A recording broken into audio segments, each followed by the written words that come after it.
Good morning, good morning, good morning. Live in studio. I am not Dylan Bowman. No, neither am I. Neither is the guy sitting next to me.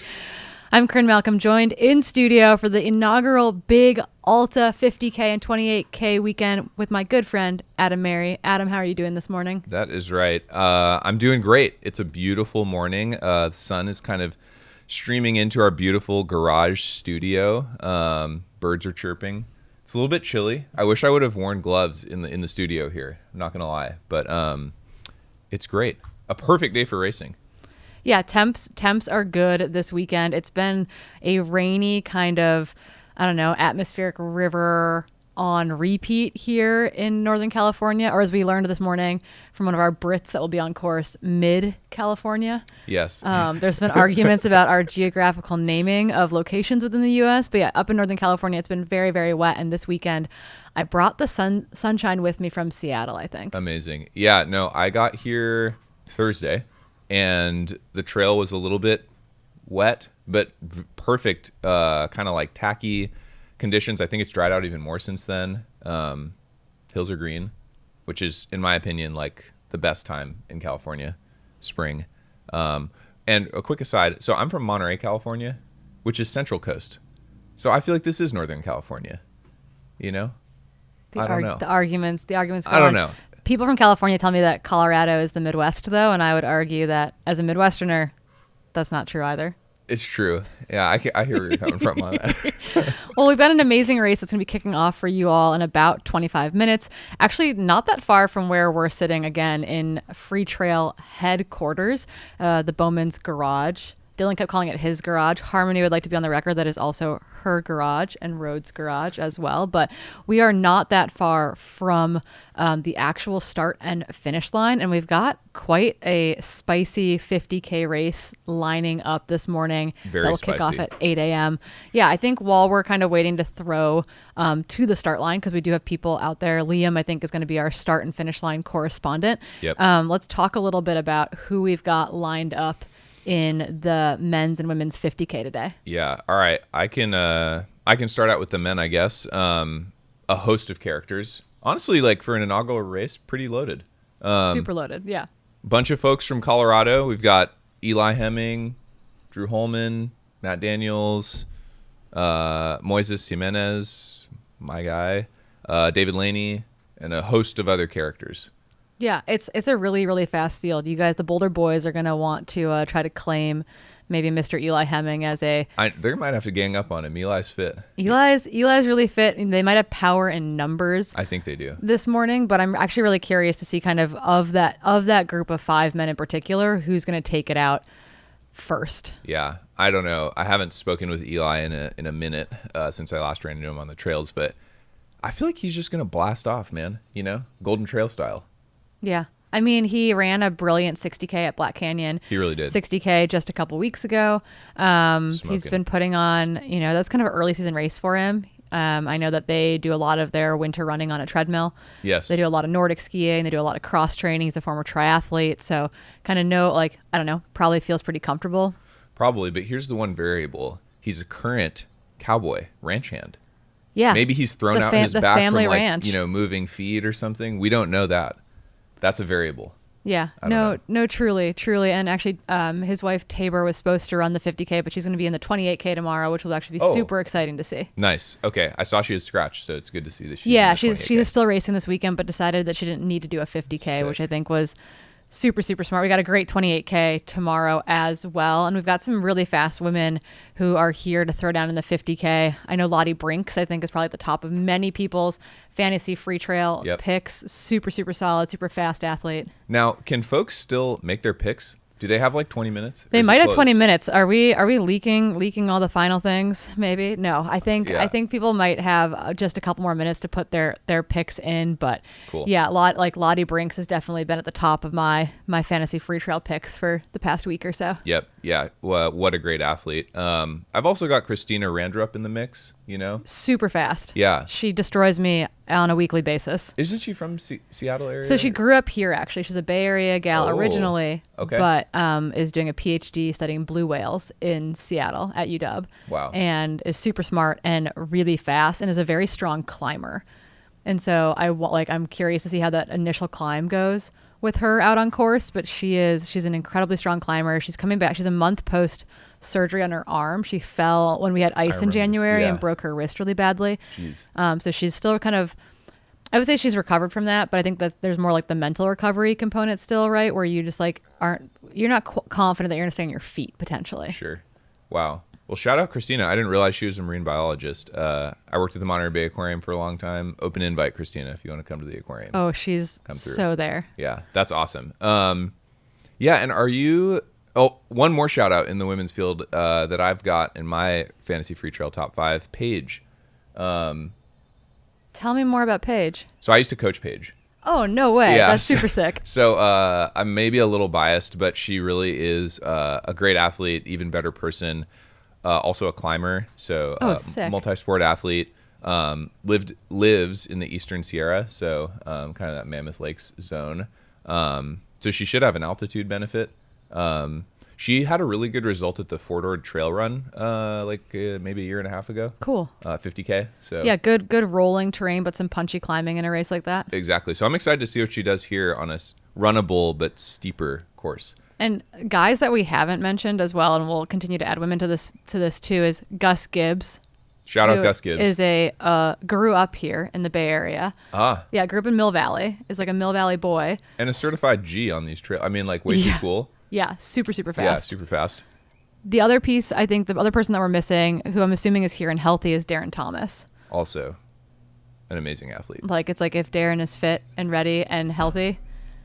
Yes. He's kind of a scary force. 50K, I think, is a bit kind of on the long end for him. I feel like he's like, if he's in the 28K, I'd be like, my money's on Darren. Yeah. What is do you have much insight into his, like what he's been up to the last year or so? He's been dealing with like a long-term injury. I think it was kind of plantar fascia Achilles related. Okay. And that really took him out of things for a while. But he paced Trayson Knopp to a top 10 finish at Black Canyon. That's right. Just a couple weeks ago. That's so right. I think he's obviously feeling okay. Yeah. Being able to put those miles in. Well, shout out Darren. Reno, Nevada, right? Yep. Reno, Nevada. Just not that far from here. Pending traffic. Yeah. Really shouldn't be that bad, but okay. But it does sound like we have Liam, one of our on-course correspondents at the start line. Liam, can you hear us? I can hear you great. Can you hear me? We can. Crystal clear. Awesome. Good morning. I have to say, I'm not necessarily dressed for the weather. The conditions at the start line are a little bit chilly, and you can see the start line just behind me. There's not many folks here. I think for that reason, I think people are maybe sat in cars or vehicles just trying to stay warm. It's definitely chilly. I've got the old shiver shakes going on, but it's a beautiful morning. You can see the sun's just starting to creep up, so we're waiting for it to crest the ridge, and then I'm sure it's going to be baking down here. I'm super excited, and when we start getting some more folks in that start area in the corral, I'll give you a shout. We'll throw back. Maybe we can catch a few of the kind of top 10 maybe that we're predicting will be in there for a quick interview. We'll see. We're going to try and catch some vibes and some chat before the start. But yeah, I'm here. I'm going to be here at Big Rock and also at the finish line later. Amazing. Well, Liam, stay warm. We'll keep us posted, and we'll grab some start line interviews from you, but maybe some jumping jacks and some dancing until then. That's the plan. Yeah. You'll see me. I'll go off camera though. I'll go off camera. Yeah, that sounds great, Liam. We'll talk to you in a sec. Thanks, folks. It's great to be here. Yeah, so we've got just kind of a fun, I mean, it is chilly. The sun is not quite up over the ridge lines yet, but when it does get over the ridge line, it's gonna warm up. It's gonna be in the 60s today, I think. This is generally the warmer side of Tam. Yes. So it will be nice when the city is shrouded in fog. Carl the Fog. It has a name here. We do name our weather patterns. So we want my Gus Gibbs, you got to warm up, man. The wild Gus Gibbs just appeared outside the garage. Yeah, Gus just popped his head in real quick. No wonder no one's at the start line. They're running around in the neighborhood. We should just have them all in studio. Wanted to mention a few other folks that are showing up here. Someone that was brought to my attention by Ryan Thrower is Clara. Forshner from Seattle. Okay. She's part of that Cowgill collective. So the Cowgill, the herd has made it down south to NorCal for an early season race. You don't see the herd oftentimes outside of that PNW zone, but they have ventured down to the Bay Area this weekend. Okay, good looking out. Yeah, so I think Clara Forshner could be in that mix. If you see a gal running around in cow printed hats or shorts, those are the Cowgill group out of Seattle, Washington. Nice. So it is actually very cool that we've got kind of quite a mix of West Coast, but PNW centric folk for the most part. Yes. Down here for the inaugural Big Alta. Yes. Yeah. And one more quick note on the weather. It's amazing. Doesn't look like there's gonna be any fog or clouds, so the view should be epic. Sun might get a little toasty, but I don't know. Shouldn't be a problem for most of the front runners in the race, wouldn't you say? Yeah, I think it's gonna be easy peasy. One thing we were talking about yesterday in the studio is that when you look at the course, it feels like there's kind of a couple like primary climbs, but on the big long descent in the back half of the course, there's actually all these like little micro punchy climbs that are going to break up that long descent. Yes. And I think, I'd love to reflect on that for a second. With this field, for example, that doesn't necessarily favor like, oh, someone's climbing strong early and then descending well later. Like they're going to have legs to make it through each of those hang-ups there. Oh, sweet. Okay, it sounds like we've got a little finish line interview popping off here. Matt Daniels. Can you hear me, folks? Everybody got me? So, yeah, we're here, the start line. I have got Matt Daniels. Matt, how are you feeling this morning? Yeah, feeling good. Excited to get on some new trails. Got beautiful weather this morning. I'm pretty stoked. Obviously, it's a pretty stacked field considering it's an inaugural race. Any race strategies or things that you're thinking about before going in? Oh, man, it's an early season race, so I guess I'm just kind of excited to get in some good competition early in the year and kind of feel out where everybody's at and more or less just bust the rust off. So no huge strategy, just have fun, running some new trails, and that's about it. Have you had a chance to preview the course at all? A little bit, yeah. I ran around on part of the ridge line the first day we got here, and then ran the first few miles yesterday. So yeah, a lot of it's going to be unknown, but I like that. It's exciting to me. Is there a mantra in the head before you start, other than bust the rust, which by the way is a great one? Is there something that's in the mind before you go into this race, or for the morning ahead? Yeah, well, so the trend with the Boulder Boys so far is we're all dropping out of races at this point, so just finish is kind of the key. Awesome. Well, best of luck. Thanks so much for stopping by. So just finished from Matt Daniels there, and I'm gonna try and find some more folks. If I do, I'll let you know. But yeah, we're gonna keep looking around here. Good luck, Matt. Yeah, good luck, Matt. Say good luck. All right, thanks. Yeah, keep those interviews coming, Liam. That's great. Did you see that he's rocking one of the Big Alta race shirts? Our free agent, Matt Daniels. This came up yesterday in the Airbnb. He's like, dude, I don't know what I should race in. And it was like, dude, you should race in the race shirt. What a flex if you win the race in the race shirt. Yeah, it's great. Permanent marketing for the Daybreak Racing crew. Yes. The Freetrail crew putting on this race. Actually, that's a great thing to point out. This is what you are seeing this weekend is this really cool collaboration between Mountain Outpost. You're watching on the Mountain Outpost YouTube channel right now, making the live stream happen. You've got Freetrail. We're in Freetrail HQ right now, and then you've got Daybreak Racing. Yep. The folks who generally are putting on races in Washington and Oregon. This is their first California race. Like, what a great trifecta of communities coming together. Obviously presented by the good folks over at GOLDWIN, along with Speedland and Red Bull, but what a cool collaboration to have these kind of three big community entities all come in together to put on one really special race weekend. Yeah, honestly, all world-class groups of folks. I honestly can't believe you just remembered all those sponsors. That was impressive, straight up. Yeah. We've got little clues lying around the studio. That's true. Which Let's is just helpful. look around in here. Yeah. One more quick thing on Matt in terms of mindset. Maybe this is useful for other folks. So he's been trying to find his groove mentally, and so last night he did something for the first time that he hasn't done since his track days. Oh, whoa. Which was he took a permanent marker and drew a little smiley face on his hand. Because in track, he used to always remind him to have fun and smile. And so hopefully he'll look down at that today and remember it's about having fun. That's really cool. And I think that's really special when you think about Matt as this professional athlete who's been in the sport for a while, who's had some high highs and some low lows, taking that simple reminder forward with them. And I think that's when we interviewed athletes ahead of Black Canyon, that was something that got mentioned too. At the end of the day, it's just running. Yes. And you're allowed to love it. Yes. But at the end of the day, it's I want to smile and reflect on the fact that it is just running. Exactly. It's 50K. It'll be over in roughly 4 hours, Well, yeah. I said yesterday that the men were going to be done in 3 hours and 45 minutes, and apparently no one believes me. So we'll see. I'm thinking like 3:53. That's my prediction. And then I think, generally speaking, when I do race predictions between men and women, I think about approximately like a minute per mile, depending on the field. And so, if I put the field at like 3:45, I'd say the women are probably 4:15. With this field, I think the men's field's a little bit deeper. So I'm saying like 4:17, 4:20 on the women's side of things. But yeah, inaugural races are kind of hard to predict, right? Yes. You literally have no idea how sneaky hard this course might be, which I think is going to surprise a lot of folks. Yeah. All right, we got another interview. Sounds like we have Dylan Bowman at the Send finish. it over to Liam. Yeah, you may have heard of this guy. I have Dylan Bowman here, race out, director, Debo. the brains behind this. Debo, how's it going this morning? Dude, dream come true. Welcome everybody to Marinwood.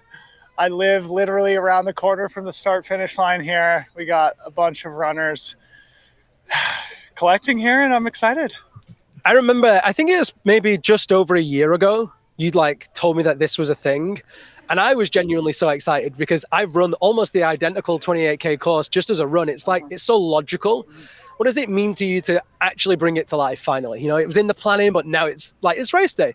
Yeah, it's crazy that it's finally here after we have been working on this for more than a year and it was secret for a long time. You were probably one of the first people that I brought into the loop on what we were planning. And yeah, now it's here and we were very lucky, blessed with a perfect day. And yeah, you're right. I mean, the course is spectacular. The 28K loop is totally, it makes sense. It's an intuitive, perfect loop. And the 50K has some spectacular add-ons.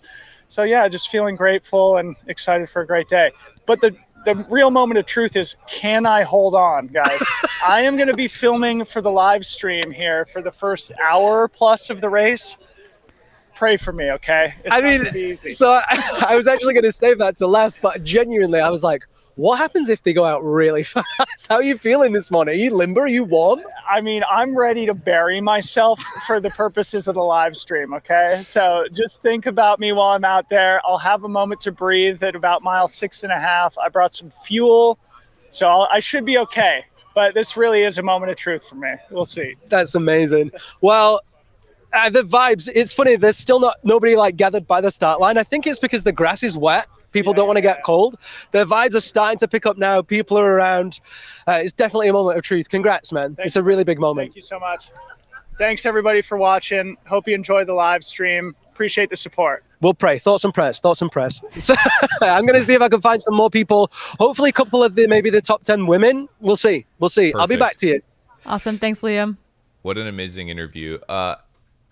Now, what's the over-under on Debo getting his doors blown off? I think they're going out hard. I think they're going out really, really hard. It's not something that I'd wish on my worst enemies. Me neither. But I think that's something to point out today too, is that we couldn't get permitting for drones for this weekend. We're hopeful that that's something that we can add to this race next year because the vistas are unreal. So drone crazy. footage of this would be amazing. But we do have a slew of camera runners, including Dylan Bowman, Tim Tollefson actually will be out there camera running. Ruby Wiles, Morgan and Grady, who are locals here as well, will be out there. Kroom will be out there. So we've got a full-on crew of camera runners who are going to be bringing you live footage. Jamil is out there, I think, right now as well. Yes. And so key here today is that we will have camera footage as long as our cameras don't get dropped by people that are racing, which is honestly, no easy feat. It's a tall order. I mean, everybody's fit. They're all going to be running super hard. So yeah, thoughts and prayers for Debo. But no, the start finish line, just another thing. It looks beautiful on the camera, but you guys got to get out here. It's this beautiful grassy park. The trails are unreal. So yeah, definitely. I see some people in the chat. Put this on your plan for 2025. This race is sick. Yeah, I think it's going to sell out really, really quick for next year. And that is, I mean, that's what we want, right? You create a community like this. It is a community meetup for so many folks that are racing this weekend, people who know each other from the free trail community. I've got an athlete running tomorrow, and all the folks that he went on a UTMB, or technically a Mont Blanc tour with, where they ran around the mountain over the course of 9 days. A bunch of them came out to do this race and all get to hang out again in person. That's so it's just amazing. it's a cool experience, Yes. right? Yeah. Mill Valley right down the road. Yeah, it's perfect. And shout out to my wife, doing the 28K tomorrow. It's perfect family event. Yeah, your little boy just turned 1 yesterday. Yesterday. Had his first cake. It was so cute. Harmony lent us a 1-year-old birthday crown. Peak vibes. Peak vibes in West Marin over here in Marinwood, where our cameras are down at that start finish line. Looks like folks are starting to trickle in. It really does. We believe that we're just under 6 minutes until race start, so people need to be getting down to that start and finish line. It looks like that's Moy with the North Face kit. Yeah. Nice. Man, I'm excited. I can't wait to see this go off. Amped. Yeah. We're going to lose our minds in studio. It's going to be really, really fun. But yeah, that I guess like the thing is here, right? They're going to do this beautiful loop around kind of, literally Dylan's backyard trails, which I think is cool in part because a race hasn't been run on this set of trails before. Which is wild. You do a lot of races down in the Headlands, the Headland 50K, which is the U.S. National Championship race. They're bringing a Golden Trail Series race down there this year in the form of a 28K in September. North Face 50 mile that used to happen down here, RIP. like fall classic races, etc. Yeah, RIP in a big way. So a lot of people have raced in the Marin Headlands, but you haven't raced up in this like part of Northwest Marin, and it's really beautiful. It's a gem, seriously. Like if you've run in, like from Mill Valley or some of those other races, like it's worth getting up here to run these trails. They're definitely worth it. The views are stunning, sweeping. You've got views of like, I don't know what bay it is, but like some little bay. All the bays, trees, redwoods, radio towers. I mean, if you're into radio towers, there's radio towers at the top of these mountains. If you're into radio towers. Sick. Yeah. That's a strong pitch. There's got to be somebody out here who's into radio towers. Bunch of nerds trail running, A bunch of nerds. I mean, I'm a nerd. Yeah, fire towers. We've got fire towers. We've got radio towers. This zone is beautiful, and there's a little something for everyone. It's a great big, I feel like a destination race, right? You get a little San Francisco to Marin. Golden Gate Bridge. Yeah, I lived in San Francisco for 4 years. I was driving out yesterday morning to meet a friend to run before doing the trailgating, and that drive over Golden Gate Bridge just like never gets old. It's so my favorite actually view is not driving towards Marin. It's when I'm coming back towards the city. Oh yeah. And you pop through the tunnel and you get that little bit of the Headlands and then the bridge and then the city, and it's just like absolutely one of like the truly like most beautiful sights. All time for sure. We're sending it over to Liam again. Who do we got, Liam? We don't have audio on. We don't have anyone. We don't have anyone. We don't have anyone. We don't have anyone right now. Everyone is, as they should be, heading over to the start line. It's definitely feeling like the hour is upon us. The moment is ready, and folks are going to blast out of that start line area where they are behind me. They're going to come around these cones and then head off. I think it's just over a mile approximately before they actually hit trail, and then they're going to go up towards Loma Alta into the sunshine. I'm super intrigued to see how that first section of the race goes, especially with that kind of mile stretch. It's on road. I feel like we could get a really, really fast start. So yeah, how far are we? We've got 2 minutes, 48 seconds. Come back to me in maybe 2 minutes and let's see how that start line vibe's going. Sounds great. Yeah, we've got that whole group lined up back there now. We've got photos being taken of the front of the line. I love the pink shirt on Matt is also going to mean that we can easily identify him. I love it. None of this white shirt, black shorts nonsense. No. I do see Eli Hemming on the far left-hand side of that start arch. I guess our left, runner's right. Saw Drew Holman trickle in there. Yeah, we saw Moyes briefly. I imagine Lottie will be on the start of that. Yeah, I have, and David should be pretty recognizable. He's maybe fairly next to tall. Matt, one of the taller guys in the field. Very identifiable running gait. Yes. From David. Yes, very identifiable running gait. We have gotten very good at picking at running gaits from like a far distance. There's Harmony Bowman at the start there, grabbing a quick shot. Who knows? Rhodes is really good at applauso, his clapping. So he's probably down near the start finish to give some applauso to these racers getting underway in just under 2 minutes now to go until the start.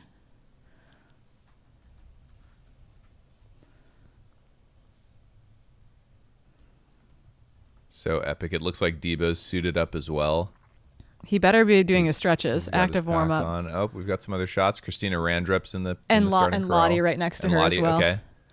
Yeah, so Christina's in that Dina Fit pack, and it looked like Lottie was in a kind of a white crop singlet. So we'll be looking to pick them out as the day goes on. And with our camera runners split up on course, we should have a dedicated camera runner in each location for the front of the men's race and the front of the women's race, and then some camera runners going back and forth as well.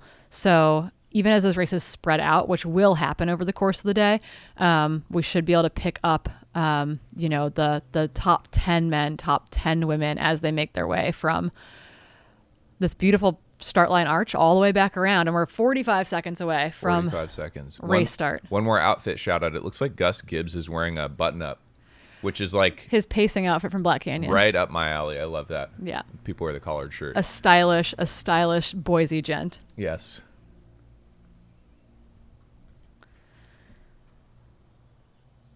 All right. About 20 seconds to go. Assuming an on-time start there at the finish line. Yeah. Oh, man. So exciting. Start your engines.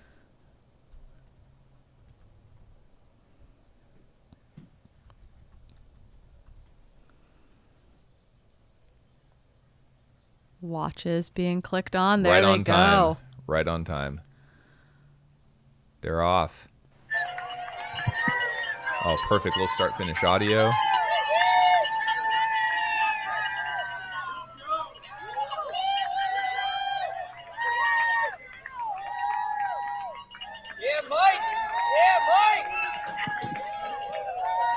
It's a really good vibe. Definitely going out fast there. The front boys Such a good vibe. were looking like they were ready to start nice and hot. Amazing. So good to see everybody questing out now. The front runner men especially were definitely not waiting around to see who was going to take a lead out at the start there. I think over the Someone next, I think that's over that Darren next and mile. Eli. Oh, it is Eli. Hopefully with that live footage from Debo and Tim, you're going to see the race unfold. That's everyone out of the start line now from me. We're going to pack up and head over to Big Rock. Perfect. Thanks, Liam. Wow, Corinne, I don't know about you, but like watching that start, my stomach kind of got... Did you have butterflies? I got butterflies, sympathetic butterflies. Sympathetic. We got Matt and Drew, Darren, Eli. Footage is a little choppy, but looks like they're going out hard. Yeah, and that is kind of part of the issue. There's David Laney right Nice. behind Christina and Lottie, who look to be side to side. Gus Gibbs again in that button down on the left-hand side of your screen there. We'll get some chop, some smooth footage as we go along today. Again, our There's camera Drew. runners are out on course. That is Drew on a down step. Christina. Christina is This stoked. is like a slideshow. It's perfect. It is. Welcome to our PowerPoint slideshow on the live today. But they have this bit of road to kick things off before they head up the first climb. So Yep. someone asked on the over-under of it going out in 5:30 pace Oh, or faster. It's going to be that pace or Yeah, faster. For and sure. I think so. And I think the men at the very front of that group are Darren Thomas on the left-hand side, I believe, and Eli Hemming on the right-hand side. And they just look like they're out for a casual Saturday morning stroll. They do. Not They just do. because we're getting our little bit of a jerky camera going, but Yeah, but looks can be deceiving. It's very early in the race. Very easy to run, 5-minute, 5:30 pace. oh, adrenaline Mile is up. one, Yeah. So we'll see what happens, but definitely all these folks are fit, so it's going to be a fun race to watch. Yeah, both of them look super relaxed, especially Eli. He's got that little pitter patter, Yeah, I mean, former high level Olympic distance triathlete coming over to the trails. He's an athlete that I've gotten to spend a little bit more time with over the last probably like 5 or 6 months, and I'm super impressed by him. Teammate. Yeah, new teammate Yeah. to Adidas Terex, and just super impressed by his attitude. I think athletes who have come over from another sport, who in part came over because they were burnt out or overtrained or were just like unhealthy Yep. in that sport at that point in time, come into trail running with this, like, they understand the professional side of the sport. Our camera is having it. There it goes.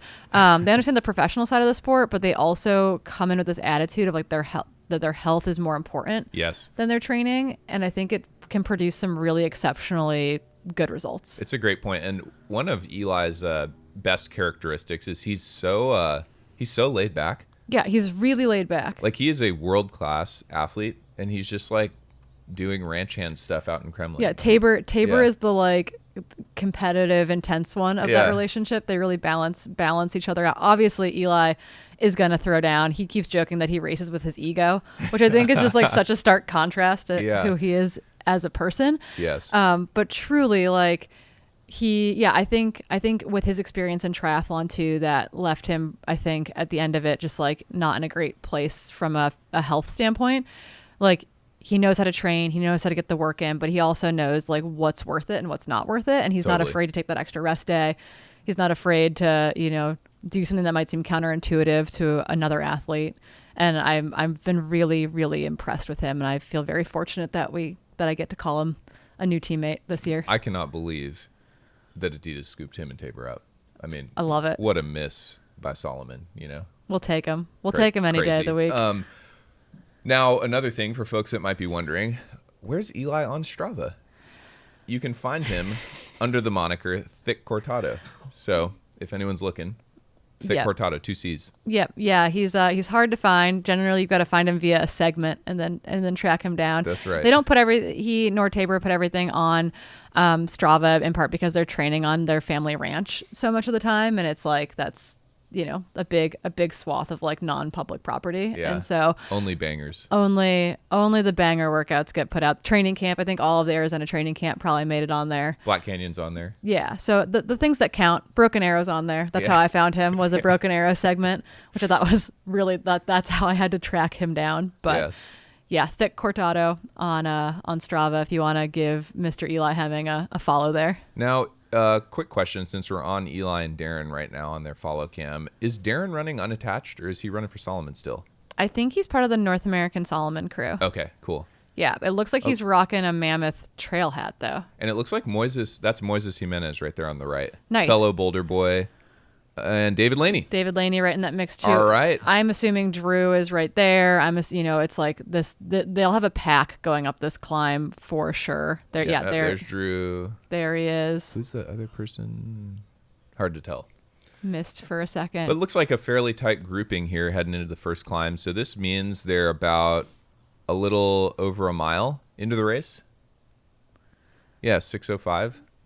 Yeah, Heading up so that first little that's kicker. kind of what we thought, right? Yeah. That they were going to go out in something between like 5:30, 6-minute pace. Again, this is our camera on our women. I think Tim Tollefson is running with. So it's Christina Randrup on the left-hand side in the blue top, black vest, and then Lottie Brinks in Nice. that white top on her right-hand side. They're both so strong. I'm really excited to see them get to race one another. Someone said Christina using that brace as a weapon at the start line, and again, so she fell on ice about a month ago, 5 weeks ago, and broke her wrist pretty badly. I actually when I flew back from Japan, I took her in for her surgery, and she stayed with us overnight. And that wrist is now stronger than it was pre-break because she's got some metal in there now.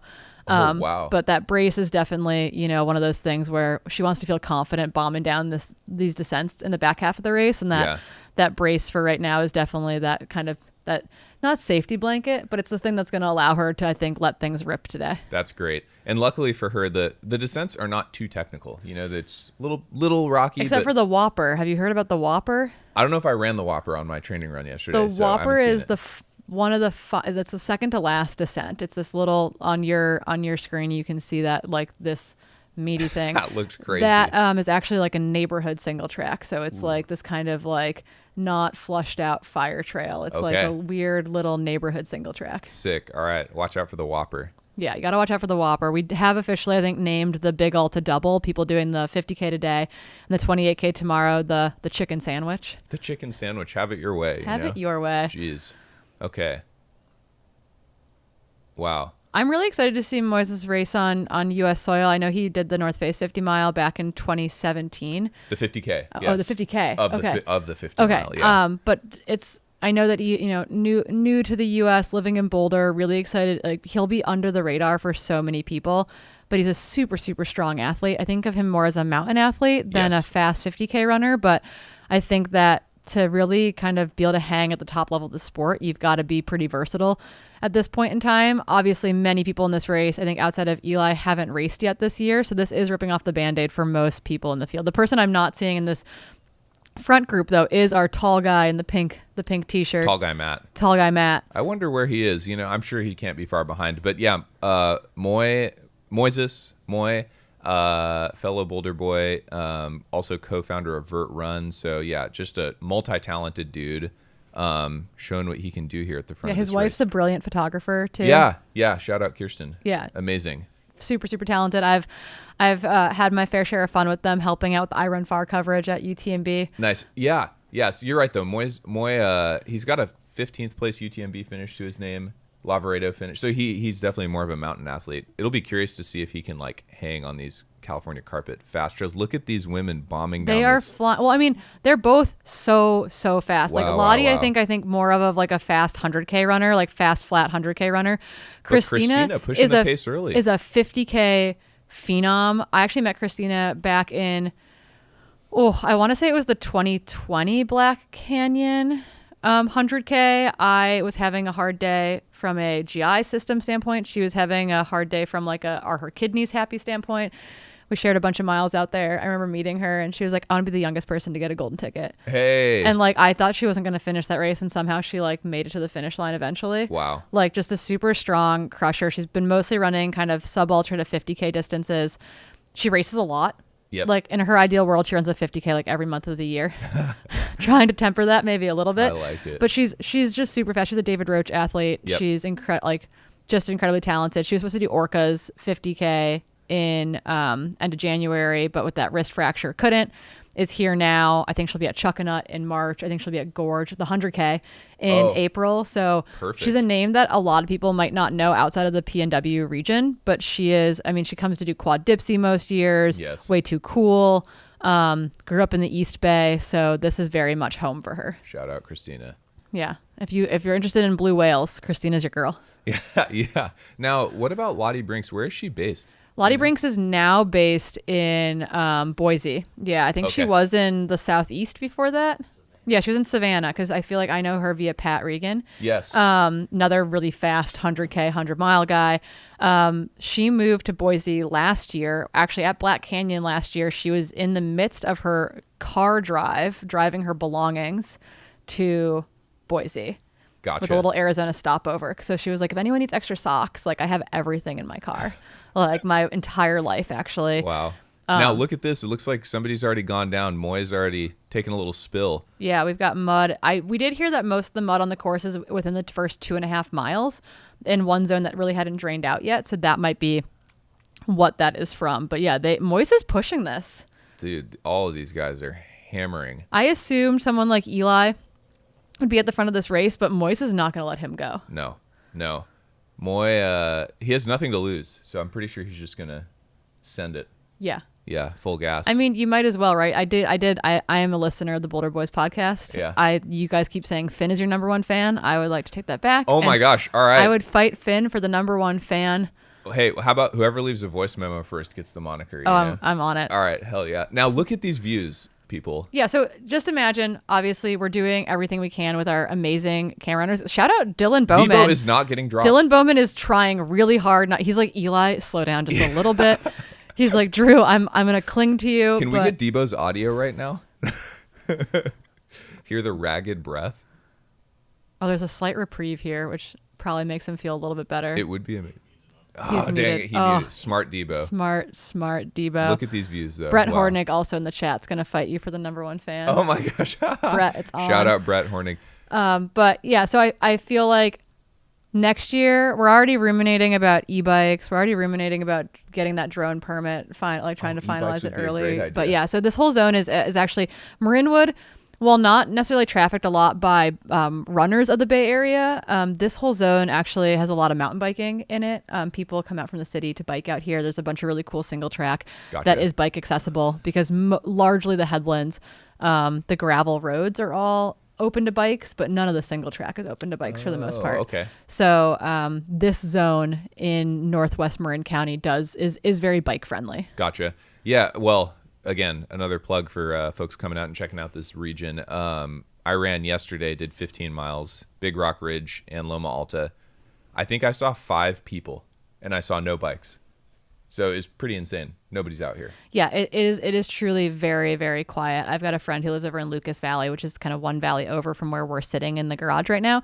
And yeah, it's just a really cool, really, really beautiful zone. Look at these trails. Wow. California carpet. That's what Dylan's talking about when we talk about that California carpet trail So running. Beautiful. Yeah, and we may have mentioned this already, but it's been raining a ton the last couple weeks, and so we've got beautiful green hills, relatively dry trails today, due to the lack of rain this week, and so perfect conditions for these folks out here racing.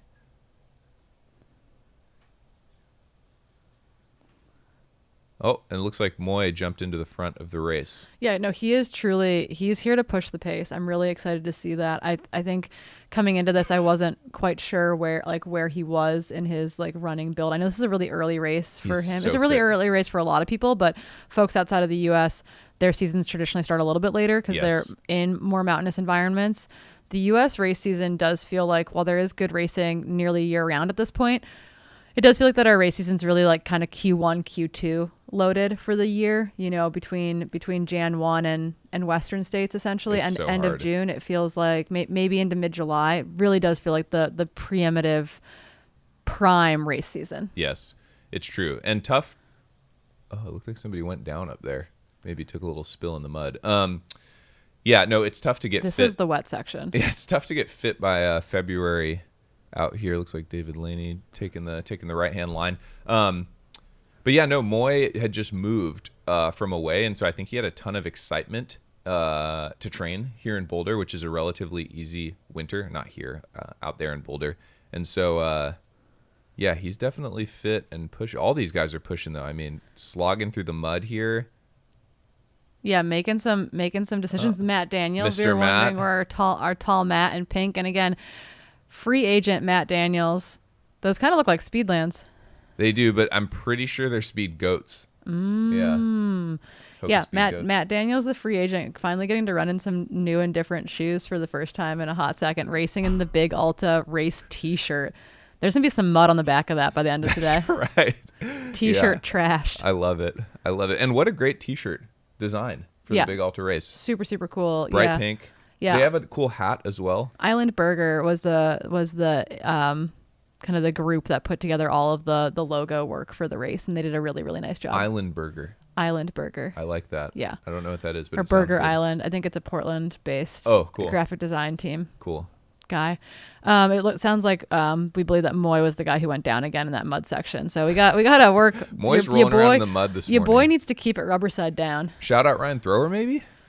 Or maybe that's Addie. I don't know. Anyway, shout out to our on-course photographers this morning. Yeah, we've doing got the Lord's work. We've got Ryan Thrower out there, Addie Thompson out there. Tony with a Sony Tony with a Sony is man. also out there this weekend. So we really have a full team behind the cameras as well as in front of the cameras. We saw Liam, East Bay Liam with that British accent at the start and finish line, and then we'll have David Lamb, D Lamb, known affectionately around the Bay Area as our other on-course correspondent this weekend. Yes. Also, check out the chat for some choice commentary about rubbers, man. So funny. Whoever June Scapula is, man, knowing what the rubbers are actually called is pretty next level. A real Yeah. trail fan. Now, we got Lottie Brinks in the front of this women's race, it looks like. Yeah, I believe so. And her mom is watching. Okay. So big shout outs to our German favorite in the field, Lottie Brinks. Shout out Mama Brinks. Representing our U.S. based international field with her and Moy. So good. very, very excited to see them. There's Gus Gibbs there as Oh yeah, right behind that front pack. So definitely still in it. Yeah, this is a really tight front of the race. yeah, they are 17 minutes in or so, probably working their way towards that kind of 5K mark. Yep. Just throwing down a blistering pace on this first climb. The first climb probably is close to a couple thousand feet.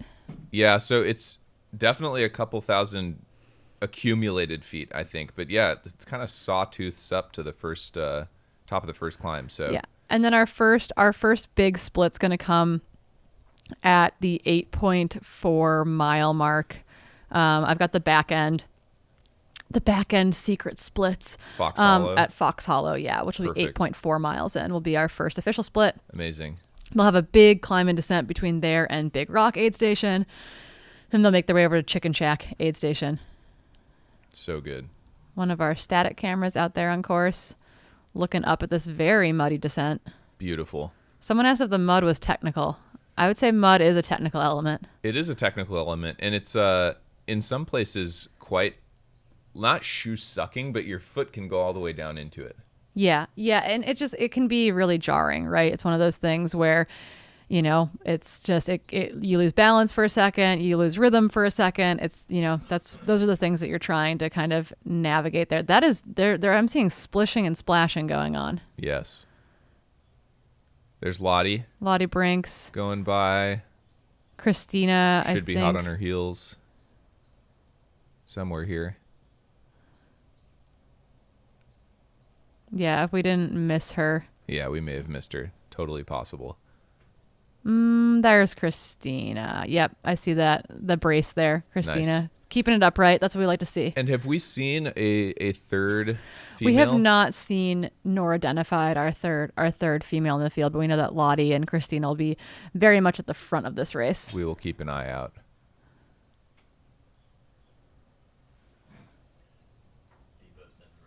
Debo has been dropped. Yeah, Debo did not make it to the 6 mile mark. Wait, so he made it in 19 minutes. That's honestly pretty good. That's a pretty good tempo. These guys are hammering. Yeah, Hannah Allgood starts coaching him on Monday, so. And it was a cold start, She's got her work cut out for her. Debo, shout out Debo. He's been putting on an amazing event, getting everything set up, dialed, getting the crew assembled. So, it's a tall order to hang for much more than 20 minutes. It is a super tall order. Yeah, I'm hoping that Tim might still kind of be chasing in that women's group potentially. Although Tim is just off of the Black Canyon 100K as well. So really, really just an A squad. So what will happen here is that they descend down. There's our Tim Cam. The Tim Cam. On Lottie Brinks. We mentioned the Cowgill Collective. We got a thumbs up from Tim. Thanks, Tim. We've got a Cowgill member just in front of Lottie there. But yeah, looking really, really strong. Wow. Happy. Also, did you see the embroidery work she's been doing? No. She made the coolest patch for Dylan, and it's got a chicken, and it's like, what does it say? Something about shredding. It's like ready to shred or always like shred is life. It is a big chicken. That is so and it's dope. A play on Dylan's kind of treadmill cut for the race where he was like cock-a-doodle doo, like so let's go shred. So sick. Okay, wow. Well, shout out Lottie for the embroidery work. I'm a huge fan of mending things. My mother-in-law is a great seamstress, so I'm a big fan. Yeah, it's a skill that many of us do not have, but yeah, we'll continue. What we will have though is once we get to that 8.4 mile mark, we will have identification too to kind of track our top 10 men and our top 10 women. Again, our cameras are going to do their darndest to stay in the front of both of our fields. After they descend to that aid station, I think Dylan and Tim will pull off. They won't go all the way down to the aid with them because of a lack of cell service down there, I believe. Yep. And then they'll come back up to the climb, up the climb out of that aid station, and Dylan and Tim will have had a little bit of a break. Maybe they'll put some calories in, and they'll pick back up for their next set of intervals. Amazing. Now, shout out to the chat. Keep putting your questions and hot takes in the chat. Got a great run from Raphael here. Hot take. All Boulder Boys podium. So not my bias. It's just Raphael's prediction. So shout out Raphael. Cockle doodle doo. Yeah, we got Dino in the chat too, which is I think we're all feeling that for Dylan Bowman out there today. But yeah, up, Tim Tollefson's still hanging with our leading ladies. Lottie Brinks there on your screen. Looking smooth. Yeah, very, very smooth runner. Again, I think that intro from Pat Reagan to me just makes me think of I'm like Lottie. Lottie's like our 100K fast running queen. I'm really excited to see what honestly. Lottie Brinks setting what will be the first course record for this race, I think will set a really nice bar. Yes. As well. It's going to be stout. Now it looks like Lottie maybe has one bottle. You think most folks are rocking one bottle today, 2 bottles? Yeah, I know that was a question too when we were worried about rain initially, and we're like, oh no, are we going to have mandatory gear for the race or not? Like, do we have to bring vests, etc.? It does look in Northern California. No one wants to wear a pack here. That looks like a flask. That looks like a speed flask with probably like a concentrated carbohydrate drink of some sort, A or little 350 mil. little 350 mil. I love the 350 mils for actually the Hemmings do that as well. They do. They super concentrate the scratch drink mix and put them into those tiny. Wow. I know it's not your thing. Not my thing, but it know. works for them, and so Lottie's probably rocking something similar there in that little 350 mil. Tim's upside down for a second. Camera gimbals are tricky. I don't envy our gimbal runners, but now who do we think this is? What do we think this is?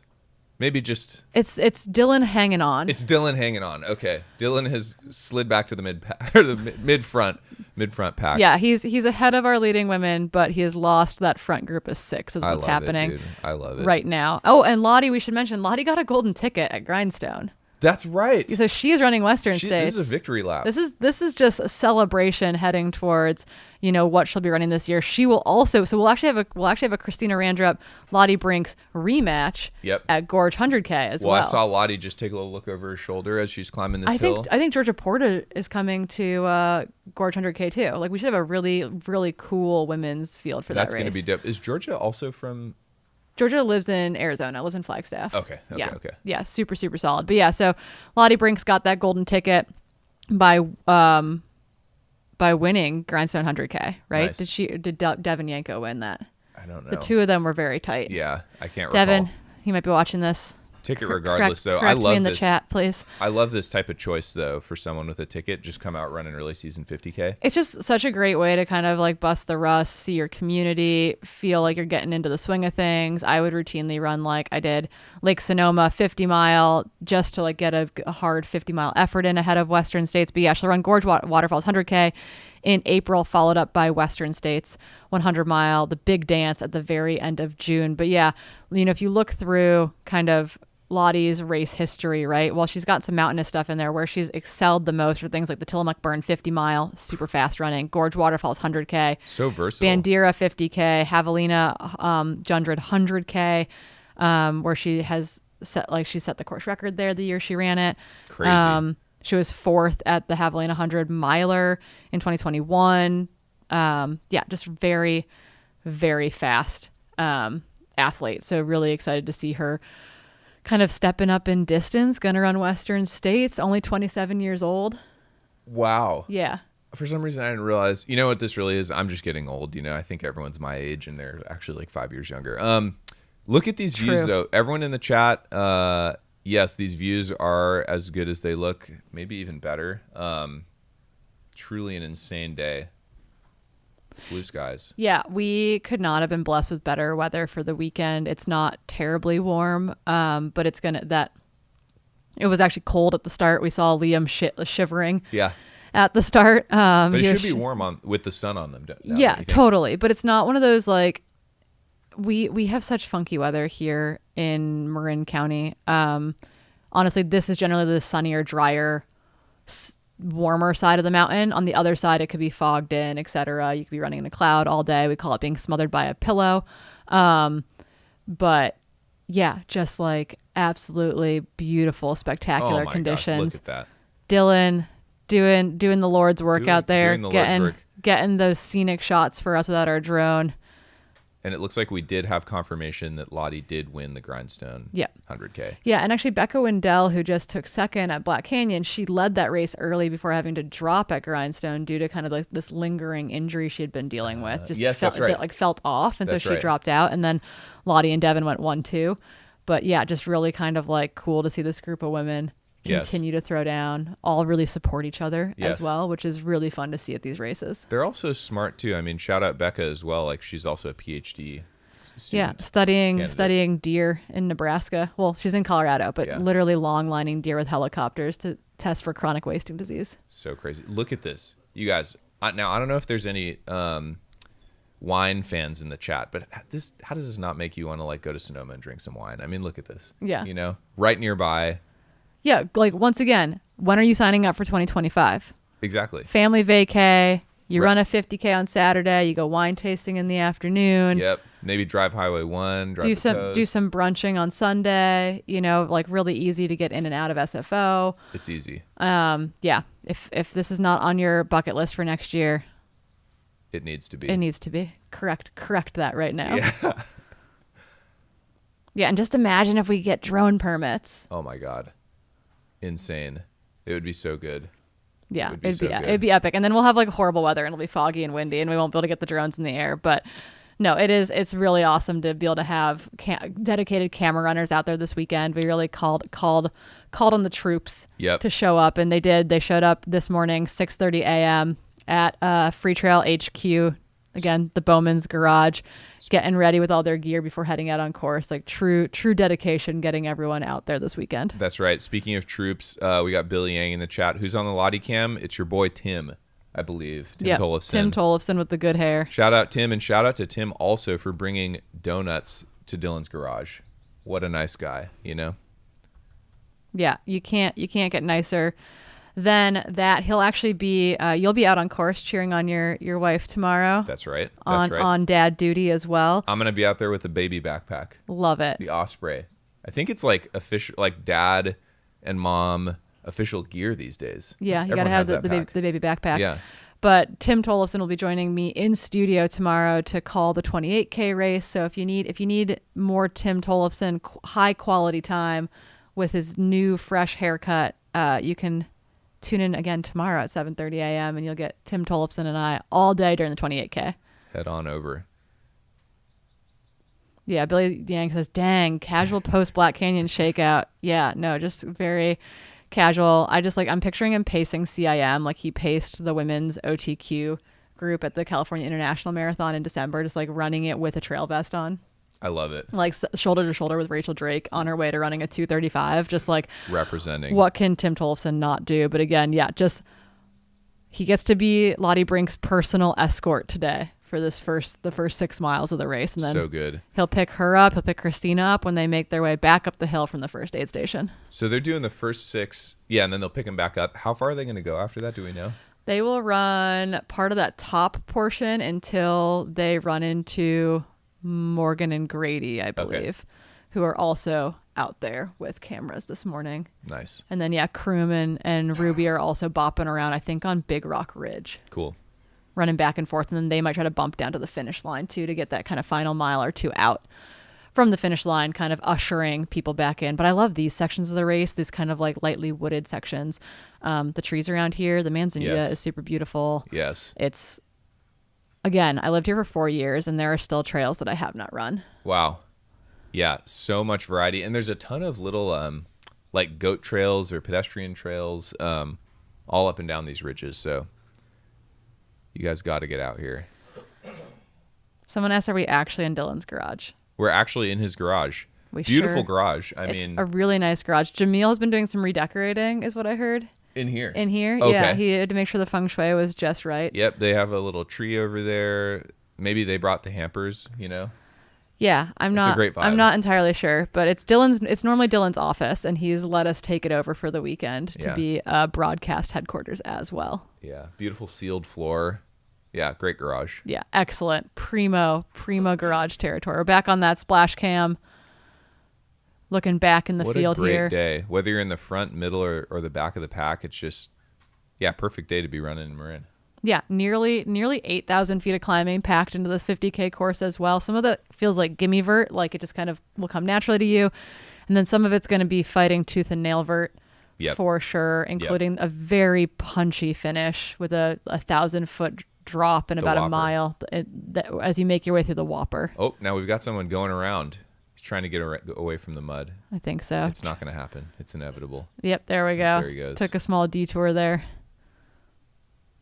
So it makes trail running so interesting, you know? Everyone can pick their own path, you know? Yeah, totally. What's happening here? We're back on the Debo cam. And again, Dylan has been dropped by our leading group of...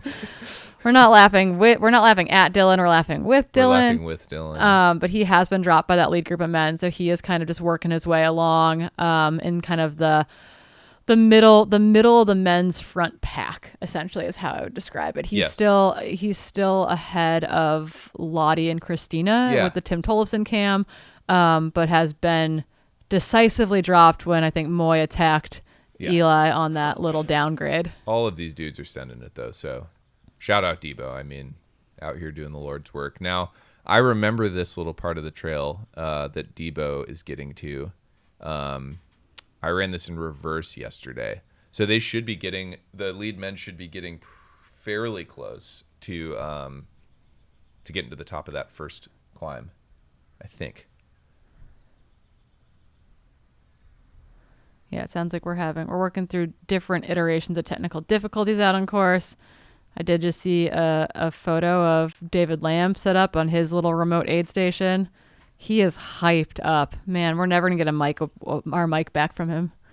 Never. Nope. He's just a classic on-course correspondent for forever. He did say that he was feeling like he had to fill some pretty big shoes. He was trying to do his best to be Leah Yingling today, and we'll see. We'll see how that goes. Those are big shoes to fill. Yeah, one of our classic on-course correspondents, talented ultra runner.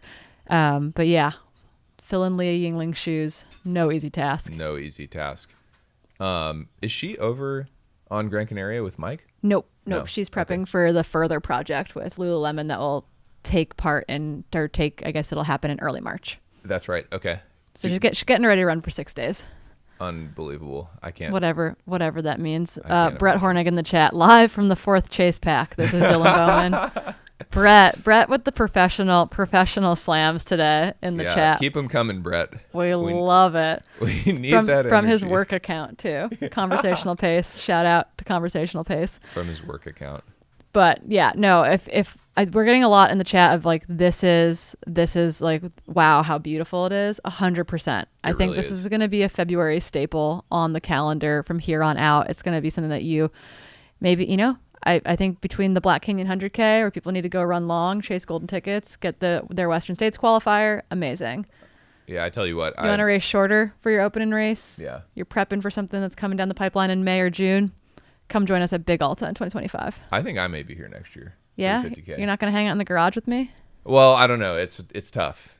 It'll be a tough choice. One of the two. You'll come hang out with me for the 28K. Yeah. You'll run the 50K. Yeah, exactly. Perfect. Done. Yeah. Maybe you'll run the 50K. He's on contract. Yeah.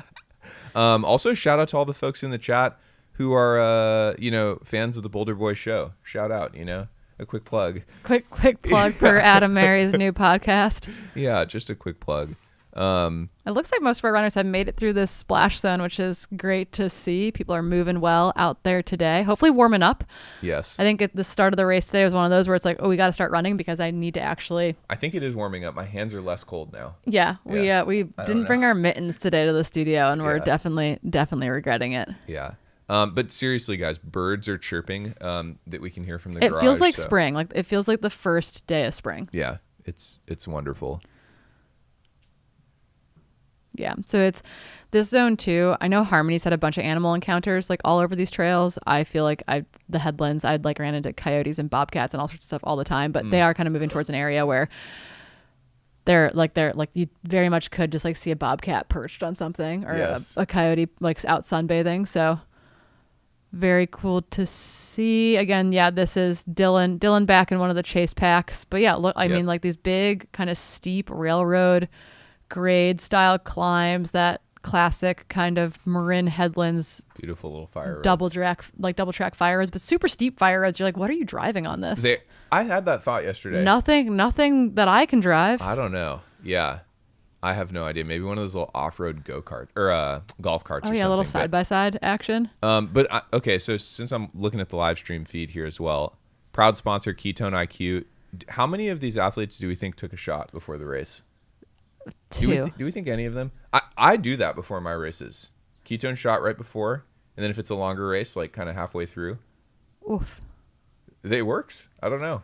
Yeah, I think there are 2 camps. There are people that use it like pre or during exercise, and then another camp who are using something like that, like post long run while they're in kind of a big training block. So don't worry, we've got yours waiting for you. Yeah, I mean, I may just take it right now, for a little mental boost. I mean, you do. I'm feeling a little low, So, do you think I can? I think I will. Just to demonstrate for folks at home, how it works. You just crack the top here. Yeah, thanks HVMN. Shout out Ketone IQ. Cheers. Sponsor plug. Mm-hmm. I feel like the taste just keeps getting better and better. I mean, this tastes great. Matt's just like over here in studio shaking his head, just like, did you see my look of fear as you did that? But seriously, I was like, oh man, I didn't bring coffee. I'm getting a little tired. This is going to give me the mental sharpness I need for the rest of this live stream. So shout out HVMN. Yeah. We'll crack Red Bulls later too. One substance at a time as we make it through Although this it weekend. is a great combination too. Before checking out last year, double dose.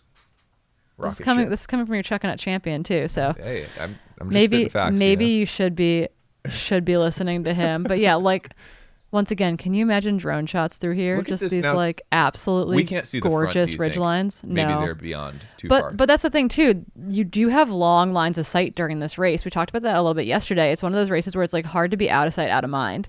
Like in the front of that pack, for It's example, true. right? It's If Moyes or Eli has gone off the front a little bit, or Matt or whomever, right? Like it's hard to truly be out of sight, out of mind. They'll be able to see each other for sure. Yeah, which makes that chase pack even more interesting. Now, maybe if they really throw a big move on around Loma Alta, on that climb up to Big Rock Ridge, it's switchbacky. And so maybe someone could kind of like get away a little bit. But yeah, you're totally right. The sight lines are very long. So it'll make for engaging racing. Yeah, and they're going to be descending down towards Fairfax soon too, and I think on that loop as well, you might be able to, like, if you're heading up into that climb pretty quickly, I think that is one of those other locations where you could become out of sight, out of mind. That is an early place to make a break. Yeah. I think so. I don't think that someone's going to try to make a move there, but that is a zone where I think that you could actually like break the elastic and create some distance. But like, look at where Dylan is right now, like how far your line of sight is. Yeah. And we can't necessarily see it on camera, but I wouldn't be surprised if he could kind of catch glimpses of the front of the pack with the naked eye. While he's panting. Yeah, while he's seeing red and his vision is darkening at the edges. No, but seriously, one thing that's really interesting, again, it's a testament to Freetrail, Daybreak, Debo, Mountain Outpost, everybody that's come together to make this race a reality here. These guys at the front and women, you know, they're such talented racers. And so I don't think anybody's getting away. Like if Moy's making a move, I think Eli's going to respond. I think Eli or Darren are going to cover it. Drew, like there's so. Did you ever confirm? Did Darren actually say that he's going for the win? You know what? Or did you put those words in his mouth? No, I didn't. He posted that and took it down. But it was out there. Darren. So you know what I mean? It's like, we think you're super brave and super bold, and we think that we need more of that in sport. Just leave it up. Just leave it up. It's okay. Everyone likes you. Yeah, everybody likes you. So no, we did. We double checked last night though, and it was like he took it down. So sorry, you know. But he's looking good today. Yeah, looking really strong, moving well in that lead pack of men. But yeah, those of you who might just be joining, Dylan Bowman was going to try to hang with our lead men for a full 6 miles. There are people, Alex Varner is one of our camera runners for tomorrow in the 28K, and he texted me and he's like, I'm going to get dropped. And I was like, you can't get dropped. Like, we are reliant on you in the live chat to not get dropped. Yeah, no, Debo hung on for a solid 18 and a half minutes. But honestly, that's pretty good. These guys are hammering. They are. I mean, I don't know the last time Dylan ran a sub 6 minute mile. Yeah. I don't know the last time I ran a sub 6 minute mile. Yeah, and they're running up steep climbs here. What a beautiful day, though. I mean, this is truly all of these racers. I know they're running hard, but I think the views are making up for the challenging terrain, steep terrain. So yeah, and again, it's like while it's steep, it's not really loose. It's not too rocky. Great point. It's one of those things where you can kind of pick a line through the steepest sections of it. It's not. There's a trail over on Tam that is referred to, the rocks are referred to as death cookies. Ooh. Because it's death cookies are nicer than baby heads, I think, from a descriptive standpoint. Both bad, but yeah, both death bad. cookies But for it's sure. like that is like you have that out there, but that doesn't necessarily exist on this course, which I think is really nice. Where it's not so loose and rocky when it's steep that you have to resort to hiking and picking your way through it. I think the guys at the front of this field in particular, I think someone like Lottie, I think someone like Christina are not going to be hiking a lot. They're going to be churning in a run the entire time. Yeah. I think both the men's and women's race, they'll be running the whole thing. Yeah, No I think so as well. And again, we'll be covering live through our top 10 men and top 10 women today, and then again for the 28K tomorrow, and our first official splits from folks, because we will be losing service in part of this section too as they head down towards Fairfax. So we will get splits though at that official 8.4 mile mark. Again, that Fox Hollow aid station where I believe David Lamb will be down there. they're still getting set up. We're not going to throw to David quite yet, but I know that he is there and ready and chomping at the bit to talk about the Fox Hollow Aid Station. Now we see right now. Oh yeah. Okay. Yeah, sure. So we're, I think, going to throw it over to a quick little commercial break. Yeah.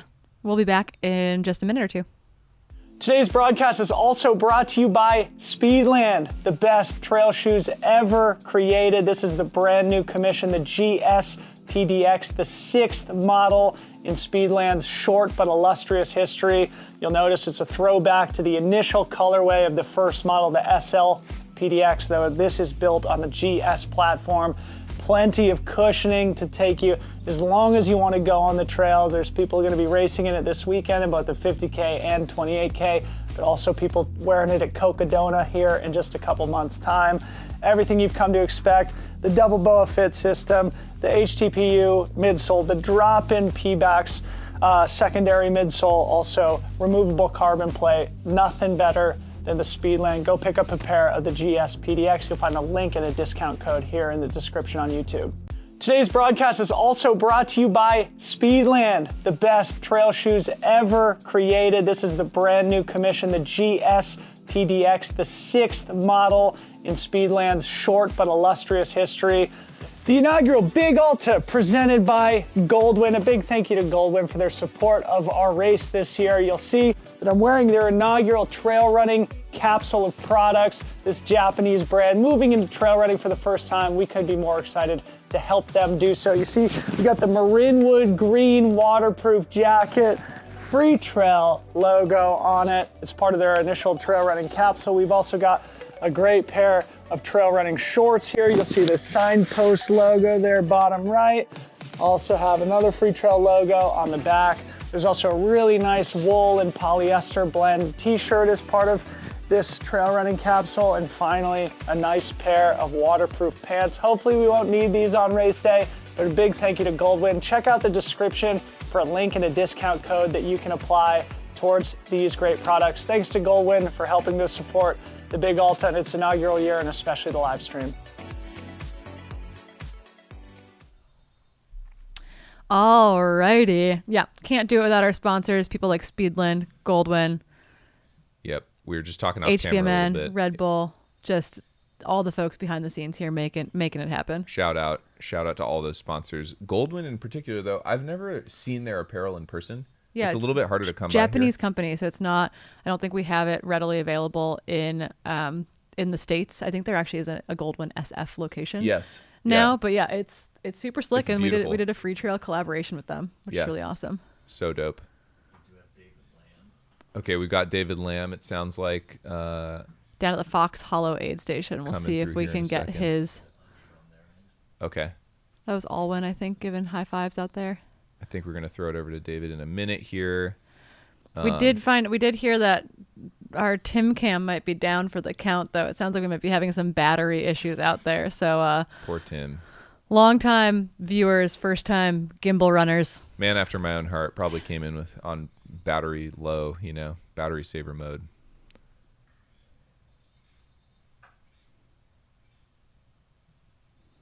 Dylan Bowman filming the trail. Back to our splash cam. Beautiful. All right. Over to David Lamb. What's up, David? Can you hear us? Hey, how's it going? Adam. We're not I can hear you guys. Audio. Oh, I'm not getting audio. David. There we go. Now we got him. Can you guys hear me? Yes. Yeah. Awesome. How's it going this morning? It's great. Where are you coming to us from? Yeah, we're at the Fox Hollow Aid Station. There's a big group of people out here crewing for their people, for the runners. A beautiful day out in Marinwood. Amazing. But yeah, we're just waiting. I see you got the jacket on. Yeah, it's a little chilly. I think it's about high 40s right now where we're at. Yeah, definitely. Perfect. The weather drops a little bit when we're like down in the valley. Yeah. So, but no, it's a great time. It's a little muddy out here, but we're excited. Everyone's here waiting for the runners. Wonderful. Do you have any sense of how far out they are? I'm thinking we'll expect the front runners to get in here about 15 minutes or so, nice. Give or take. Yeah. Wonderful. But yeah, people are lined up. I'm really surprised by the amount of people who are here crewing and cheering and stuff like that. It's really, I think the access point for this aid station is so easy. There's so many people out here. Nice. Yeah, can you actually describe for folks that are watching from home who might not be familiar with that area where exactly you are in relationship to, I think you're outside of Fairfax, right? Exactly. This is Fairfax, which is a nice kind of interesting city, I would say. It's small, but a lot of people pass through here. It's a big cyclist kind of community. And this trailhead where I'm at, it's a big access point for a lot of hikers and a lot of bikers. And I think where we're at, I really like this, where this kind of intersection is, because I think it's going to be really, we'll get a clear idea of like how the races are doing and like, you know, who's kind of lobbying for position. And you know, the trail conditions are really nice right now. So I think it's going to be really exciting. Well, there is a fast pack of men heading your way. They did drop Dylan pretty rapidly this morning, so they've got their elbows out, and they are going to be charging down that hill towards you. That's right. Awesome. Yeah, the running joke right now is that Debo got dropped within 20 minutes, so good thing training starts on Monday for Debo. Someone in the chat, David, said that maybe Dylan's coach can compile all of the slights and all the jokes that were made in the chat as future motivation for him. Yeah. Who's coaching Debo again? We got Kim Gaylord. Oh, Kim Gaylord. Marin's finest. I love it. Oh my gosh. And Hillary Yang and Topher and Levi Miller. Yeah. Who's racing tomorrow? Levi, get off your feet, man. Oh, our feed's out. Wow. We lost our feed down at Fox Hollow, but man, the who's who of Marin County showing up. It really is. At that aid station, ready to cheer on people. The Gaylords, for people who don't know, Topher and Kim Gaylord. Topher he's worked for everyone, but lived in Europe, worked for the North Face for a long time, ran the OG UTMB race. He's on the Western States board. He is kind of like the guy. He is the guy. The godfather of trail and ultra, I feel like. If Dylan is the future mayor of Mill Valley, Topher is like the current president of California. Yes, and for folks who don't know, I think you can catch Topher in Peak Life Experience pacing Debo. During Hard Rock. Yes, exactly. Yeah. So he's a key member of the community. Kim is as well. I think that was Hillary Yang there. I think Billy's out on course taking some video and photos. So truly, amazing. Everyone has turned up for this inaugural event, which is really, really special. Yeah. And now we've got some speculation going on in the chat here on YouTube live stream. Maybe 100K, Big Alta 100K speculation. Now, I don't know. Do we think, is that possible? I don't know if it's possible or not. I mean, there's definitely enough trail to make it happen, but I'd say we push for Gorge to get a golden ticket, and we keep the 50K, 28K weekend here. Yeah. David Lamb, Kim Gaylord broke the internet. Can you hear us?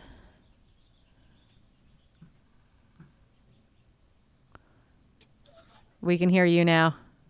Awesome. I don't know if you guys saw that, but some of Marin's finest just rolled through, and they're here at the aid station and just going to cheer on some runners. It's going to be a really good time. Yeah. Amazing. Hey, now, do the runners are coming through that aid station and then continuing on, right? It's not an out and back? No, it's not an out and back. I think it was a little confusing because the aid station was set up to kind of be a little mini out and back, but that's not the case. We had the aid station set up pretty much where this little right turn junction is, where they dip into Loma Alta, and then that's where they start to climb up to Big Ridge or Big Rock Ridge. Now, do you think the people racing at the front, are they going to be able to have like line of sight as they leave the aid station to folks who are coming in? Or are there too many trees? No, I think they will. You make a pretty sharp right turn that's almost like a U-turn, so you could kind of definitely look up and see who's behind you. Nice. So it'll be interesting. I think based on race tactics and stuff like that, I think it'll be really cool as a point into the race where people kind of see who's behind them. Whether they keep the foot on the gas or just kind of lay off a little bit. Yes. Now, David, one thing maybe you can help keep track of as folks are coming through is who stops and who doesn't, Yeah, we're seeing a lot of handhelds. Like I think everyone in the men's lead pack except for Drew Yes. is using handhelds. Drew's got the vest. Drew's got the vest on, so we'll be very curious to see kind of what those exchanges look like with aid and crew at Fox Hollow. Yeah, and I just saw Sasha, who's Drew's partner. She was here, but definitely without a crew bag or anything like that. So I think for right now, Drew's kind of self-sustaining, and it'll be interesting to see if he just kind of rolls through here or stops for some aid. Amazing. Now, I think we're going to throw it over to Debo here for a moment Cool. for a quick on-course check-in. What's up, Debo? Oh my God, guys. I got absolutely blown apart. Never have I felt like more of a 38-year-old dad. But holy smokes, it's absolutely glorious out here. And those guys were absolutely flying. And tell Hannah Allgood she's got her work cut out for her. That was nothing if not extremely motivating. Trying to remember that I used to be a good athlete, but to not be able to hang on for 20 minutes with those guys, that's bruises the ego a little bit, but holy smokes, I couldn't be more happy to have everybody out here on my trails. Absolutely glorious day out here. Show you back to Mount Tam in the city. Woo!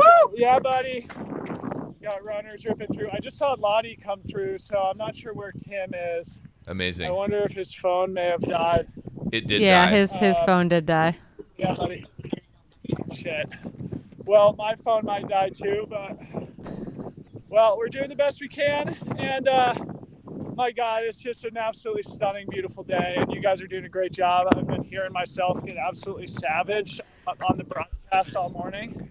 Yep, And, we're gonna let you go because we got the front runners into Fox Hollow. Matt and Eli. See if we can hear from Yeah, we got Matt and Eli. They're what's the gap like? They're running together, and it just looks like they're out for a nice stroll on the trail. Not working hard at all. But they've got a little bit of a gap now. It looks like between dude. 3 and 4. My freaking dude. He was just sitting back those first couple miles. Am I on? Sitting on him. You're on, David. Okay, cool. Yeah, so don't Bit see of a any gap signs to the of next third. pack. Yeah, don't see any signs of third and fourth yet, and we're about 20 Yo. seconds from when they pass through. Now that is true. Matt and Eli are world-class climbers. I know Matt has made like uphill classic mountain running teams. Eli, I mean, could. almost won the Broken Arrow VK. Yep. Second to Cam. Yep. Yeah. This seems like a quick turnaround for Eli. Wasn't he just at Black Canyon ripping it? Yep. Yeah, Casual the dude is supposedly stepping up in distance this year, and he hasn't told us what that actually means yet. So I think he's just playing with all of us. Who knows? Putting on a he's great all show smiles today. though.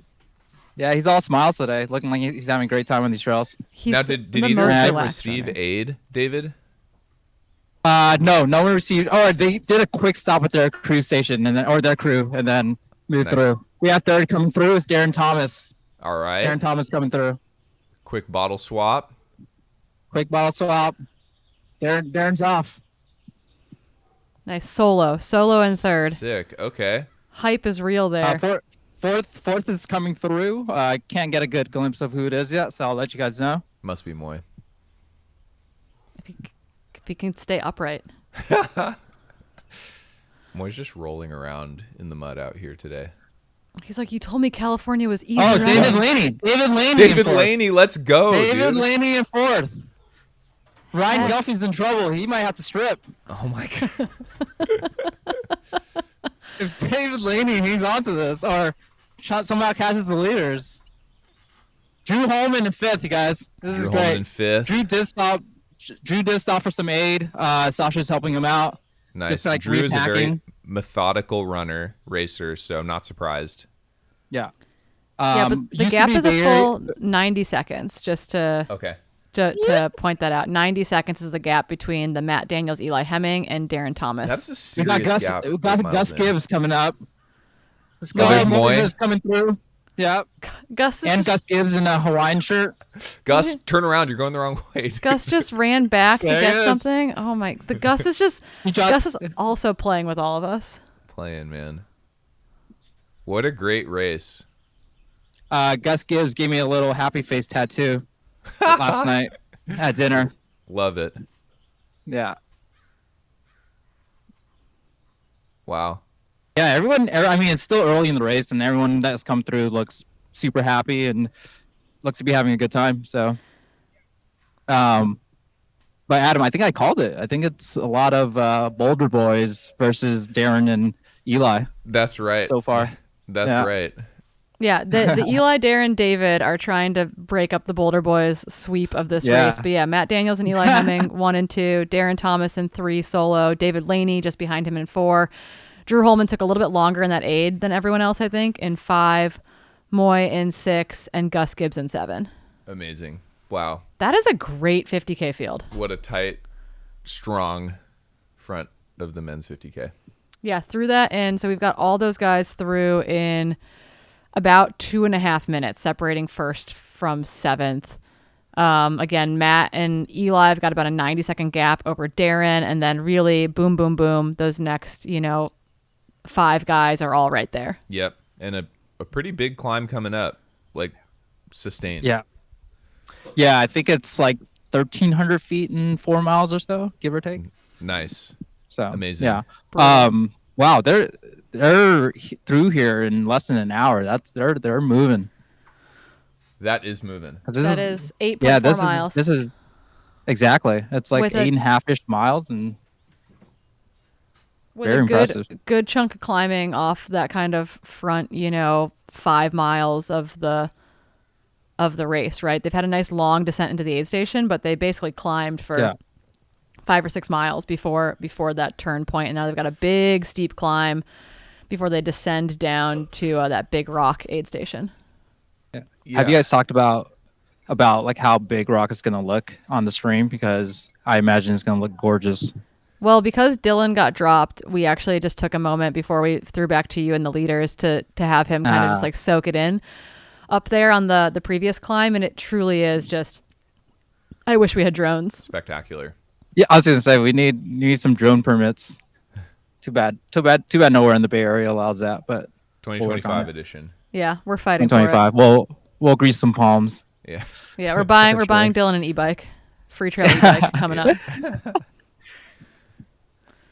Wow. Yeah, it seems to be man, what was that? Top 10 came through and now it's pretty quiet. Yeah. So interesting to see the different tactics as folks settle into this race.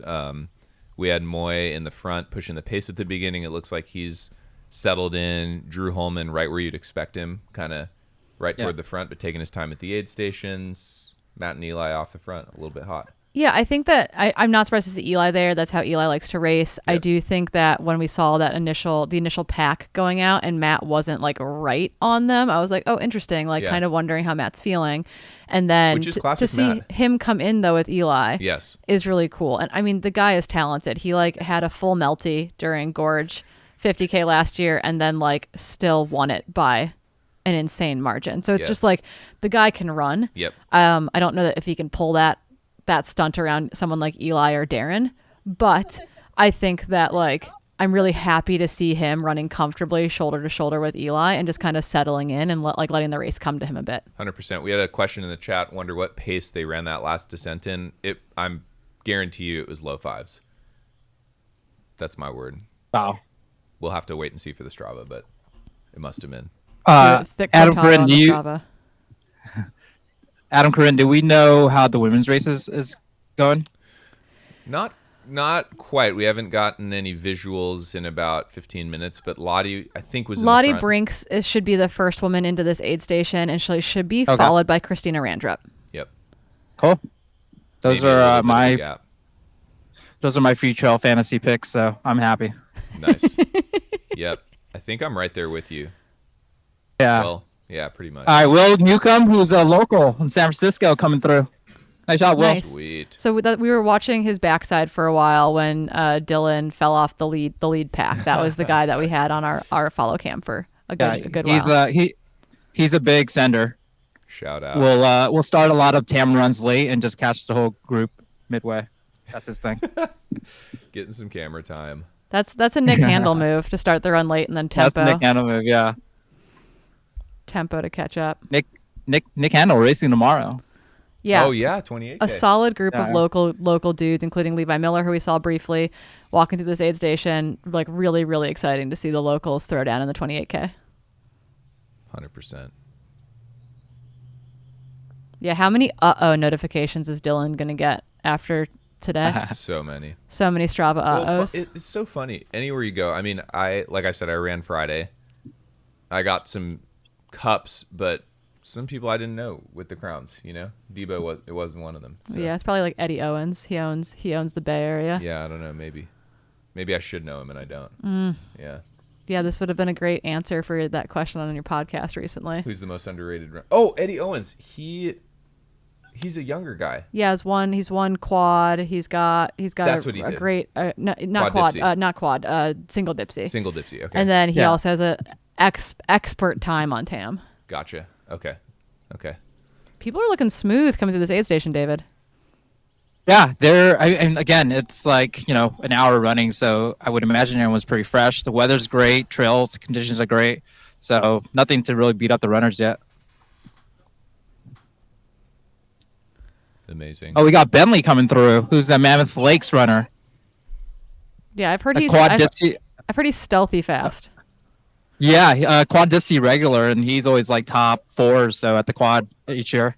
Shout out Baby Rhodes, who's back from his play. Lauren Newman just came through, who's just moved to Marin County, I think, this past year. Nice. Yeah, he was living in like Hong Kong, like Napa for a bit, and yeah. Oh yeah. Looks like we got some questions in the chat about what might have happened to Debo. He got his doors blown off 18.5 miles into the race, so just want to make sure that keep the chat informed. Oh yeah. No, Dylan's getting ready to start training on Monday. No, I think that was Pat Werhane, previous Nike athlete manager, right? Yep. Yeah, wants to get that quick play-by-play. You guys, we got a big crowd coming out here. This is exciting stuff. Yeah. It's like a screen tunnel from where they're coming down on the trail. It's really cool. Sick. Yeah. There's people yelling at folks to clear the trail, which is always a good problem to have. Yeah, it looks like we've had about 15 guys come through the aid station now. Jake Vale being the 15th guy to come in. Lauren Newman was just ahead of that. Bentley just ahead of that. So yeah, top 15 men or so through the Fox Hollow 8.4 mile aid station. Perfect.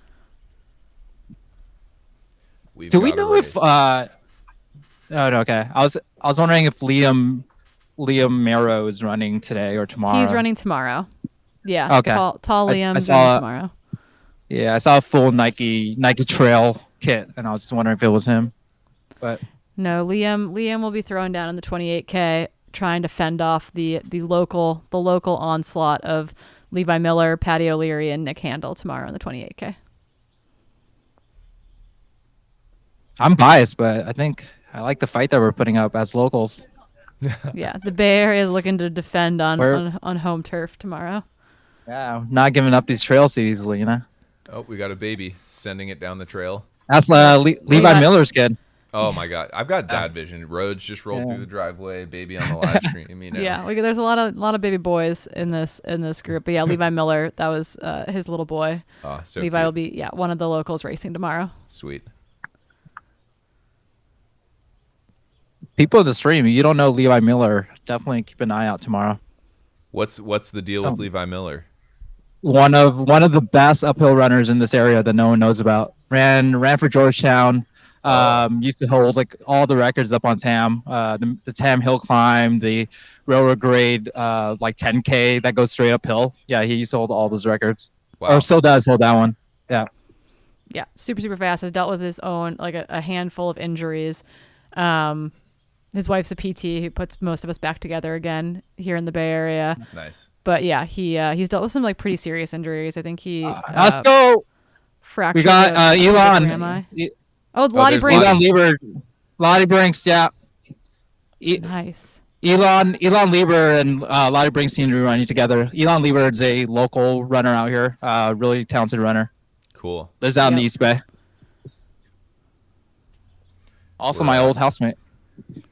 We're in studio tracking on ultralive.net. Just frantically refreshing things. Yeah.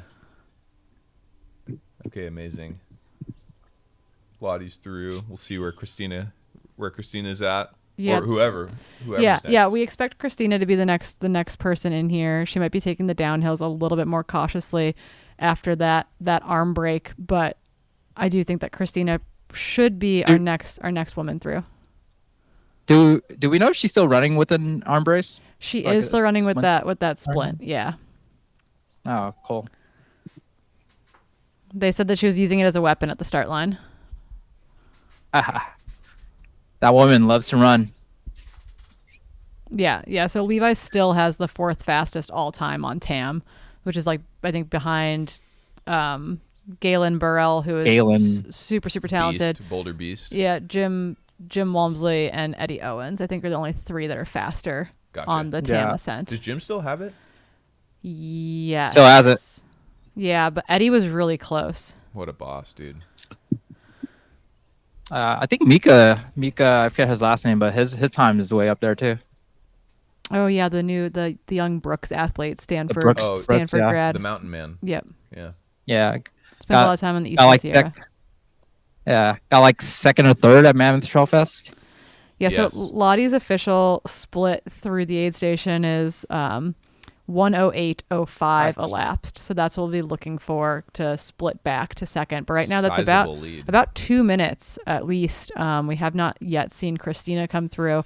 So Lottie's got at least a 2-minute or so gap over anyone chasing her. That's impressive. I don't know. If I had that kind of a lead, I would feel very happy and comfortable. You know? Yeah. How impressive is Lottie Brinks? I feel like she can just run anything. Right? We were saying that we normally would think of her as like a fast 100K runner, but she's got mountain legs. There's Christina. Christina just came through. All right, nice. Looking great, Christina. 2.5 minutes maybe? Yeah, we'll get an official split. Yeah, she'll just blast right on through. I'm giving her a ride back to the city after the race today. So, yeah. According to my watch, like an hour and 10 minutes on the dot. Okay. Yeah, we'll get an official split here, but yeah, probably a 2-minute or so gap between the two of them. You don't coach Christina, do you? Okay. No, she's a David Roach athlete. You were saying that, yeah. There's a big cowgirl contingency out here. Yeah, Clara is running, and she's a cowgirl gal, and I'm excited to see her in this field. I think she'll be top 10. Kind of curious to see where she falls in that group. But yeah, David, keep your eyes out. We're gonna look for splits to the like our top 5 women here for sure. Very curious to see who like actually identify our women that are kind of in that chase pack. We've been able to do a really good job identifying the top 7 men because they've been packed up for most of the day, but really curious to see who's in that group behind Lottie and Christina. Now, I had this woman, Marissa Romeo.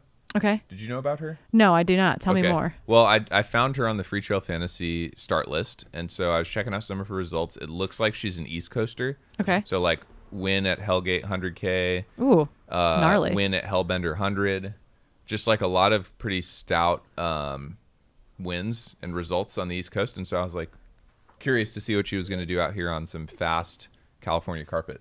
Yeah, totally. Plenty of racing left. Different style of race, early season race. You got to be ready to run is the thing here. Yeah. Coming out of winter legs can be hard when you've got to pull the Band-Aid off. Yes. Yep.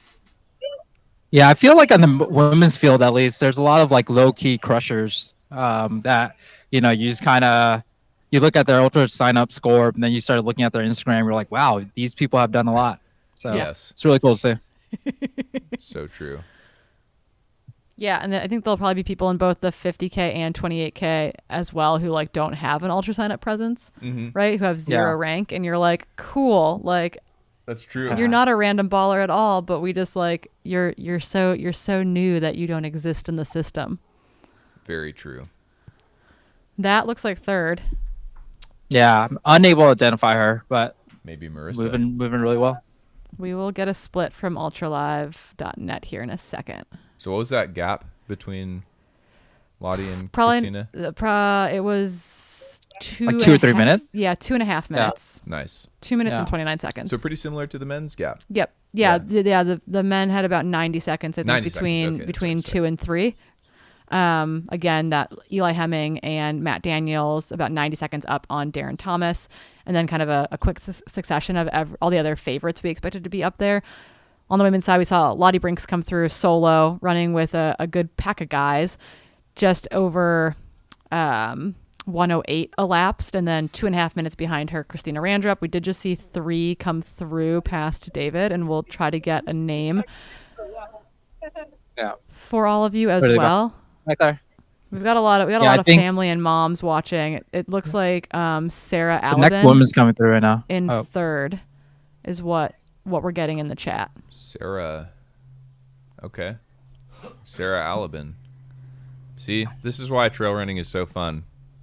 I didn't have her in my phone. Okay, we got Carolyn Latham coming in, was it 4th? Who's a local crusher. Nice. Let's go, Carolyn. Amazing.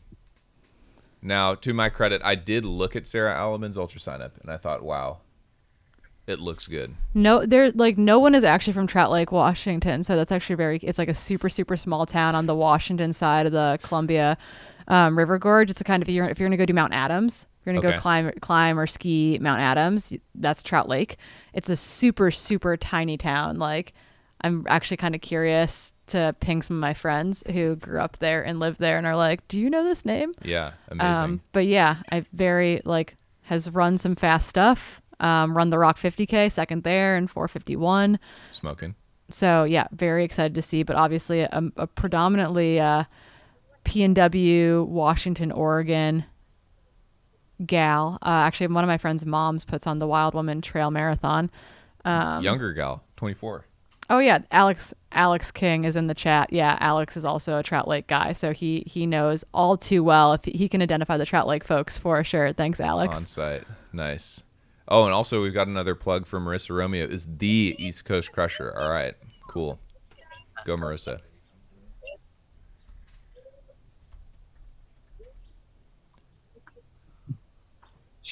Shout out to my Freetrail fantasy picks. They're the men and women's side. Okay. All right, David. Those guys are doing great. David, who'd you have for the dub on the men's side? I did have. Yeah, I know. I did have Eli for the win, but the Boulder Boy contingency putting up a Matt strong cannot confirm or deny who he has for the win on Freetrail Fantasy. Yeah. No, it's all in Matt Daniel, my former coach for 3.5 years. Really? Yeah. Okay. It was the first coach I've ever worked with. Great guy. Matt is a great coach, great guy. Shout out Matt Daniels Run Club if you're looking for a running coach. Yeah, so we officially have our 7 women split through Fox Hollow. So just want to give that update. So Lottie Brinks in 1. She's about 2.5 minutes up on Christina Randrup. Sarah Alabin, Trout Lake, Washington local, hanging out in 3rd spot. She's about 2.5 minutes back from Christina. Sydney Botros in 4. She's less than 30 seconds behind Sarah. Carolyn Latham, local Bay Area crusher in 5, Paige Borges in 6, and then Marissa Romeo in 7. Your Freetrail fantasy picks are looking pretty good, Adam. They're looking all right. It looks like there's a race for the podium. For sure. Yeah, no, for sure. There's definitely this is not like a giveaway to Lottie or to Christina. This is going to be a battle, I think, for those podium spots. Yes. Wow, exciting racing going on. Is this Moises' first like U.S. race in a very long time? I think I heard. It is in a very long time. Yeah, he's raced over here a fair amount over the last like 6 or 7 years. He ran the Rut. We're talking about Moises Jimenez for anyone in the chat. He ran the Rut. He's run the North Face 50, a couple other races. But yeah, he hasn't raced over here in a while, so he's definitely looking to make a little splash here on the U.S. trail running scene. Cool. Shout out the Boulder Boys podcast. Shout out Great Boulder listen. Boys podcast. Man, free advertisement left and right over here. Listen, if you're looking for a good laugh, head on over. I will say that we were talking about this yesterday as well, that this race I think is going to be one of those races, Gorge is similar in that vein, where it's going to, the Black Canyon 60K is similar in that vein, where it is an opportunity for us to learn about kind of the up and comers, the heavy hitters that have been regionally relevant, who are going to become nationally relevant this year or next year. Yes. I think that's going to be highlighted both today and tomorrow in the 50K and 28K, where it's like, yeah, there are some well-known names, but there are a lot of people who are regionally significant who are about to like be brought to a wider audience. Yes. Yeah. And this race, off to a great start. There's going to be some historical times put down today, I bet, like both on the men's and women's side. Yeah, these could be for, inaugural course records generally aren't like the strongest per se, and I think we're going to be laying down some pretty stout like first year times. Good little test piece for whoever comes out next year. For sure, 100%. You're going to be able to say, hey, like Matt ran this time or Eli ran this time. Like if I can run this time, like that's legit. Yes, 100%. Lottie ran this time. Yep. Like, she's the Javelina 100K course record holder, like golden ticket winner. Like these folks that are going to be, fighting for the top of the podium are establishing kind of like what people are going to be looking to be measured against come 2025, 2026. Obviously, courses change a little bit. Obviously, weather is a factor. The field is a factor, but really cool to see. Yes. Yeah, I was thinking today for the men's side at least, going under 3:45 would be like a pretty aggressive time. David, my time is 3:45. That's what I picked, and everyone has told me that is way too fast. You might be right. I think it's in danger. David, you and I are the optimists in the room. Sub 3:45 watch out here in the studio, man. I can't believe it. Now, my pick, David, I'm like a 3:53 prediction, but we'll see. Okay. You got to watch out for that whopper climb at the end, man. That could blow some people up. Yeah, I'm curious to see what the race is going to look like at that point. Yes. 100%. Fun story. I met Matt Daniels at another local race called Woodside Ramble, and he ran a 50K in like 3 hours and 20 minutes. I was like, there's no one who ran that as fast. 3:18. So. Insane time. And insane time for that course. And so maybe we could create some of that magic today. Yes. Now look at this view. I don't know what camera this is, but maybe the Debo cam. It's the Debo cam. They're waiting for the runners to come back up the hill to him, look at these where he's going to make views. Another attempt to hold on for a little bit. Well, I think you'll have a better attempt because he's already up. They're a little more tired. He's got some downhill running ahead of him as opposed to like a uphill threshold. Yeah. A tough cold start for sure to the morning. Can Debo hear us? He can hear us. Okay. I'd love to get another Devo cam at some point. Guys. Oh, we've got him. Hear me? Yeah, we can. Dylan Bowman in our ears. What up? What up, man? Guys, it looks beautiful. I got absolutely... Yeah, it's a stunner up here. We got some ponies up at the top of the hill. I can see Eli coming up with Matt Daniels. A few seconds back. Don't see anybody behind the two of them yet, so... They've probably got at least 90 seconds to 2 minutes to third place at this point. So Eli's hitting the gas up the climb and Matt's on his wheel. Thank you. Those two are some of the best climbers we've got here in the States. So and I'm not surprised. They had about a 90-second gap over Darren Thomas at the Fox Hollow aid station at the bottom of the climb. Yeah. Now, Debo, are you going to jump on their wheel here when they come by? Yeah, I'm going to jump on their wheel. So, again, keep me in your hearts and thoughts and prayers. And you got this, I'm dude. Just do my best here. We're gonna be right there with you, cheering you on the whole way. The chat is behind you, Dylan. Yeah, Debo, take your ketone IQ shot right now. Hearing these Boulder Boys podcast recommendations. I wondered if anybody's also plugging the Freetrail podcast on the broadcast. I mean, we keep talking about how we're in your podcast studio as we speak, Dylan. It's a great point. Now, here they come. All right, here they come. Just to give a quick plug, though, the Freetrail podcast is all time. I'm always waiting for it to drop. It's the OG, I feel like, of our sport. It's the gold standard. Dylan talks a lot about how he's just like a everyday sports dude. Yeah. And it's like, but I don't know. His podcast gets me through a lot of long runs. Totally agree. But this is Eli Hemming. Yeah. Oh, yeah. With a gap. He did open up a little gap. He is hammering. Which is a tall order, opening up a gap on Matt. So we'll see. Maybe Matt's letting him go a little bit. He is hammering. Holy crap, Debo, get ready. Here he goes. Eli Hemming looking like he's got this race under control. The future of our sport, Eli Hemming. Unbelievable.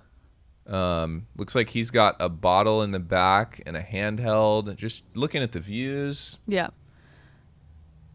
He's like pointing at stuff. Pointing at things. Unbelievable. Yeah. I was going to say the future of our sport. Also like the past and present of our sport. Yeah. You know, he's like, I feel like we're entering our Eli Hemming era. Yeah.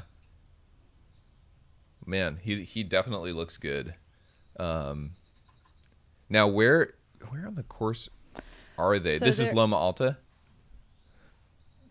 Right here, maybe. Kind of zone. Sorry, I'm like reaching and pointing No, over Adam's shoulder at his good. camera.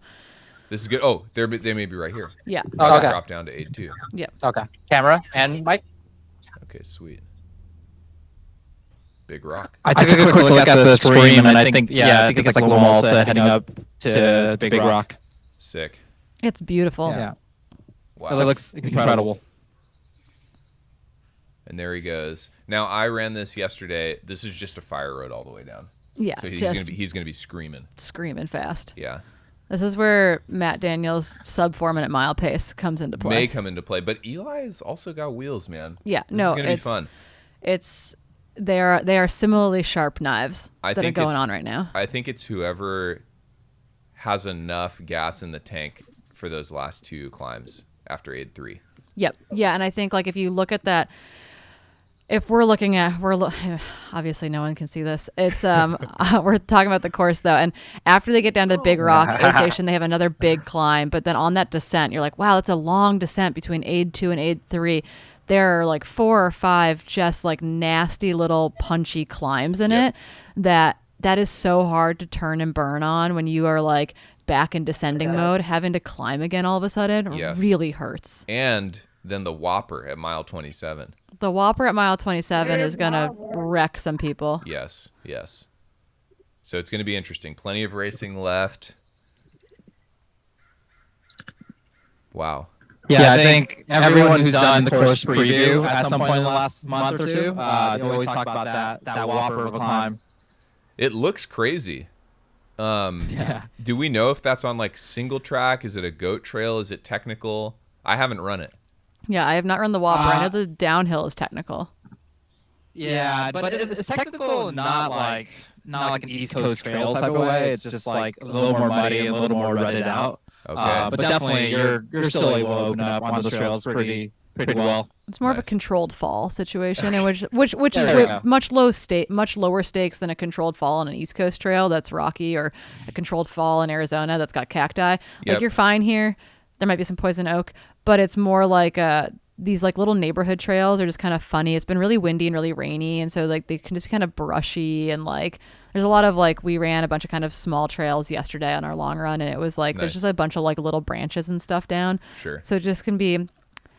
It's not the carpet that you've been running on all day. It's just a little bit looser, a little bit less packed down, a little bit less maintained or groomed. That's cool. Now it looks like we got some intel in the chat. It's a social trail. So cool that you all included it. Oh. I'm always curious about people's shoe choices. I think trail shoes are definitely the way to go here today. Yes. Versus like, some people just kind of will throw on a pair of road shoes just to move a little faster. But I think trail shoes are definitely the way to go. Totally agree, David. And it looks like we've got the Big Rock Ridge static cam right now. Beautiful ridge top views popping off on the live stream. Wow. I think Ryan Clayton just came through here. He was a guest of like Freetrail and Daybreak. They brought him in. I forget where he lives, but he's a like YouTube influencer. Indiana. He's in Indiana. Wow. Isn't Ryan Thrower an Indiana guy? Yeah, Ryan Thrower is also an Indiana guy. Big Indiana love, though. Yeah. Wow. A boy just came through. Looks no older than 14. Just kind of roll through here with a Strava cap. Kind of cool. Yep. Sounds like we might be having some echo issues from David's mic. We'll try to get that sorted for you guys, but we are aware. You sound great to me, David, on my headpiece. You're in our ears. You sound great, but it sounds like are they just not able to hear us on the stream? I think they can hear you. It just might have a little bit of an echo. So we'll try to get that sorted on our end. Yeah. I think we might be moving over to the Chicken Shack A station in a bit. Okay. So I'll probably see you guys in a little bit. Perfect. All right, we're going to send it over to Liam, who's got Tim Tollefson right now for a quick interview. Nice. Over to you, Liam. Can you hear us? Yeah, we cannot. Perfect. Yeah, we got you. Great. So we're just above, like about an eighth of a mile around the corner from the Big Rock aid station. We're set up looking up at the trail ahead, and I spotted a runner coming down. I'm like, who's that? Of course, it's Tim. Tim, you were following the top 10 women-ish with the camera. Give us a quick insight into how that was this morning. Absolutely unbelievable. Lottie is looking fantastic. Smooth on the uphills, crushing the downhills, going through the muddy sections that look like pavement to her. It was super fun to see her in her element. There's a really small gap between her and Christina now. Do you envisage a move being made, or is she looking too strong? I would be betting on Lottie. She just looks really strong. Obviously, it's early. I dropped them at about mile 6 to come over this way, so there's a lot of racing left to be had, a lot of real estate. But she just looked really comfortable, really smooth. She was chatting. I couldn't figure out how to turn off the audio, so we were listening to Corinne and Adam on the live stream. And Lottie's like, "What are they saying about me?" It was pretty fantastic. I was like, "I'm sorry," but I think it was just jazzing her up. It started off pretty chilly this morning. What are conditions like out there? Yeah, it was. I mean, coming from winter, I had gloves on this morning. It was cold in the shade, but now it's absolutely beautiful. I've heard that the first section that we went through the mud is probably the only real muddy area, and the rest of this has just been banger.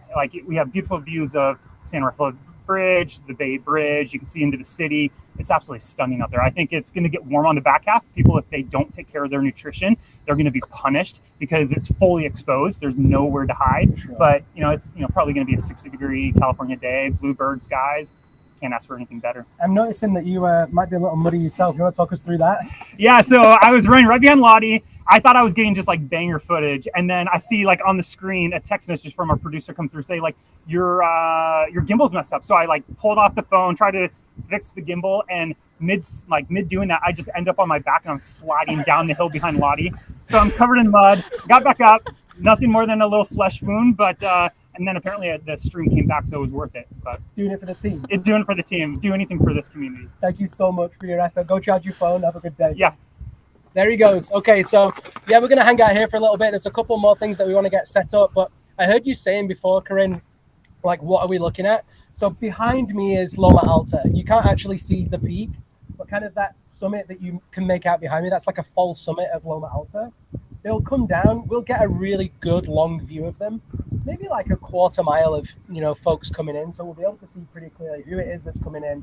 They'll swing by us here, and then I'm going to get our awesome camera operators to flip the camera around, because then we have a really cool view on the opposite side. Can we do that? Sophia, my camera operator, who's an absolute badass. We're going that way. I'm going the wrong way. We've done this before. So they'll go down this trail here, and then we can't see the big rock. So unfortunately, it's hidden around the corner. But on the opposite side is this beautiful, beautiful single track, and that's where we go from fire road to single track. And they'll quest off. Let me see, a little bit more. Can we go a little bit more? Yeah, there we go. Let's move this. Hi. So then they'll go up this awesome single track. They disappear around that side. That's where we'll lose them. And then eventually they pick up the Big Rock Bridge, which is just, as Tim just said, it's so exposed. There's nowhere to hide. And that climb, in the words of Debo, is grinder. It's a really fierce little climb. And then they'll pick up the ridge. And then it's a smooth downhill all the way to Chicken Shack. So yeah, we're going to get a couple more things set up. Oh, look, there's some runners. Are those our runners? Turn that thing back around. Oh, turn it around, quick, Sophia. This actually could be Eli and Matt Daniels. It actually is. Oh my God. Wow. Really excitement. This is live sports action. Live from the field of Liam. Quality content right here. Like button. Smash that like button. It is. Oh my gosh. So Smash the How are they button. looking, Liam? Are they screaming? I mean, I've run this trail a few times. You can really open up here. I'd say they're looking like 70% open. You know, 70% open is what he said. They're looking 70% open. Okay. Oh yeah, they're right together though. Right here, yeah. There's So like fast downhill. Not much of a Let's go, gap. boys! Dylan's gone. Yeah. Yeah, Dylan Debo's gone. Eli and Matt just hammering. Now, I stand behind what I said before. That looks like sub 6 minute pace all day long. Probably 5:30 or faster. So just looking at those two there, like I'm gonna Hannah, Matt can looks you to keep be an eye on back on behind me? form, Yeah, dude. we'll flip the camera that way. Yep. Yeah, Matt. So looking just in the facial expression alone, Eli looks so calm. Like so calm. Matt definitely looks like he's hanging on. That was just from facial expression alone. Like, I don't know, it's hard to say. But yeah, I can see someone else coming down as well, but we'll keep on going out of that other side. We've got like a real no, that's not racing. Awesome. Yeah. How Maybe did that shot? I didn't see how that looked. How did that look for everybody on the broadcast and for you folks? So we can kind of hear you. We're getting a little bit of a wind, I think, Liam. But they looked like they were moving so fast. Yeah. I did like I couldn't tell Matt's facial expressions. I feel like I feel like he defaults to a grimace. He does. A little bit. But Yep. I just think that's like his base setting, you know? And so Resting it's like grimace face. Eli looks calm, I feel like most of the time, and kind of smiley, and I feel like Matt looks like he's not giving anything away, like poker face. It's true. Matt's not a real like smiley dude when he's racing, you know. Yeah. But hey, a lot of racing left to go. Both those guys You are can looking see great. the Oh wow, you athletes can on still that see him on the single live track. stream. Yeah. Amazing. So this is the trail, The single track. the single track. Single track. Yeah. Nice. And they basically.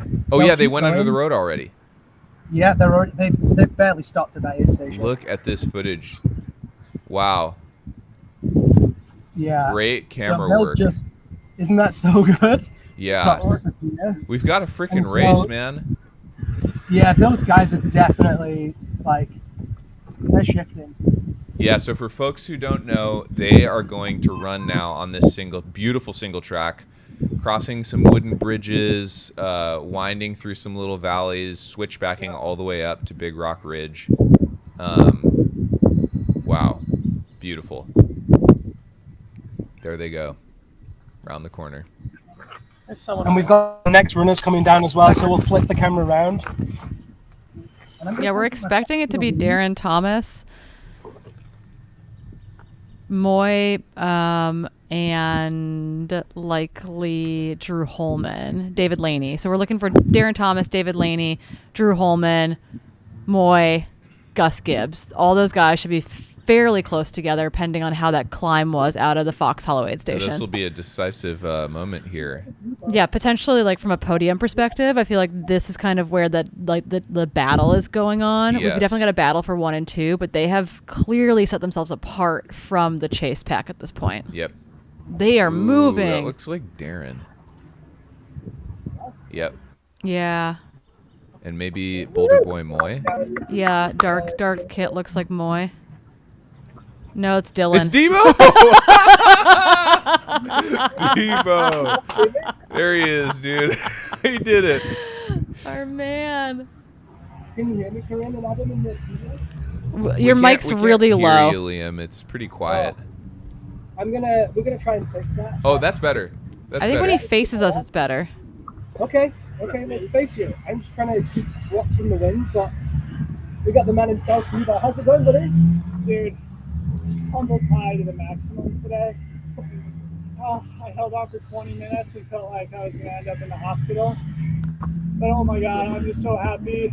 Couldn't have asked for a more beautiful day. My phone's dead. Appreciate everybody's patience on the live stream. We're learning about this all in real time. The front guys are absolutely flying, and I'm just so happy, so happy.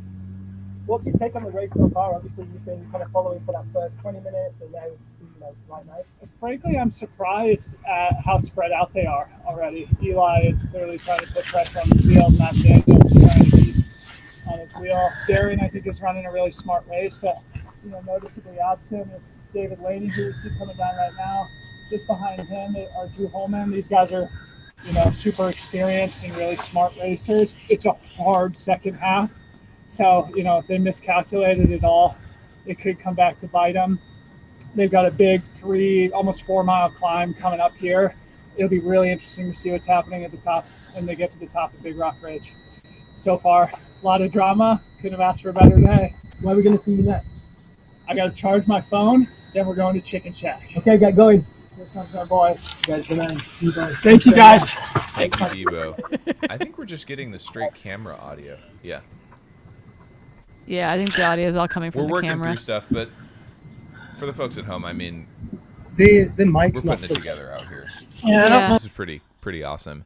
Yeah, David Laney. Go, David. Team Craft. Is he hearing? Yeah, perfect. All right, so we're muting the on-field audio from our correspondents. We got Drew Holman bringing up the rear in 5th. Maybe? Yep. Yeah. So Moy is who we're looking for, right? That was Older just boy Moy. That was just David Laney and Drew Holman. So we're looking for Moy and Gus Gibbs. Okay. While we work on our audio issues there, I think we're getting it directly from the camera as opposed to from the mic in the field there. So trying to get our audio Drew fixed. racing smart as usual, just kind of working his way up from behind. This is classic Drew. I wouldn't be surprised if he runs the back half of this race really freaking strong. Yeah. I mean, Drew historically is really good at kind of charging on the back half of races. We've seen him do it at Lake Sonoma. We've seen him do it at Worlds.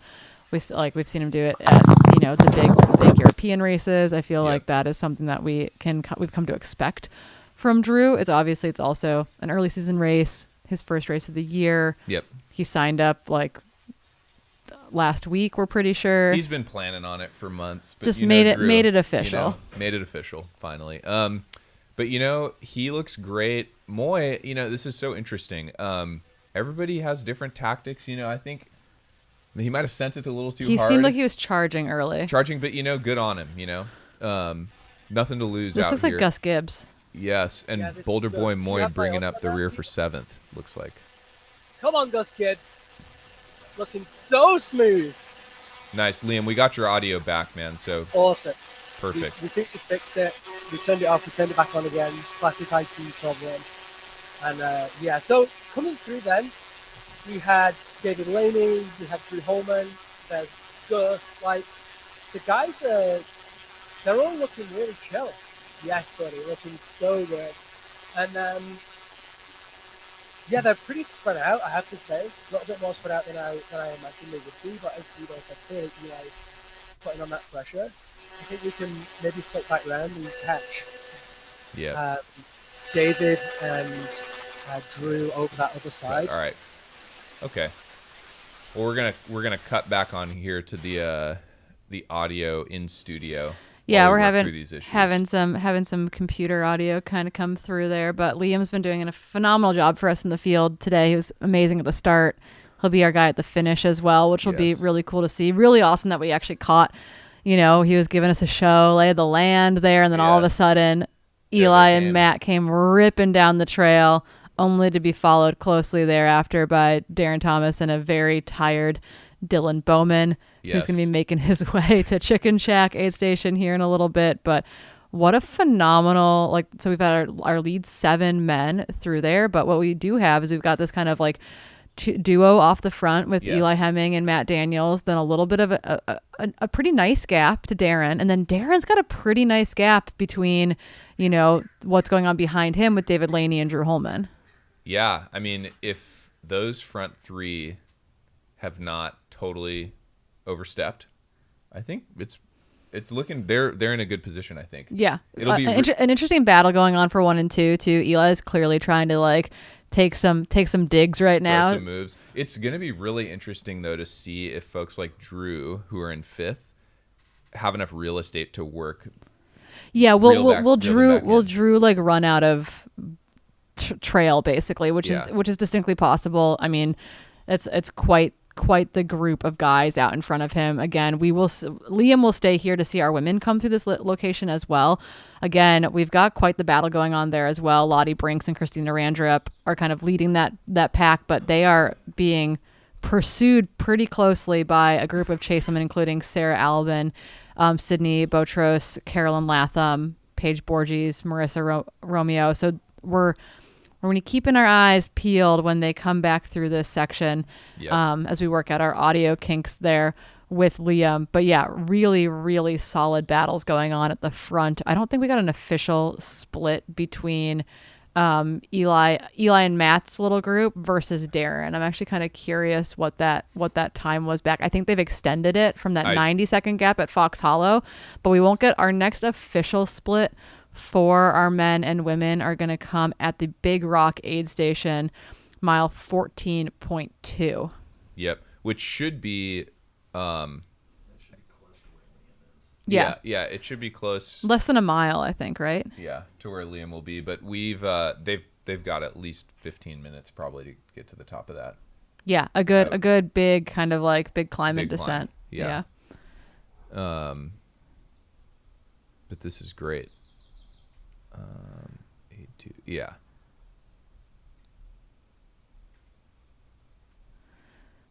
Yeah, so again, Liam is kind of outside of the Big Rock aid station on one of the bits of fire road before they go over to single track again, and that will be our next official split from the guys, and that will be, I'm really, once again, very curious to know what that gap is between Darren and the two guys in 1 and 2. And I guess my question, Matt, for you would be Matt is running. Adam is with me in studio.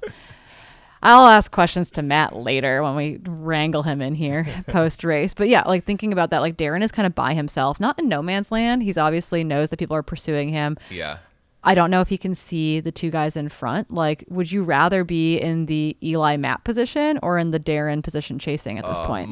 I would much rather be in the Eli Matt position. It's actually really tough being in like no man's land where you're kind of like in between the people who are chasing you, but you can't really see the guys in front and it feels like they're just out of reach.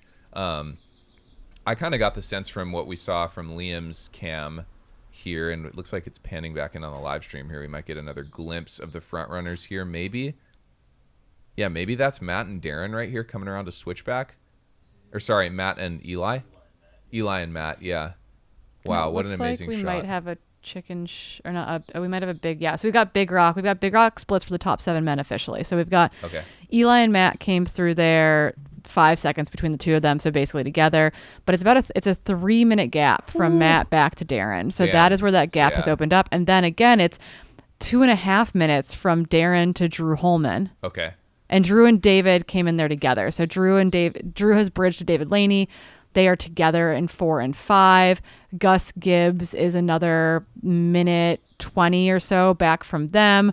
And then Moy is kind of by himself, maybe 30 seconds or so off of Gus Gibbs. So Eli and Matt together with a 3-minute lead over Darren Thomas. Drew has bridged to David Laney, and they are, another 2.5 or so, 3 minutes back from Darren. I mean, first of all, amazing breakdown. That's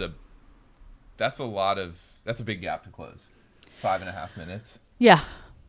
Possible, though. If people fall apart, anything's They'd have possible. To crater, though. I mean, what like Eli or Matt, usually the case when it's like 2 people in the front like that, like one of them is gonna hold it together. Yeah, at least one of them. Yeah. So, yeah, we definitely got a race for the win up front, and then a fairly tight chase pack for the rest of the podium. Yeah, so we'll see. It's a super exciting and some great camera footage going on. Now I'm not sure. It looks like maybe there's just some recreational runners running down, and we maybe had Matt. There's some people flying though too. Yeah, we maybe had Matt and Eli running on screen from right to left going up the trail. So we should be able to see folks like Darren, Drew, David Laney, Moy. Yeah, and I think my guess is that Eli's going to continue to attack every single climb. Yep. I think he feels like he's probably running a little bit stronger than Matt there, and is going to apply pressure. Yep. On each of those moments. The question is, Matt's got those those long 4-minute mile legs. And I think that, you know, if he's feeling good, he's going to be able to continue to hopefully kind of pull back time on those descents. It is a downhill to the finish. Yes. But there's an uphill before that downhill. So, yeah, you know, I'm very curious, like, if Eli knows that he feels like he's running those uphills a little bit harder, he's going to go so hard coming out of the Whopper with the hopes that he's got enough distance between him and Matt going into that downhill descent. Yeah, it's so interesting. I feel like it really is going to come down to, for both of those guys, fueling, pacing, and because both of them could rip those steep uphills. Yep. If they have done things correctly. Nice. So it looks like we've got a beautiful shot here from at the top of near the top of Big Rock. Yep. On the ridge. So beautiful. This is right where the Louise Fire Road comes in. Right where the Louise Fire Road comes in. Wow. Yeah, you can see our little pin flag there. Beautiful. That's what the course is marked with, largely with pin flags out there. There's some key intersections that in part are a distinction from the 50K course and the 28K course, because both of those are marked as we get ready to do the 50K today, 28K tomorrow. You think today's racing is fast and furious? My word, is tomorrow going to be absolutely insane. And David Lamb and I are both on the record of thinking that the guys can run something close to 3:45. And I'm really curious. We're 1:49 into the race. The men have come through that 14-mile aid station. Question being, this course is pretty back half aggressive, back half heavy. So they're through the 14-mile aid station. They're through the 14-mile. Do we have an overall elapsed on the front? Our overall elapsed time on the front is that kind of running clock of 1:49. 1:49, okay. But yeah, so our men through there, they came through elapsed at 1:34 though. So I think I'm right on with like mid 350s. We're gonna be 345 is smoking. It's gonna be really close. I don't know. We'll see. We're having a fun little banter here in the studio. I know something's got to be wagered at some point. David in time. Lamb thought sub 345, so I don't know. That seems like I was at 345. Yeah. Okay. Fair. We'll see. Either way, folks are hammering. They're putting on a show out there today. Yeah, these are some more of the guys coming in those kind of like top 20 or top teens into the top 20 positions. We got lots of locals out here racing too, and Liam's is an East Bay guy, so he's gonna know lots of the folks that are out here running today as well.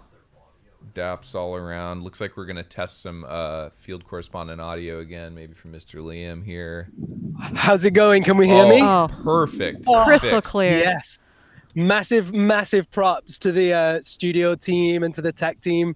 Like the behind the scenes, they're absolutely trying to troubleshoot. So huge props to them for fixing this. It's so hard to get these things right, and I'm super impressed they fixed that one. So thank you to them. Yeah. So there's a couple angles that we can get from this spot. Obviously, you've got this running down, looking so good, buddy. Make it work. Yes. That's Bentley, Mammoth guy. Yeah, Bentley. Yes, looking solid. Got to get those high fives. There's Carl. The gap is definitely spread out now. But what I was just about to say, we're getting this angle of the other side. I think you maybe cut to some of the footage, and they're far on the ridge, or like climbing up the ridge. It's probably halfway up that big rock ridge climb. Gotcha. And yeah, that gap between Eli and Matt had definitely got bigger. Oh, it did. Not much bigger, but the gap was definitely bigger from when they passed me. There's, when they passed me, it was maybe 10 seconds. And just visually, I could see that it had maybe got to like a 30 to 45 second gap. Whoa. Eli seems to be attacking on every single climb, which is not a bad strategy. Hey.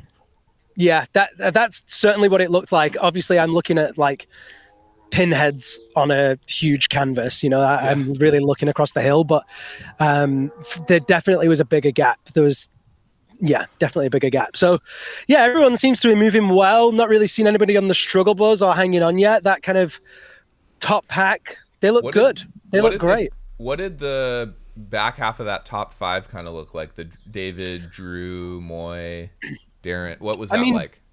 Yeah, so everyone looked good. Drew looked the best of everyone. He was in really good spirits. I mean, like positive vibes only. He was just really like psyched, feeling the hype. The other guys were kind of heads down.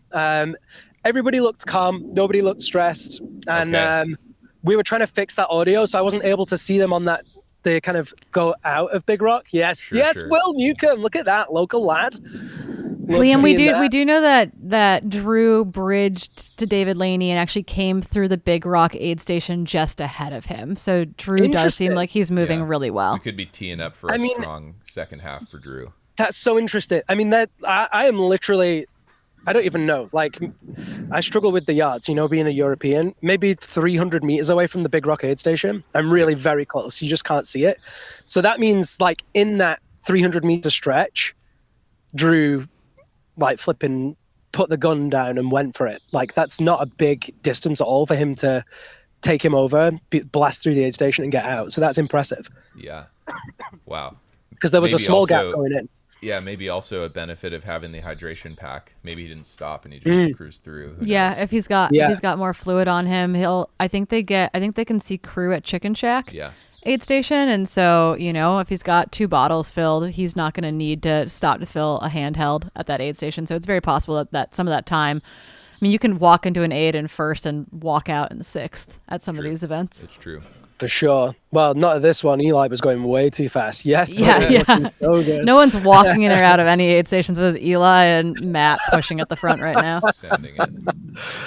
And I have to say, I am keeping a close eye on the ridge itself. I mean, it's even further. Like, we're talking microscopic pinpricks to the naked eye at that point. But I am looking up the Eli right now. Looks like amazing. Is this Grady? Maybe. Yeah, that'll be Grady. Almost amazing. At the top of the climb. Wonderful. Going by, like I mentioned earlier, a little radio tower there we just saw.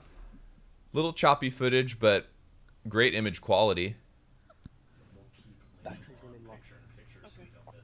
Yep, perfect. Okay, yeah, great. So Liam, we're gonna keep you on picture-in-picture so that we're seeing Eli from Grady's runner cam out on course, but we want to make sure that we don't miss Lottie and Christina in particular coming through your aid station. And we do think that there's actually quite a group of women pursuing them as well. They weren't that far off of them at the Fox Hollow aid station, and so want to keep an eye on what's happening in that women's field. We'll be looking at so behind Lottie and Christina, bibs number 102, which is Sarah Albin, bib 124, Sydney Botros, bib 228, Carolyn Latham, who's local. We'll be kind of keeping an eye for that top 5 group who we think are actually fairly tight together on the women's side, with Lottie charging at the front. But yeah, on our other, we got great image quality, but low frames per second. Yeah, we're looking at a slideshow on our end basically. Yeah. Oh, here we go. How's that gap going in the women's? Do we have any update on the gap between Lottie and Christina? At Fox Hollow, it was about 2.5 minutes between Lottie and Christina, and then it was about 2.5 minutes between Christina and Sarah.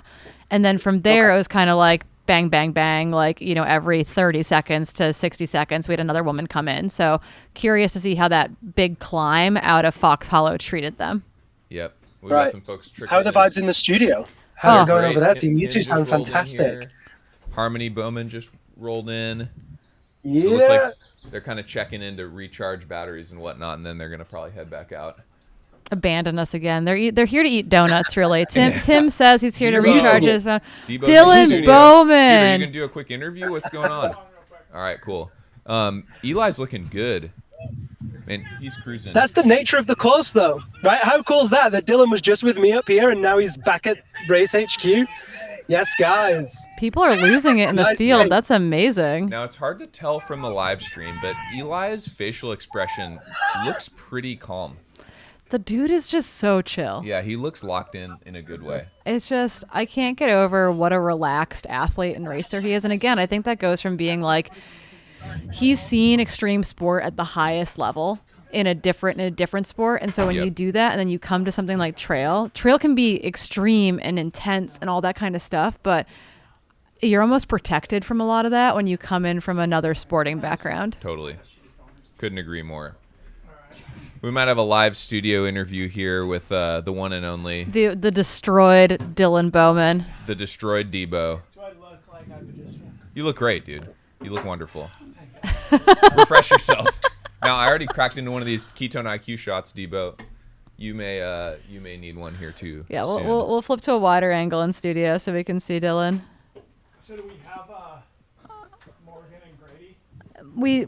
We have Grady with Eli, but it's kind of choppy, like really clear image, but not moving well at rate of.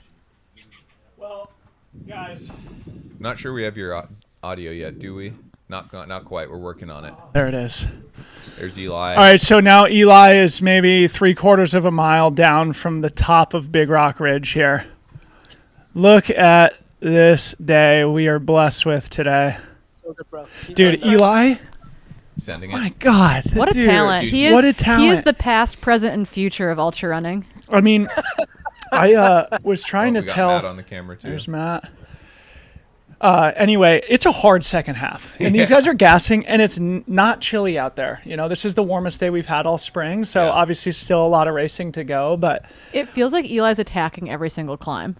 Like it feels like that's where he's opening it up on Matt a little bit. Is it feels like he's attacking every single uphill. This doesn't not look a like lot, that much. not a lot. Less than a minute. Yeah, so they're going around this little bend. There's kind of a social trail on the other side, and then they start the final kick up to the top. Dude, Matt and Eli putting on a freaking show at the front. Yeah. Okay, so this is Buck's bypass here. They're just down from the top of Big Rock Ridge. I'm telling you guys, nobody goes out here. When I go running out here on Big Rock Ridge, this is on the west side. You see the radio antennas there. Beautiful radio towers. Nobody comes out on these trails. You have it all to yourself. There's Lottie Brinks, race leader in the women's Go race. Lottie. Oh, I was like literally Big just gap, texting. I was like, we can't miss Lottie. So anyway, I was at the top of Loma Alta, looking back down as Eli and Matt were making their way up to the top. And Eli, just as a climber, dude, it's incredible. You can see it on the live stream. Yeah, I mean, so from a half mile away, you could get the perspective of just like, wow, that guy looks like a climber. Eating up the trail. It's kind of crazy. It's like Tadej Pogačar in the Tour de France as a cyclist, where you're just like, yeah, that guy is built to shred. Yes. And Matt was right on his wheel too. And then there was like a kind of a surprising gap back to Darren. Three minutes back to Darren. And then behind Darren, it's another 2 minutes. Yeah. Dude, it's like a 5.5 minute gap to Drew. The thing is though, hard second half, warm day. Whopper coming.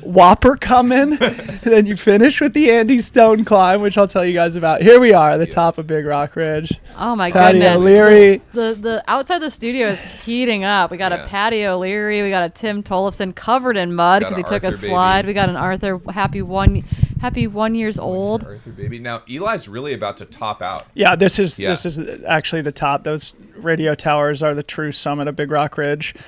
And then you'll see the San Francisco Bay as he makes his way east. He'll have a stunning view out towards Mount Diablo, which is the 4,000-foot iconic summit in the East Bay. Amazing. So stay tuned for some big views here. Big shout out to Grady Jackson, local shredder here, who's hanging on Eli. The dude has been training for this for sure. I mean, hanging with Eli for any amount of time is sounds like this is Kroom, who actually just ran the Black Canyon 100K a couple of weeks ago. No way. Kroom and Ruby are up there. Sick. Nice. Matt is right behind him, too. Oh, yes.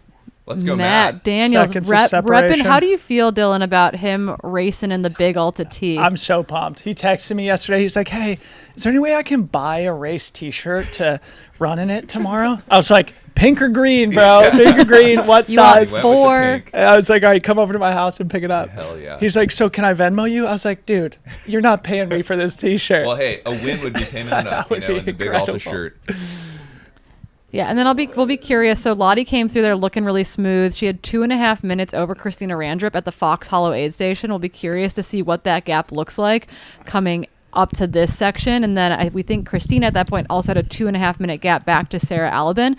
And so want to keep our eyes on kind of what's happening in that women's front pack. But it's definitely Lottie's kind of in charge at the front of the women's race, but there's a great pack of women kind of particularly in that 2nd through 7th position that are definitely like all podium contenders right now. One person I don't think we talked about, there's Christina. So nice. Yeah, Christina. It's so good. One person we didn't talk about. Yeah, gentle high five on the wrist. So good. I think it was Sydney Boutros who was in 3rd place, at least when I saw them come by. Paige. Yeah, she's Oh, is it? No, not Paige. Sydney Boutros. So Sarah Alabin and then Sydney Boutros. Yeah. So 3 Sydney, and 4. I don't think we talked about yesterday, but she's from Boise. Actually, Boise her husband Philippe worked at Transform with your brother and Drew and Nick Handel and stuff. Way. Yeah. Data guy. Yeah, data guy, and he's got his own new startup now. But Sydney's a Speedland team member and a great runner from the Boise, Idaho area. I've probably Philippe's met her running brother. tomorrow, That's so funny. Yeah, really strong top 3 in the women's race. Yeah, here. yeah. And then Sarah Alabin just in front of her, young gal, 24 years old from Trout Lake, Washington.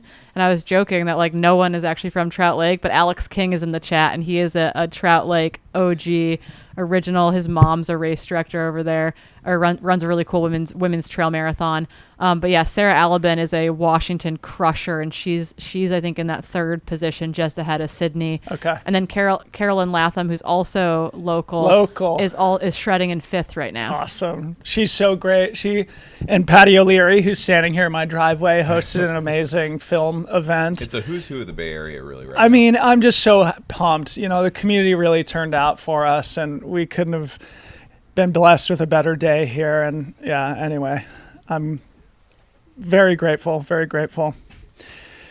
So this is Matt Daniels going around. There's sort of like an old decommissioned fire lookout there at the top. And the thing about the top of Big Rock Ridge, and we mentioned this yesterday, but there's a few of these sneaky grinders that we'll probably get visual of here in just a few minutes that really serve to break the rhythm when you're ready to just have a nice, consistent, long-flowing fire road downhill. Yeah, there's some mean little and they're climbs. Steep. Yeah. They're steep. Diggers. But fire road. Fire road. Yeah.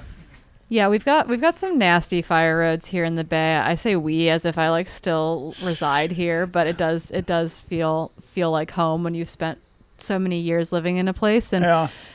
Now, Debo, I know we've in studio, you know, and all in good fun. We've been dogging on you a little bit for getting blown up. At the beginning. What did it feel like to run that first part of the race with the front? Guys, never has it been so apparent that I've got some work to do.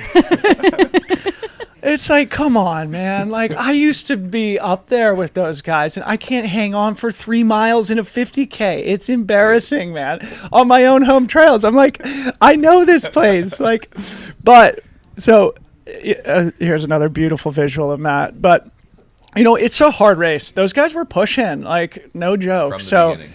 Well, you guys came to the mile mark in probably just under 6 minutes. Yeah. So like we're like It when was- was the last time Dylan ran a sub 6 minute mile? Yeah, and then as soon as it went uphill, I was like, all right, I'm in the red zone here. Like, just hang on, man. Yeah. And then right after that little sloppy section, it was like, I don't have a chance anymore. Started to see the guys pull away, and I was like, okay, you know, stay positive. Get some of the landscape footage here. And look at this, guys. There's Mount Tam on the right-hand side, San Francisco Bay. So beautiful. We call that little puddle, which is kind of there almost year-round. I call that Big Rock Lake. Big Rock Lake. Yeah. Okay. And when there's an inversion, we actually joke, I feel like a lot around the Bay Area, when there's an inversion, we're like, we didn't know there was a lake there. Yeah. Here's Because Darren. All of the Oh, there's Darren. Okay. Darren, I am Okay, so Darren. excited to see Darren like I back love on this guy. form, Holding strong on a like third. running strong. Seems like he's healthy right now. He legit like crashed in our team house post Black Canyon 100K crew duties because dude he is missed his world-class. flight, and he just slept on a mattress in our like little entryway for the night so that he could fly home the next day. So good. F3 coming in here. So the question is this Sarah or is this Sarah or is this Sydney? That's not Looking Sydney. so good. That That's must be Sarah Alabin. Nice work. Looking so good, Sarah. Good work, buddy. Yeah. Dishing out the trail side. Yeah. Yeah, she looks Lovely. very calm. Very, very calm. Nice work, man. All right, we should Come on. make our... Oh, there's Max, free trailer, making his way down Shout out from to all the Seattle. free trailers out here on Yeah, course today. free trail after party's going to be baller tomorrow night. Sick. So What, pond, where's it? we're going to keep that information. Oh, it's secret. It's up at the top of Big Rock Lake or whatever. you Big know, Rock who knows? Lake. All right, I got to go to Chicken Shack, but All right, Debo, thanks for making an appearance. thank you guys. Love you guys. Let's hope I can hang on. Tim's taking the men home from Chicken Shack. so All right, I have faith in Tim. yeah. The hair is But- ready too. Thank you guys for Yeah, hosting. This is you'll amazing. take Lottie home. We'll be looking I'll forward to seeing take it. take Lottie home, and then we'll be hanging at the finish line all Amazing. day. Yeah, So see you at the finish line. see you guys there. Yeah. Awesome. Still getting great footage coming through on the live stream. Maybe Eli. I hard think to that tell. was Eli. I Yeah. think we saw him for a second. So we're gonna be waiting for them to get. We're gonna get splits next from our men at that Chicken Shack aid station. That is where Dylan Bowman is going to head. I didn't realize that Tim was as muddy as he is, but he truly is covered What? in mud. Yeah, no, it's the hair is looking good. Hair's looking great. We're all about you can't be in the studio unless you have nice hair is kind of the new rule. And then we've got official splits between Lottie Brinks and Christina Randrup in the Big Rock aid station. Looks to be like Lottie's extended it maybe a tiny bit, but we're still like probably around that 3. So probably from 2.5 to about 3 minutes. Christina's hanging, and she is a strong climber. I think the downhills, again, she's only a month out from surgery on her wrist. And so I think the downhills are probably feeling a bit funky. Hasn't really been shredding them too hard in the PNW, but she can climb all day long. She literally just throttles me once a week or twice a week in workouts. Wow. Yeah, exciting women's race for sure. Yeah, no, things are heating up there. We'll have Sarah Alabin through that Big Rock aid station here. Yep, we do have that official split. So the gap, though, has opened up between Christina and Sarah a little bit more. So Christina now has about 4.5 minutes or so. So she's kind of maintaining the gap between her and Lottie, but those two are pulling away from the women behind them. So 1 and 2 establishing themselves a little bit more. 3, 4, 5. We'll kind of be curious to see where Sydney is, where Carolyn is at that Big Rock aid station. Yes, 100%. It's going to be really telling to see where both the men and women come through at Chicken Shack, because they've got a long descent now. Probably going to be, 20 minutes, 15, 20 minutes from now until then? Yeah. Maybe more. Yeah, I think so. Yeah. That's going to be our 24-mile mark or so, I believe. So that is kind of... Maybe 23. 23.1. Yep. There we go. Okay. Will be our next official split for the guys. But that way, we're just watching Darren Thomas just absolutely rip down that single track. We're back at Liam. They're sending it. Yeah, we got women's 4 and 5 coming in right now. Look at this, looking super cruisy. You know who they are, so Liam? Cruisy. Yeah, we've got Carolyn. So good. Yeah, and we got Sydney super close together, like 10 seconds, looking so good. Yeah, so yeah, again, they're really tight. Yeah, so that is Sydney Botros and Carolyn Latham. Okay, pretty locked just in. both local shredders are coming through together in 4th and 5th. They'll be officially checking into that Big Rock aid station in probably about 2 minutes or so, and we'll get official splits. But again, it does feel like Christina and Lottie mostly maintaining that gap. Lottie Brinks up in number 1, Christina Randrup 3 or so minutes behind her, number 2, and then opening up a gap a bit more behind Christina to Sarah, Sydney, and Carolyn. Lovely. So cool.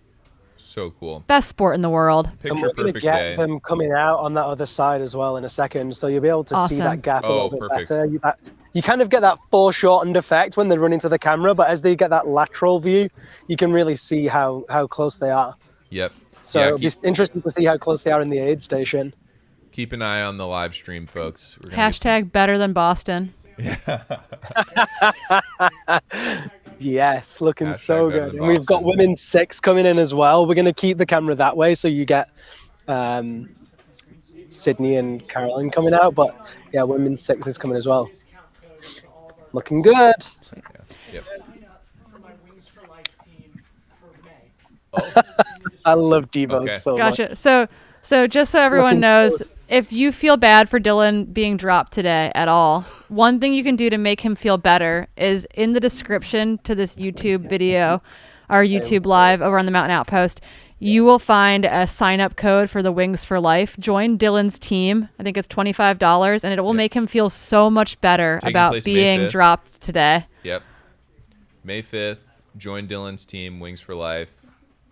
Red Bull Challenge. It's gonna fire him up to train. Hannah Allgood's got some work cut out for her, but yeah, if you want to make Dylan feel better about getting throttled by the lead men early in this race, go sign up for his Wings for Life team. Yep. It'll mean the world to him. And while you're there, got some great discount codes from some of the sponsors of this wonderful live stream: Ketone IQ, Speedland, GOLDWIN, and Red Bull. Love it. Amazing. Making it happen. Matt's not even breaking a sweat behind the screens at this point. Chilling. Mountain Outpost team behind the scenes. Again, Outpost Matt. Amazing collaboration between the Mountain Outpost, Aravaipa's kind of media arm. Yes. They're taking over the live streaming industry for trail and ultra running. You guys should see this setup. It's world class. Seth Ruling, if you're still in the chat, we got a setup for you, bud. Yeah. Matt's already taken some photos. He'll send them to you later. Yeah. Matt hasn't taken photos. Man, I'm gonna call Adam Matt all day now. Yes. It's my new thing, apparently. It's my nickname. You're just a Matt to me. Nickname Matt. Beautiful shots of the bay here on the live stream. Wonderful. And then picture in the bottom right. That should be looking at the women coming out of that Big Rock aid station. Yep.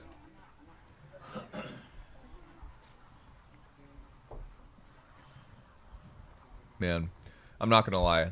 Oh, Drew. We've got a wild Drew. Drew Holman, first guy in a pack in the race. First guy in a pack. First in our hearts. Ain't broke. You know it works.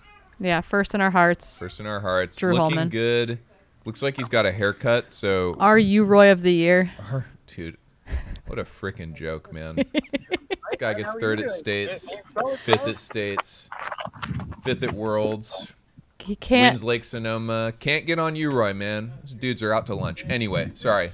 Barely in the top 10 on time, though. Barely in the top. Patty O'Leary calling shots. Throwing darts from the driveway. Coming after Drew. Drew Holman's not even here to defend himself, and Patty O'Leary is Drew. just pooping on him in the driveway right now. Patty, those fighting words are going to come back to bite you in the 28K tomorrow. My gosh.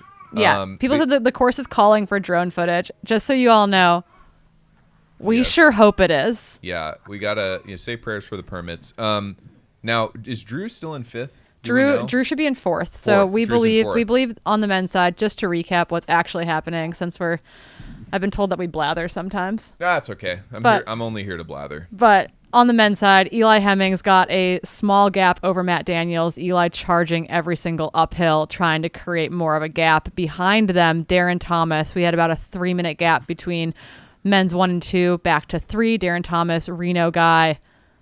Big love for Darren. Big love for Darren. Drew Holman had bridged to David Laney, so we believe he's alone in fourth. David Laney on your screen right now, we believe in number 5 position. Yep. Those guys should be running pretty close together, but they're about, at this point, we're talking about 5 minutes or so out of the win. Yeah. 3.5 or so minutes off the podium. Kind of curious to see what that actually looks like. Gus Gibbs, local boy, lives in Boise now, but he is just maybe having the most fun of anyone out there. Maybe. He basically stopped to talk to Liam at that camera crew. I think Liam had to push him down to the aid station. But David Laney looking good here though on these little clips we're getting. He is such a smooth runner. Very smooth, very stylish. And Always probably the best Instagram photos in the game. The best mustache in ultra running, generally speaking. Easy. Hey. No, but this is really great. Now, someone in the chat is made a comment about super shoes. Now, just visually, I know Drew's in super shoes.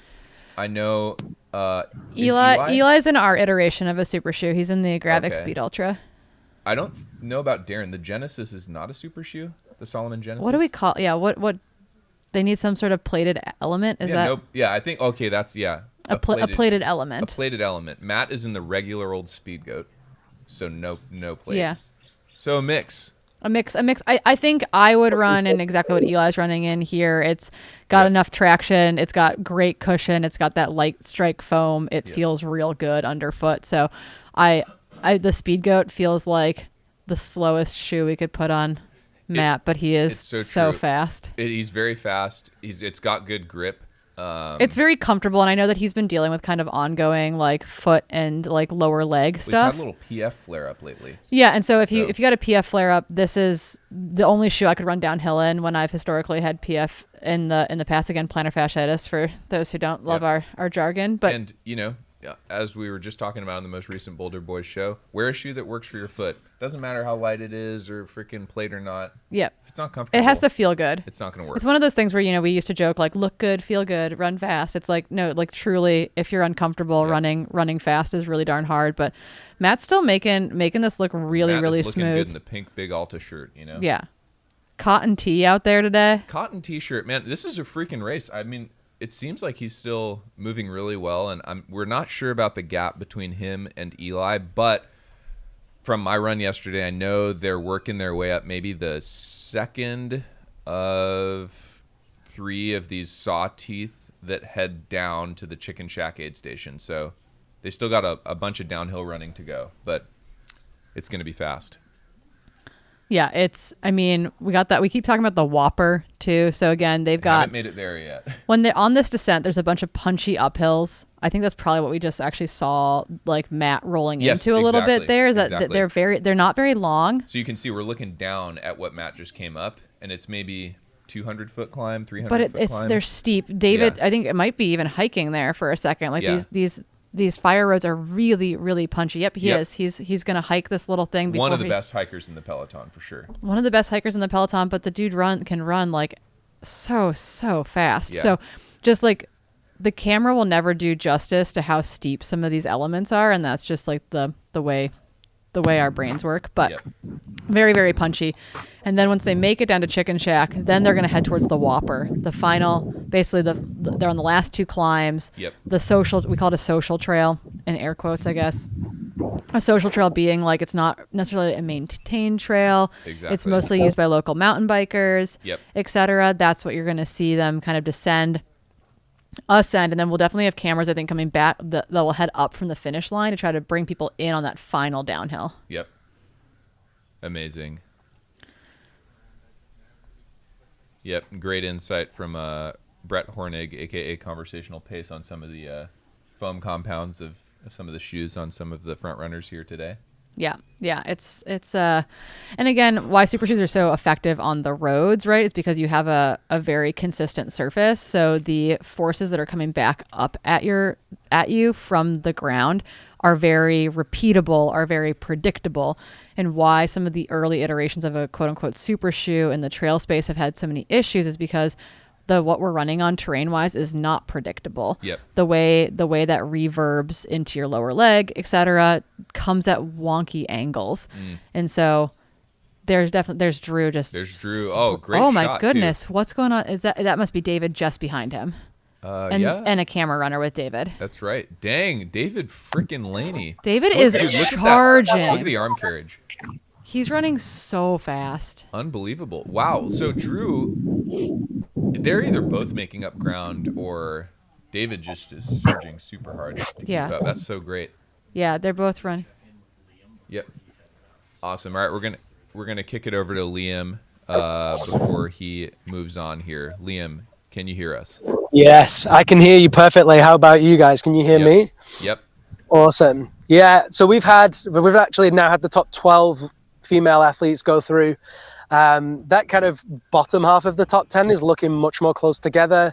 Everybody kind of just running I wouldn't say a chill race. There's nothing chill about the way they're running right now, but just focused and in their own zone. You know, it doesn't look like they're particularly chasing or trying to close that gap. But I think that kind of 10 through 6 is going to be an interesting second half. And the guys looking solid as well. Look, here's Yo-Yo, local guy. Oh, shout out Oakland Track Club. Nice. The vibes are just so good. I mean, the thing to say, and I know you have already said it a lot, both of you, but it is such a beautiful day. Like, it could not be more perfect. Right here, we've got a little bit of a breeze, just taking the edge off that sun. It's bluebird sky. The trail's like not too hard, like not too dry, but it's not super muddy. So, you know, it's feeling good underfoot. It could not be a more perfect day. So kudos to Debo for figuring that one out and making the weather come through for us. The weather gods smiling upon us today. Looking so good. So yeah, what we're going to do now is pack up and we're going to head down to the finish line. And yeah, basically bring in the top 10 men and women, maybe catch some quick finish line sentences, interviews before we send them over to you at Race HQ and get full interviews with them. Yeah, so give us a few minutes and we'll be down there. Keep crushing. You're doing awesome. It's so good to hear your commentary and color. I'm loving it. So thank you. I'm sure everybody on the broadcast is loving it too. Yeah, well, thank you, Liam, and the camera crew out there on course. Such a great broadcast this morning. Yeah. It's going to be D-Lam next, right? You're going to be getting D-Lam at Chicken Shack pretty soon. That's right. Now we've got a Gus Gibbs coming through here on the ridge. Yeah, Grady chasing looking him. Good. That guy. Sending it. Yep. All right. Thanks a lot, Liam. We'll see you at the finish. Man, what a great... I mean, it's great signal up here, to be honest with you. It's beautiful. Yeah, no, they're getting really, really clear images off the top of this ridge. And again, yeah, we're working with what we're allowed to use this weekend, and we have to give such a shout out to our camera runners that are out there. You saw Grady chasing Gus over that section. They're going to be doing repeats on this ridge, running back and forth to chase the men through there, then chase the women through there. Same thing will be going on as they make their way through Chicken Shack and then on their way to the finish line ultimately as well. I think Kroom and Ruby were going to come back to the finish and then go up the hill to catch people in those final couple miles. So really just like all hands on deck this morning as we work to bring you just honestly incredible coverage from all over this race course. Takes a village. Yep. All right, cool. Might as well do it now. Let's send it over for a little quick ad break from some of our awesome sponsors for this live stream. Thank you to HVMN and Ketone IQ for supporting the inaugural Big Alta in our live stream coverage here of race weekend. These products, absolute game changers, and they're going to be available at each and every aid station for our runners here this weekend. If you don't know, Ketone IQ is a game-changing, groundbreaking nutrition product delivering exogenous ketones to endurance athletes to give them a little bit more physical and psychological energy when they hit that wall and they need a little bit of extra energy to pull from. Ketone IQ has made a huge difference in my life. I would definitely recommend you check it out. There's a link and a discount code here in the show notes, hvmn.com/freetrail30. A big thanks to Ketone IQ. The inaugural Big Alta presented by GOLDWIN. A big thank you to GOLDWIN for their support of our race this year. You'll see that I'm wearing their inaugural trail running capsule of products, this Japanese brand moving into trail running for the first time. We couldn't be more excited to help them do so. You see, we got the Marinwood green waterproof jacket, Freetrail logo on it. It's part of their initial trail running capsule. We've also got a great pair of trail running shorts here. You'll see the signpost logo there, bottom right. Also have another Freetrail logo on the back. There's also a really nice wool and polyester blend t-shirt as part of this trail running capsule. And finally, a nice pair of waterproof pants. Hopefully we won't need these on race day, but a big thank you to GOLDWIN. Check out the description for a link and a discount code that you can apply towards these great products. Thanks to GOLDWIN for helping to support the Big Alta in its inaugural year, and especially the live stream.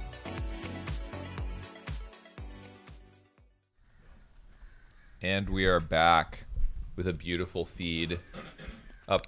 Lottie Brinks. Lottie Brinks crushing it up on Big Rock Ridge. Looking so smooth. What a talented runner. Oh, yeah. Yep, she's working her way past some of these little, they're not radio towers, I don't know what they are. Little enclosures, but she's almost to the top of the climb. Yeah, she's moving so well. Again, remember, Lottie Brinks won Grindstone 100K in the fall to secure that golden ticket to Western States. She will be at Gorge 100K. She's a phenomenally talented runner. I think we just saw Drew Holman there briefly on our screen as we kind of bop between our different camera feeds that are out on that ridge. Yep. But Lottie Brinks, heavy favorite coming into this race. Yep. For sure. Gus Gibbs. Nope, not Gus Gibbs. I think a lot of us were hoping to see Tabor and Lottie race today. Tabor dropping down to the 28K, which I think is that would have been a race. A super smart move on her part. That'll be also an excellent race tomorrow. Tune in tomorrow to see Tabor. But yeah, Lottie Brinks leading this women's race. She is followed by Christina Randrup, who there's about a 3-minute gap between the two of them. And then we've got kind of a group of local crushers. I guess Sarah Alabin of Trout Lake, Washington in 3rd, but then Carolyn Latham, Sydney Botros, both local crushers in 4 and 5, Marissa Romeo in 6, Paige Borges in 7, Heather Lutz is also through Big Rock in 8th. So yeah, just a really, really solid running going on at the front of both of these races. On the men's side, Eli Hemming is currently the men's lead, we believe, with a small gap over Matt Daniels. And then they've got a couple minutes between them and Darren Thomas, who's running by himself in 3rd position. Yep. Yeah, really exciting race. At the front of the men's race, particularly just given the density of kind of competition vying for that podium spot, Lottie seems to be in pretty, control of the women's race. Yeah, she is. I mean, she's been looking smooth all day. She opened up a gap pretty early on, I think, on one of the muddier descents over Christina, and it seems like that gap has just kind of held at this point. They're not. She opened up, I think, at Fox Hollow it was 2.5 minutes. At Big Rock, Yep. Ridge Aid Station, it was 3 minutes. So that gap is opening up slowly. But then the two of them, Lottie and Christina, the gap behind them is opened up further. I think that it was 2.5 minutes between Christina and Sarah at Fox Hollow, and now it's like 4.5 minutes or so. So that gap is opening up a bit more behind our first two women. Okay. Do we think we have a race for third? Is that pretty tight? I do think that we've got a race for a third there. We've got Sarah had 3 minutes or so on Carolyn, but then Carolyn and Sydney were together in 4 and 5. So that was really cool to see. We actually saw them like together with Liam. Yep. Gave them some high fives as they made their way into the Big Rock Ridge Aid Station. And then they've got 2.5 minutes or so on Marissa Romeo, who's back in 6th position. Okay. So definitely still a race for third on the women's side. Big descent, 2 more big climbs. Yeah, it's getting warm out there. There's There's no shade on the course. It's the first sunny day in the Bay Area. It sounds like in a hot second as we've been dodging just absolutely epic atmospheric rivers. We've had no moisture up in Seattle. I brought the sunshine with me. Patty O'Leary is just kind of lurking in studio, and he said it's been great. He thrives in the doom and gloom, it seems. Reminds him of fell running. Yeah, honestly, so lucky though for the race day.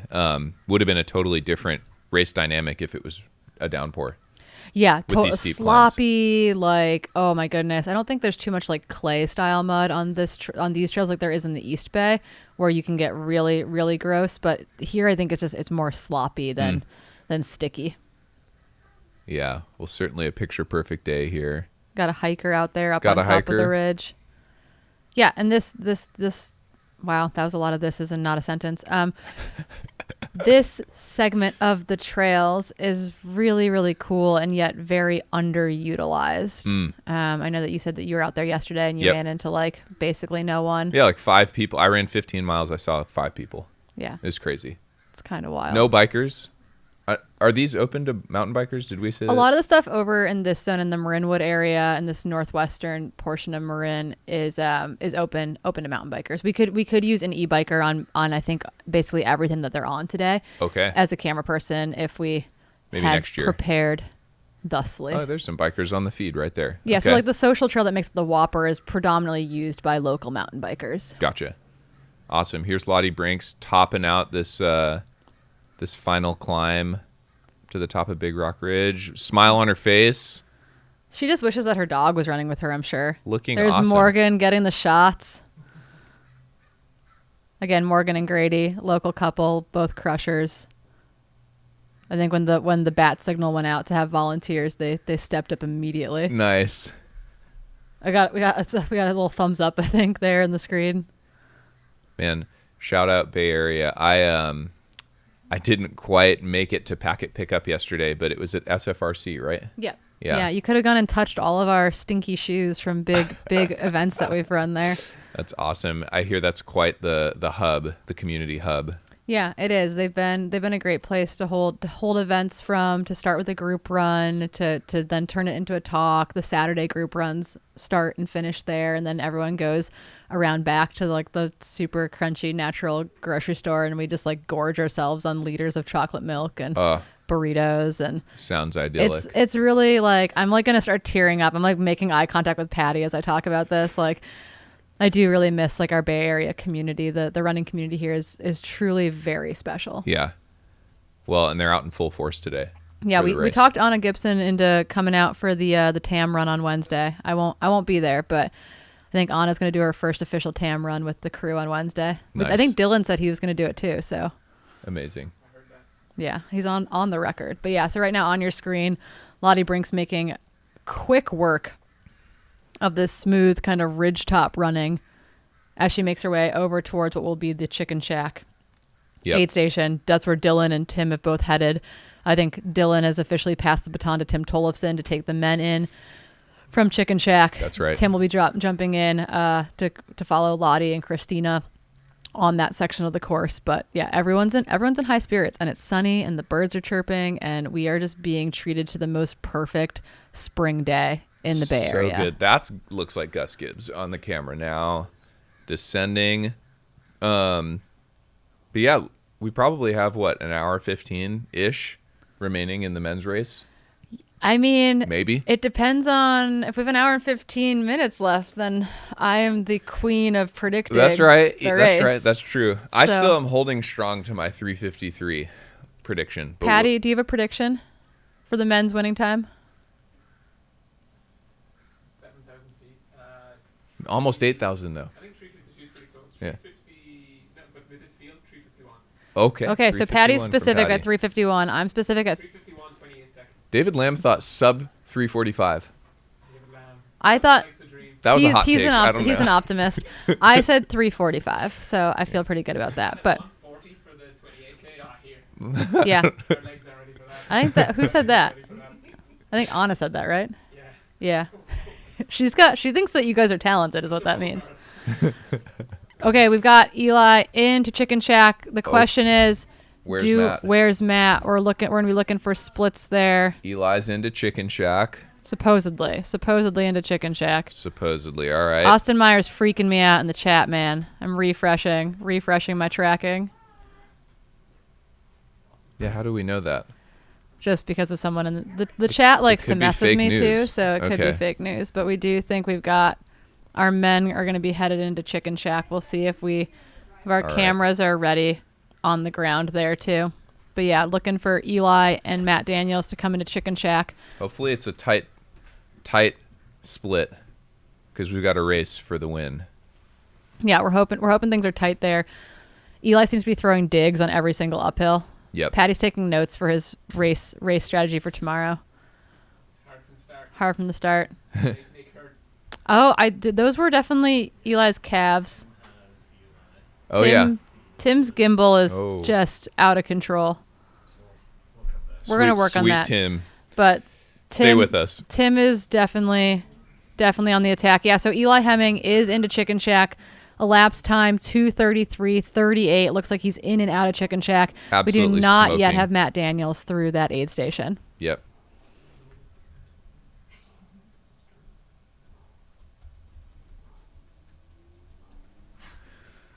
$2:33. Wow, what a clinic Eli's putting on. Yeah, I mean truly, and he literally just ran the 60K at Black Canyon. Is that 2 weeks ago? Yeah. Yeah. Awesome.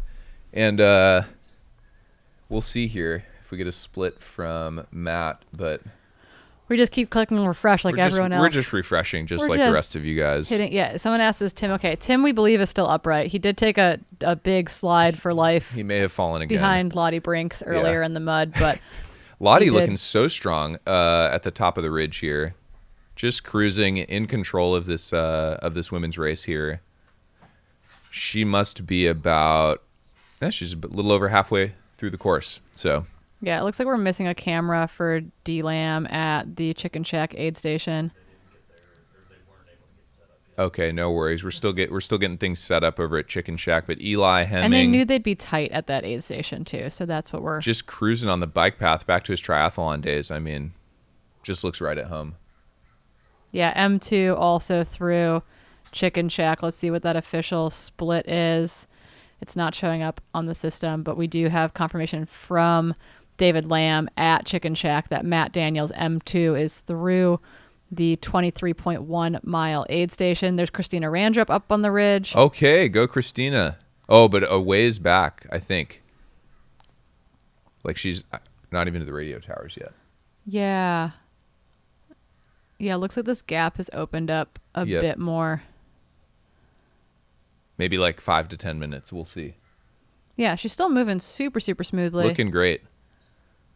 Keeping the rubber side down with that fractured wrist. Yeah. I think it is officially stronger than her original wrist with a plate in there, but yeah. The wonders of modern medicine. Official gap, 2 minutes, 10 seconds. Holy 2 minutes, 8 seconds between Eli Hemming and Matt Daniels. Eli Hemming put in a frickin' dig. Yeah.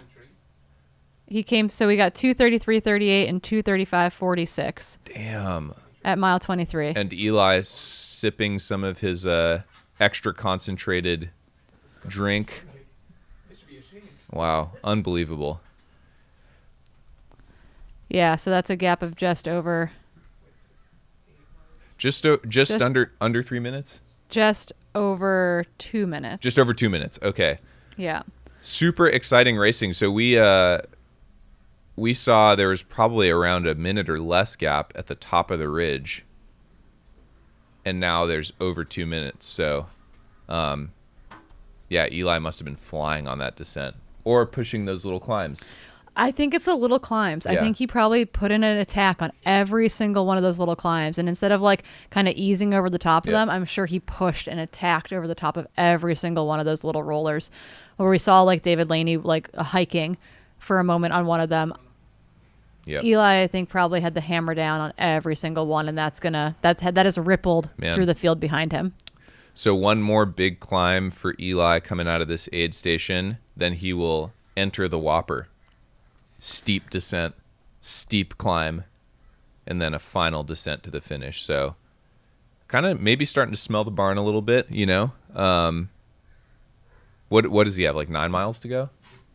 Ish? Oh, amazing. Okay, we've got to check in with the man, Debo himself at Chicken Shack. Dylan. Debo, can you hear us? What up? Can you guys hear me? We sure can. Hell yeah. My God, guys, this is just insane. Eli came through here, 2:33 elapsed. Absolutely ridiculous. 23 miles with like 5,000 feet of climbing. But yeah, as you just said, Matt, now is crunch time. Matt 2 minutes back, and now they've got a little bit of space here. So it's been.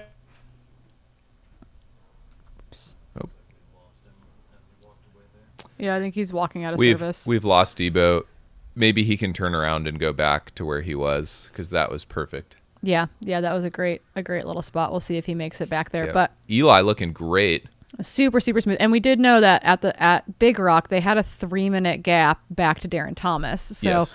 Eli's opened up a 2-minute gap to Matt Daniels. My question is, we're back to Debo. There we go, guys, Dylan. Darren Yep. Thomas coming through now.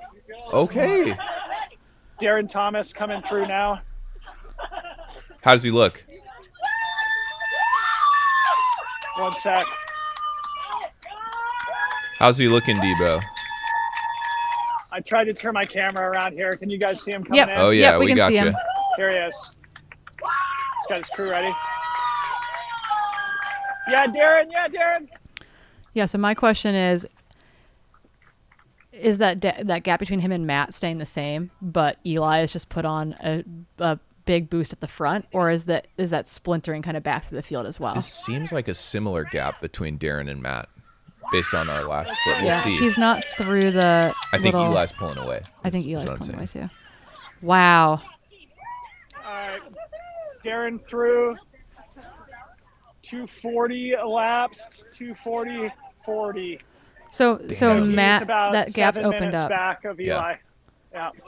Yeah, so Eli got 4 minutes on him since the last aid station. Wow. Truly unbelievable. That's wild. So the next climb is a very gradual switchbacking climb. Everything around here is very steep, and so the trail that they go up is called Ponte Ridge, and it basically acts as the mountain bikes' access to Big Rock Ridge because everything else is so steep. Ponte Ridge is a nice, gentle, gradual climb that's shaded mostly for Eli coming up here, and then he hits the infamous Whopper. And if he gets down to the bottom of the Whopper in one piece, he should be home free, because that last climb is like quintessential Eli Hemming terrain. Yep. Steep but runnable, shaded. You cross a creek a few times. There's some beautiful waterfalls. Wow. And he will get up to the Queenstone Fire Road for a 2.5 mile screaming fast descent to the finish.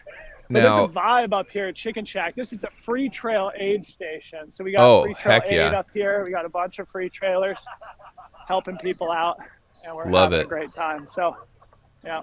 Love it.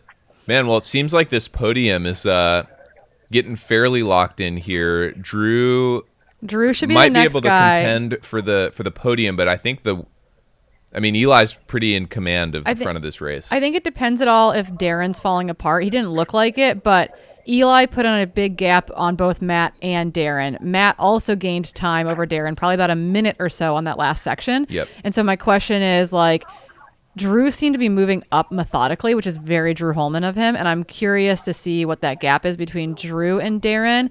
And does Drew have enough runway to work with between here and the finish line to close down at all if Darren falters? Yeah. I think he could be in the mix for like third, maybe second if something happened to Matt. But dude, Eli's putting on a freaking show today. I don't think anybody's catching up to Eli other than maybe Matt. What do you guys think about? I mean, Eli just ran a 60K 2 weeks ago. Here he is running a 50K. The only other time I remember him running a 50K was at Way Too Cool a couple of years ago. He ran Kodiak 50K in September. Oh, right. Oh, this is a fun little anecdote. I think it was 2-3 years ago now. Tim Tollefson beat Eli Hemming at the Way Too Cool 50K.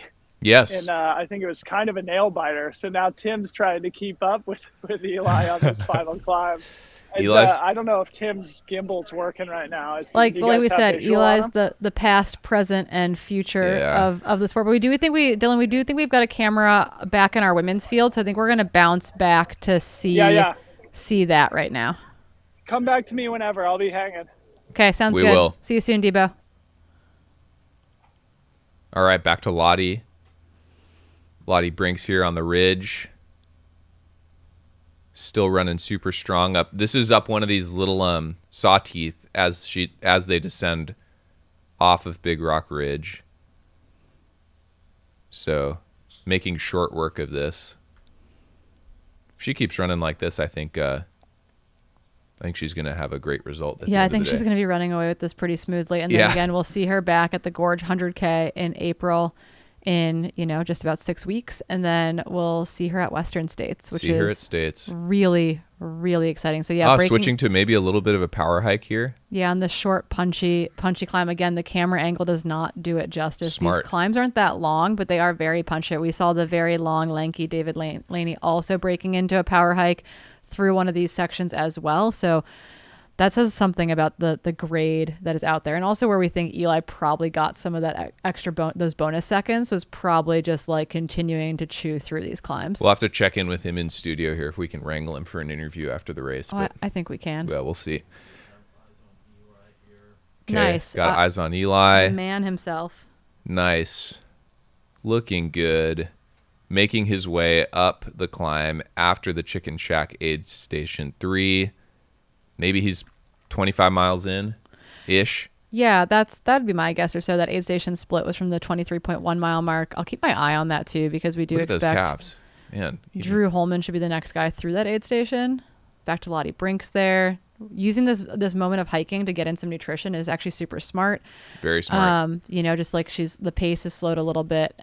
I mean, the effort is still very high, but it's a moment where like then she can be kind of hands free on the descent. Yep. So taking in a moment to get in that kind of concentrated nutrition is super, super critical. And I'd be curious too to see how warm the athletes feel this part of the ridges. Yes. Just because while the ambient air temperature is probably only about, it looks like 60, 61 degrees today. As the high, it is sunny. There is not a cloud in the sky. You got that nice solar radiation coming down on you. It's been a pretty cold, wet spring here thus far. Lottie lives in Boise, where it's been fairly snowy off and on all winter. Yeah. So it's not like she's coming in from a tropical location. Christina's from the Seattle area, where it's been, moderately wet and cold as well. So super curious to see what it actually felt like for those athletes out there too. Yeah. That will be interesting to recap after the race, but at least from the visuals, it doesn't look like folks making too much use of any evaporative cooling strategies. Yeah, Drew Holman, I think, just came through there. Dylan, what do you got for us? Okay, unmuted. Can you guys hear me? Yep. Gotcha. Sweet. Yeah, Drew Holman through super quick, changed the bottles. There's Sasha's just back here. And sounds like, here's Laney coming through now. Hold on one sec. Nice, but that gap between Darren and Drew is 5 minutes. Wow. Dave. I mean, Drew is 12 minutes back of Eli Hemming. And that's not happening. Eli is charging. But You never know. There's a creek you can drink out of on the last climb, Dave. That's some OG trail runner stuff, drinking out of a creek. Yeah, it's not going to come back to bite you for a couple days at Yeah. at least. Getting some Coke. He's filling that soft flask, that handheld with Coke. Nice. Not a bad strategy on this Dave, section go, of the course. David Laney. The OG gangly man. Looking good. Dylan, Best day ever. did you tell everyone that they could drink out of that creek, or just David? I mean, it's sort of like locals knowledge. You got to give that knowledge to people who looks like they need it. He was looking a little thirsty, so. You didn't tell that to Eli, huh? I didn't tell. He was too fast, man. He's too fast. I couldn't get a word in with Eli. He dropped a bottle, grabbed a bottle, and he was gone before I could even blink. So, but anyway, so we've got now top 5 through, and everybody's looking solid. Wow. And I am just still so impressed in how quickly they've been through here. Yeah, we're now 15 minutes elapsed since Eli left. Debo, you've been thinking about this race for a while as you've been organizing it and kind of dreaming it up. Is it going faster than you thought it would? Like, did you think folks would be running a little slower? Way faster. Wow. Faster. I mean, from here, if Eli came through in 2:33, that means, like, he may be under 3:45. Which David Lamb would be spot on, Yeah. And I'm right. And you're right, yeah, Corinne.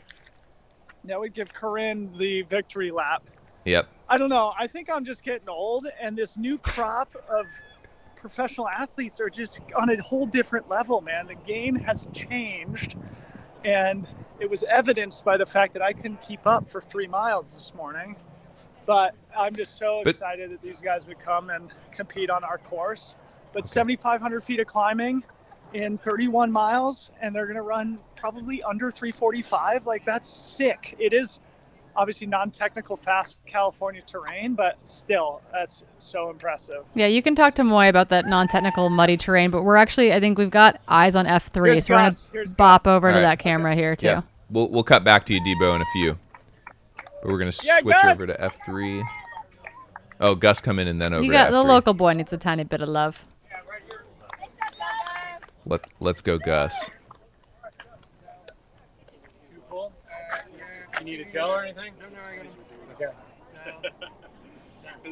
You're the man, Gus. You got a little eight over the top. Hey, can somebody give this to my mom? She's wearing a calculator. Shout out Gus's mom. Okay. He just gave a descriptor of what she was wearing as like hey, well, you go find my mom. So if this is F3, then we've had movement in the women's field, because those are not Sarah's shorts that we just saw. They're pink shorts. They're pink shorts, which I think is Carolyn. Okay.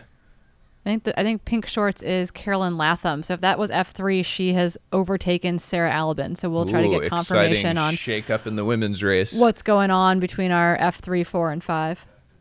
Okay. Sweet. Looks like we lost our feet on the ridge for now, so we're back to Dylan's camera, I think. Yep. Okay, Debo, we've got visuals on you. Okay. We got the audio can you too. hear me? Yep. Okay, great. Yeah, I was just texting the group thread that pink shorts is Carolyn Latham. Great. Who is an awesome community leader here for the Marin County trail running community. She put on a fantastic film event on Thursday night. She grew up running on these trails, and she's a Tevis Cup finisher. No way. Times.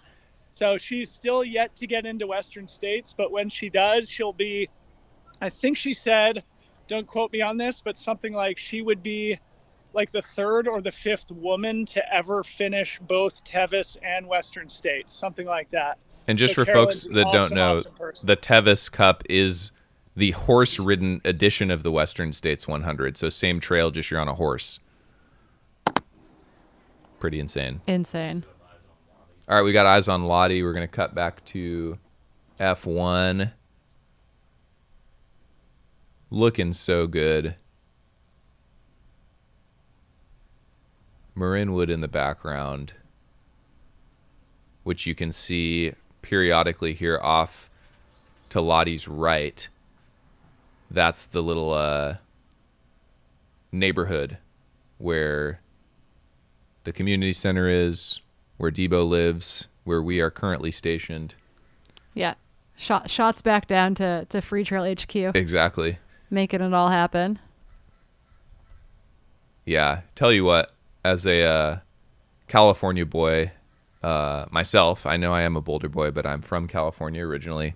It is just so nostalgic seeing this live stream, being out here on a beautiful spring day. I mean, gosh, it's hard to not live here. Yeah, you're like, Boulder boys could become Bay Area boys. Yeah, well, Debo is coining the term Marinwood men. So, I don't know. Who knows? You bring the dad strength back here. Bring the dad strength back. Here's Eli. Speaking of strength, not dad strength, but like cowboy strength. Yeah.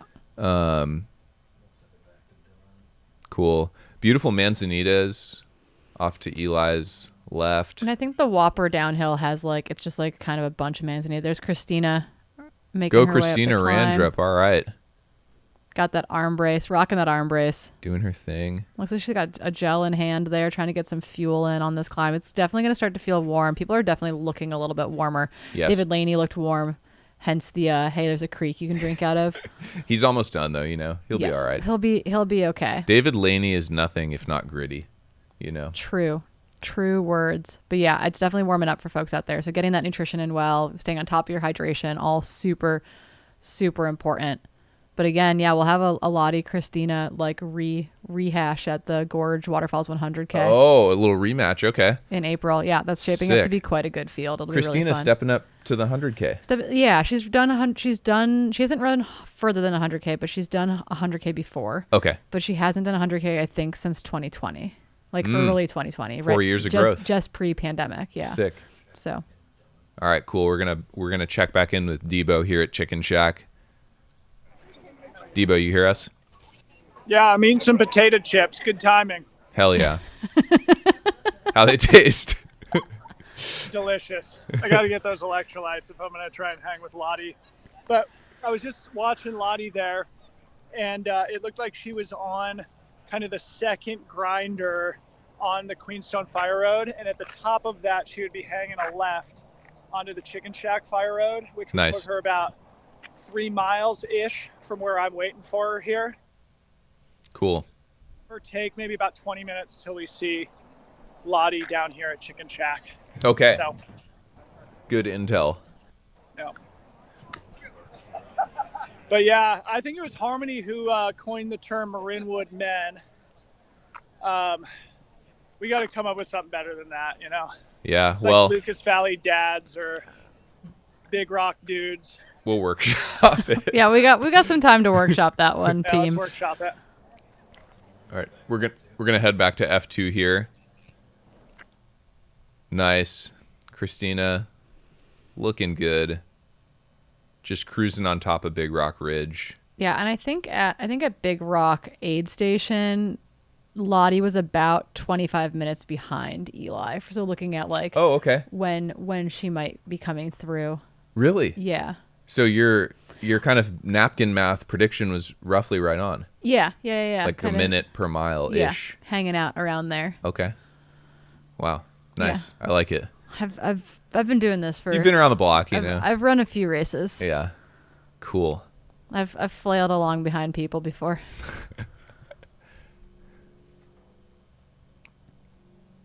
Yeah, so Christina now running down through some of those that kind of like manzanita and shaded little grove zones coming off that ridge. So I wonder if Dylan also thought that this was Lottie for a second too, and if Lottie's obviously in front of Christina.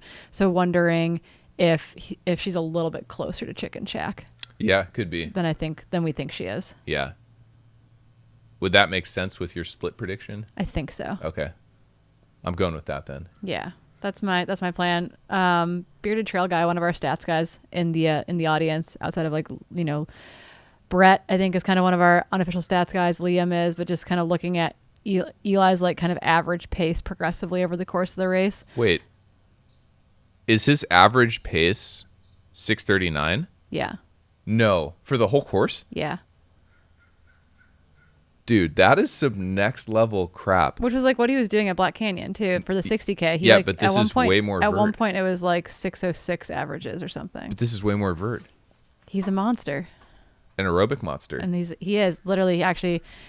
Eli and Tabor have a coaching business called the Aerobic Monsters. So yeah, so great Google it. Coaches as well. But that is literally insane. If he keeps that up, and even in that realm to the finish, like sub 7 for this race, 50K. Sure, there's a lot of fire road. It's smooth trail. We're at sea level. Yada yada yada. Whatever. But it's got almost 8,000 feet of vert. It's burly. That's messed up. Yeah. You know, I'm gonna keep it PC for the folks at home, but that is a really fast. That would be a really fast time. That, for anyone who wants to come out next year and future years, that is a stick against which to measure yourself. That's crazy. You heard it here first, folks. Jim Walmsley, eyes on Big Alta. If you can, you know, come on out and see. You know, Eli's putting on a show, man, and so is Matt, right in there. Yep. In the mix, a couple minutes back. Yeah, so again, keeping our eyes kind of on what's happening in the front of the men's field, what is happening in the front of the women's field.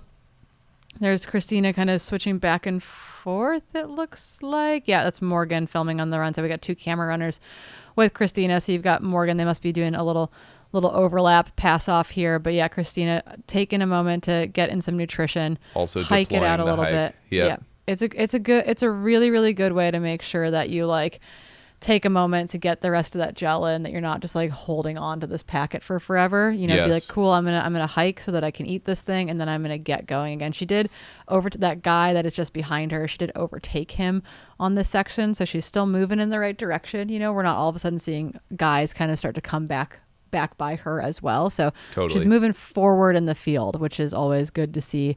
Even if you're losing distance between the woman just in front of you, it's nice to kind of be like, okay, I'm picking up some other people here. But yeah, trotting forward. Yeah, turning it over, quick little steps there, keeping it fast and light is the goal on these kind of just like long, grindy climbs. Man, what a race. What a race. Trail running, best sport in the world. And we are not going to get any more like updates about Eli or Matt until the end. Basically. Dang. We hope to have a camera feed set up right where they get off the Queenstone Fire Road and get onto the pavement. Okay. So we won't have splits, but we will have cameras that we think will pick them up between where they are now and the finish. Okay. Maybe like a mile or 2 from the finish, Matt? Less. Okay. So we're going to have like basically a finish line shoot type of a shot. Yeah. And I do think that if Ruby and Kroom made it down, they were maybe going to run backwards on course. So cool. we might have cameras on kind of that final 2-mile descent. Otherwise we'll have them kind of when they get off the fire road and hit the pavement to come into the finish area. Yeah. Man, Eli. So again, for anyone who's not familiar, Eli Hemming, currently on your screen, 5th in the Golden Trail World Series last year. Yeah, super, like had a podium performance at the Mont Blanc Marathon. You know, like went over, I think Sarah's and all, like he is still working to figure out that race a little bit. Had a good showing at finals after running and winning the 50K at Kodiak. Yep. To secure a spot for OCC this upcoming year. So just like a sub ultra phenom. Yes. Yep. Totally. And starting to break into the 50K. Great broken arrow, like that kind of digging. This is the Whopper that we're looking at while we're kind of talking about Eli. Steep Manzanita, mostly used by local mountain bikers, social trail, local trail. Wow. Kind of Dylan is leaking the local knowledge is what's happening here. He is. But Eli just putting on a show here. And I mean, this is kind of what I thought he might do. I mean, Eli has been racing with some of the best in the world at the sub-ultra 50K type of distance, and it doesn't look like he's holding anything back right now. We're going to throw it back to Dylan here at Chicken Shack. Debo. Hey, guys. Yeah, Eli's officially on the Whopper. He's whopping. He's whopping. And basically, now Tim's going to hang with him, and then Eli will take a hard right turn at the bottom and begin the final climb. Does he come right back up the same trail, or is it different? No, it's different. Okay. But it's also similarly steep, shaded, like narrow single track that's basically only used by people who live in Marinwood. So it's my favorite trail on the course is the final climb. Cool. Tim's going to take a left-hand turn and bang back out to the neighborhood. And then I think Tim's going to try and make it to the finish line to be our MC since I'm currently occupied. Nice. But yeah, as we were just looking at Christina, was on the second grinder and about to take the left-hand turn onto Chicken Shack. Nice. So Christina's probably about 20 minutes away from the aid station here also. Perfect. But yeah, we just had Moy Jimenez come through, and I guess I would put him in like 7th. Nice. And then a local guy whose name I don't know just came through in 8th. So okay. Anyway, we're camped out at Chicken Shack, vibes galore. It's amazing. Amazing. And it looks like David Lamb is about to be ready to get on the real camera. So okay. We'll give you an update as soon as that's ready. Sweet. Wonderful. Thanks, Debo. Thanks, Debo. And it looks like we've got camera back on who we believe is sitting in F3, Carolyn Lantham. Local. Dylan gave her a big shout out. She's been doing huge work in the trail community here locally. Yep. Again, if and when she gets into Western States, that will be, having done the horse version of the race to do the Tevis Cup, to do the actual big 100-mile on foot would be really cool too. This is Sarah Alabin though on our screen right now. So I'm not sure if she's sitting in F3 or F4, but 3. Thank you. Thank you to our cameraman. I think that might be Ruby Wiles Ruby. there. Okay, yeah. Oh, it's Jamil. They both have that nice long curly Flowing dark hair. Jamil, you're doing excellent. So this is 3, Sarah Alabin, Trout Lake, Washington, local, 24 years old. Let's go. Insane.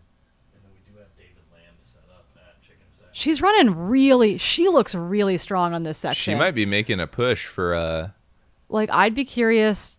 I guess the next gap we'll get between her and Christina is going to be Chicken Shack, but she looks really good on this section. It looks like she's running something that Christina was hiking.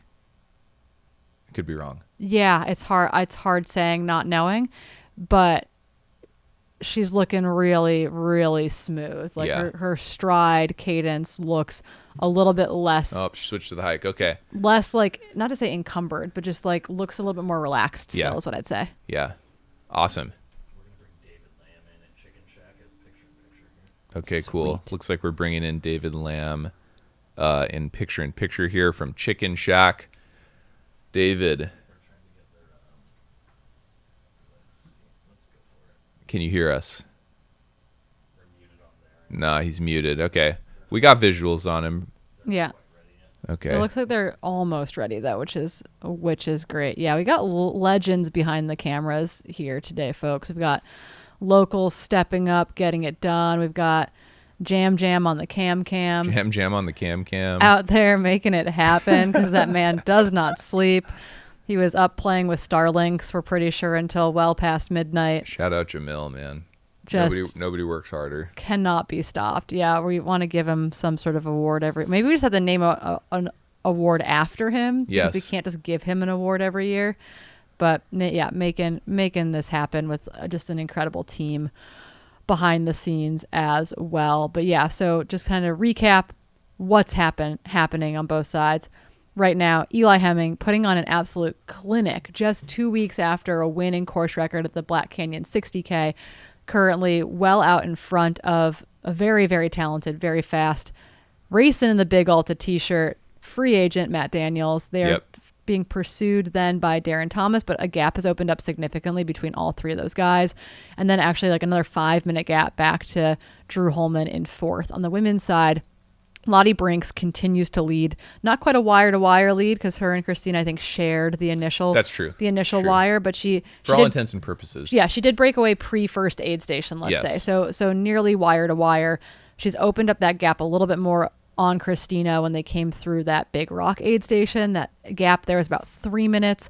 Curious to see what that looks like at Chicken Shack. We do think that gap has opened up a little bit more. And then we just actually saw Sarah Alabin on our screen moments ago, just absolutely smashing towards an uphill. So sending it. Looks like she's moving really, really well. And then local Carolyn Latham should be sitting in F4 position. So we've got great races going on both sides presently. And we're kind of we've got to wait to pick up our women through some of these sections, including down at Chicken Shack, which I think Dylan's going to be tagging in down there while David Lamb gets ready on camera to kind of talk us through what's happening at those aid stations. And then Fast forward on the course, Tim Tollefson is currently chasing Eli Hemming through the Whopper section of the course. And then before we know it, if my prediction holds, we'll have an Eli Hemming to the finish line in about 40 minutes. Yeah. Less than 40 minutes. We might be on sub 345 watch. David Lamb might be right. Much to my chagrin, which I'd love to see it. Maybe Anna Gibson's right then too. 140 tomorrow for the boys. That's going to be fast. I'd love to see it. Yeah, what a great day of racing, though, so far. We still got folks out here hiking up the trail, getting it done. Mountain bikers, look at this. Everybody's sharing the trail, being respectful. This is wonderful. Pink shorts. We've got pink shorts. This is Carolyn.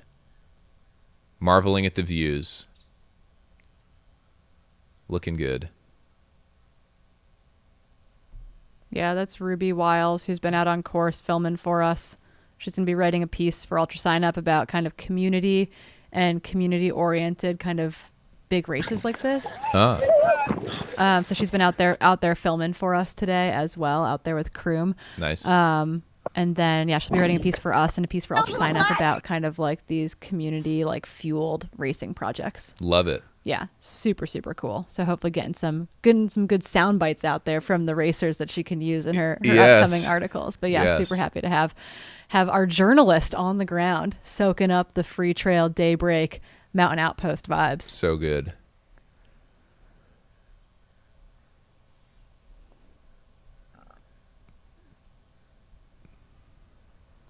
Dude, people are throwing down insane bets. Someone is saying, Bearded Trail Guy, who's been pretty good on the stats, has said he's betting 332. 332. Wow. Bonkers. Yeah, I don't know. Who knows? I guess we'll have to wait and see. At this point, Ryan Gelfie probably has the only correct prediction. Yeah. Well, luckily, it looks like Ryan Gelfie's going to escape having to streak. Without needing to streak, yeah. That's in everyone's best interest. Yeah. Most of it from like a legal standpoint. Probably. Yeah, probably so. But yeah, so we'll be bouncing our cameras around right now. 3:09:35 elapsed. Dylan Bowman is waiting for Lottie Brinks to come down to Chicken Shack, where we're working on getting David Lamb's mic all tuned up down there. Man. Yeah, top 10, top more than that, all through. Top 11 men through Chicken Shack. So Lottie Brinks is also climbing her way up, kind of well into that top 20 overall. Okay. Position, but it sounds like we have got Liam set up at the finish line. So let's go over there and see what's shaking. What do you know, Liam? Sure that you can hear me. What do I know? Yeah. I don't know. I might be here a little prematurely, but that's okay. What are the vibes like? No, I mean, we're 3 hours 10 in, and I said before the race, this was the vibes right now are pretty mellow. I think. I mean, honestly, I think people were expecting a 4-hour race. I said before the race, I was expecting like 3:45. My official prediction is 3:40, 3:47. Just saying. Okay. You guys are all hedging so hard on me now. You guys were all wishy-washy yesterday. Now the hedging has come out. I was not wishy-washy yesterday. I said yesterday I thought it was going to be a fast race. Might not have said it publicly, but I said it to someone. Anyway, that's not the point. The point is, they are coming hot. They're moving fast. The vibes right now here, everyone's still just kind of getting to grips with the situation. The sun's out now at the start line, which is making a significant difference to how it feels here. And I'm going to make sure that there are at least there's some kids in the park next door. So if nobody's here in time, I'll rally some of the toddlers. Maybe we get some cowbells, and we'll definitely have a finish line atmosphere. Don't worry about that. Awesome. Yeah, no, it seems like maybe roughly half an hour until the men's leader might cross the line. Yeah, I mean, we're getting about like 33 minutes. Yeah, maybe 33 minutes. 33 minutes and 27 seconds for Liam officially is what he would like. He would like Eli Hemming to make his way to the finish line. But yeah, we know that he's running really, really fast. We know that he's on that descent, if not into the climb on the Whopper section of the course. I think Tim can pick him back up as he enters into the neighborhood. But yeah, people are working hard to get all of that footage. Again, that descent that he was on, again, social trail, super steep, mostly used by local mountain bikers and community members. It loses something like over 700 feet in like less than a mile. So it's just kind of like a little steep chute that you have to climb up and then blazing fast, like mile or two to the finish. Exciting finish to what has been a great course that Debo and Daybreak have put together for us here at the Big Alta. We're cutting away from the finish. Maybe DRM issue, who knows. I was wondering who that gal was in the cowgill hat. Does anyone in the chat, cowgill family? Red pack, cowgill hat. There's another cowgiller right there for sure. We got cowgill on cowgill. Full force. But she was running super well, and I'm just kind of curious as to who it was. Likely Seattle or PNW based, but looked really, really smooth heading up that climb. So I'll see if I can figure it out. If you in the chat caught that on camera, you let me know. PNW representing pretty hard. It could have been Clara. I'm not super familiar with all of the but I think the Clara cowgill has, hitters. I think Clara has short hair, so I'm not. Don't quote me on that. That's what Moy says, right? That's right. Don't quote me on that. Don't quote me on that. Yeah, but lots of love for the cowgill family out there. The herd has made its way south for this running event. They migrated down here. Long migration for the cowgill herd, but I love it. Making it happen. Yeah, hats and shorts galore out there. Love to see it. Well, speaking of making the migration right from the PNW down here, it seems like they're faring pretty well, like on these trails, which are, I assume, like faster, right? Like, I feel like a lot of the trails up there are kind of like rocky and wet and we have rooted. Lots of weird trails. We definitely do have some fast rolling terrain too, but we definitely have lots of like rooty trails for sure. But a lot of that stuff is kind of like under tiny bit of snow right now. Oh, okay. So what we're kind of left with in air quotes, it's pretty darn good. Yeah. Everything in Issaquah is snow free, so Tiger, Cougar, etc. We can run Nice. pretty fast and all that stuff. So Nice. there's some smooth rolling terrain too. But yeah, there's some free trail arm sleeves going on there on that runner. Yep. All right. Maybe now's a good time. We're going to kick it over to a quick ad break from one of our sponsors. So stay tuned. Today's broadcast is also brought to you by Speedland, the best trail shoes ever created. This is the brand new commission, the GS PDX, the 6th model in Speedland's short but illustrious history. You'll notice it's a throwback to the initial colorway of the first model, the SL PDX, though this is built on the GS platform. Plenty of cushioning to take you as long as you want to go on the trails. There's people going to be racing in it this weekend in both the 50K and 28K, but also people wearing it at Cocodona here in just a couple months' time. Everything you've come to expect, the double BOA fit system, the HTPU midsole, the drop-in P-backs, secondary midsole, also removable carbon plate. Nothing better than the Speedland. Go pick up a pair of the GS PDX. You'll find a link and a discount code here in the description on YouTube. Yeah, we're just getting constant confirmations about what's happening out there. So apparently there's a cowgill herd representative in Boise at this point. So that was Sydney, who has been kind of hanging out in those like 4th and 5th positions for much of today. So that was Sydney Botros there representing Boise, but yeah, representing that cowgill herd as well. This is likely F6 on our screen right now, maybe followed by F7 as well. That's bib 359, Marissa Romeo. Yeah, Marissa Romeo. Crushing. The East Coast Crusher. Looks like she's having Ryan a great Anderson day. in the chat shouted that out, and he definitely, yeah, Ryan Anderson, go Marissa. Yeah, super. Oh, that's super. I think that's Paige. Right behind her there. My old athlete. Paige Borges. Yes, I can't see her bib, but it looks like Paige. Yeah, really cool to see them moving together. So we believe this is F6 and F7 making their way up into this steep kicker on what is otherwise a downhill section on their way to Chicken Shack. Yep. Oh yeah, Paige gaining ground. Paige is moving. Let's go. Paige, big altitude benefit. She lives in the Eastern Sierra, so coming down to sea level here. Looks like that's paying dividends on these little uphill grinders. Yeah, for sure. It's one of those things where it's like you just stay below threshold a little bit more easily. Oh, yeah. Yeah. Running hills at altitude sucks. Every time I come back to California, it's like so much more enjoyable. I don't know. We got that good air down here. It's so much nicer. Yeah. And there's humidity here. Yes, there is. Which is nice. I always forget about that. My hair is like loving it. Yeah. Yeah. Our curls in studio.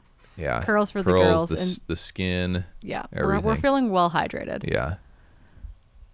Wow. Cool shout outs too in the chat. Like, shout out Eric Spector, 76 years young. Crazy.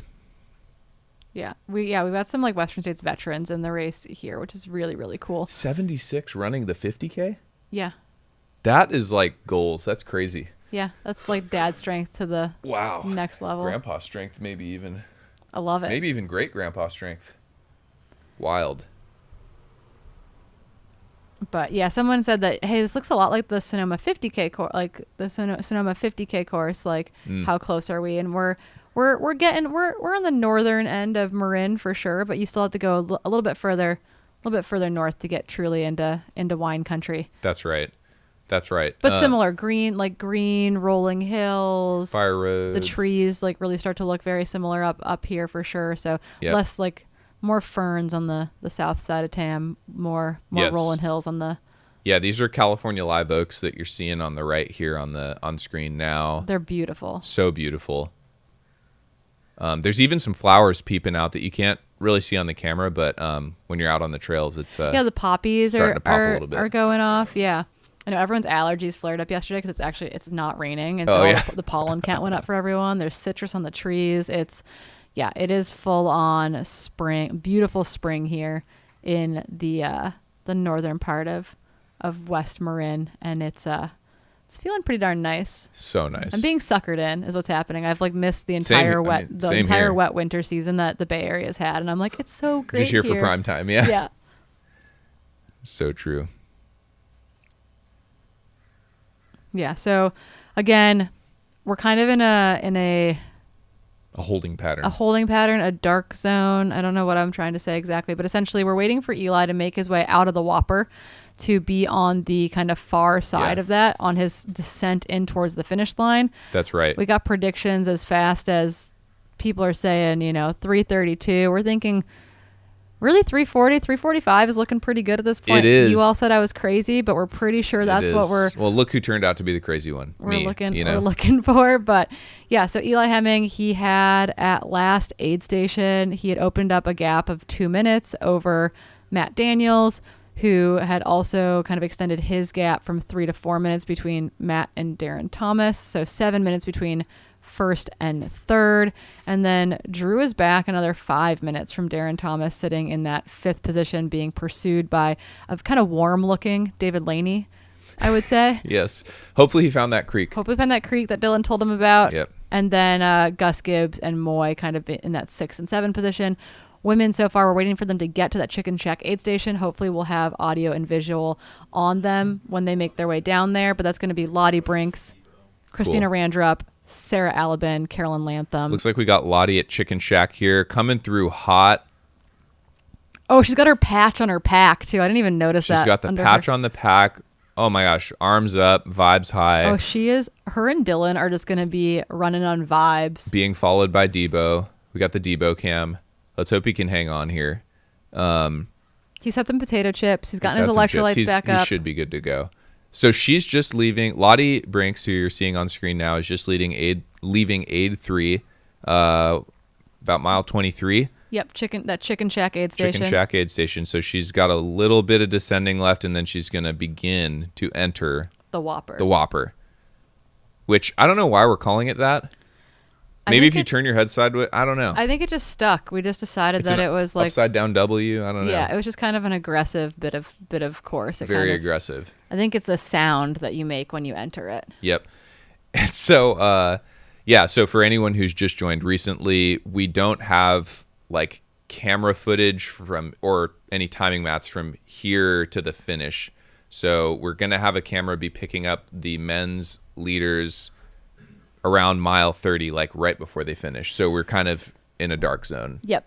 Yeah, you lose service down in the Whopper. It's not data friendly for the old cell phones. So we'll kind of be in a dark period there before they exit and descend into the neighborhood. So yeah, picking them up hopefully somewhere, Yeah, in that like 29 and a half, 30 Yep. mile mark or so. And then, yeah, we'll have them into the finish, which will be amazing. But yeah, right now, Killer footage of Lottie right now. the Debo cam. She's moving so well. Yeah, she is an excellent runner. Yeah. Yeah, really, really good. She's got to be stoked. It's like not snowing on her. And she's got to be stoked. She's been in command of this race for the last 3 hours, so. Yeah, seems like she's feeling really good. And again, like, you got to remember, this is her build, the Western States. That's right. It's just a training run for her.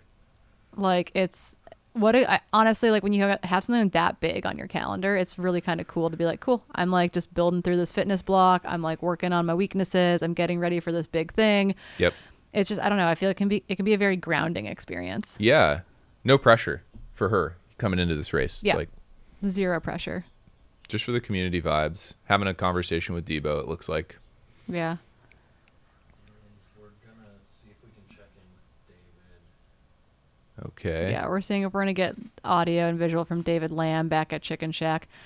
Because again, what is that gap between Lottie Brinks and Christina Randrup at the last aid station, Big Rock Mile 14.2 is about 3 minutes. It opened up about 30 seconds or so on that section. So the question is it 5 minutes? Is it 3.5 minutes? You know, that is like.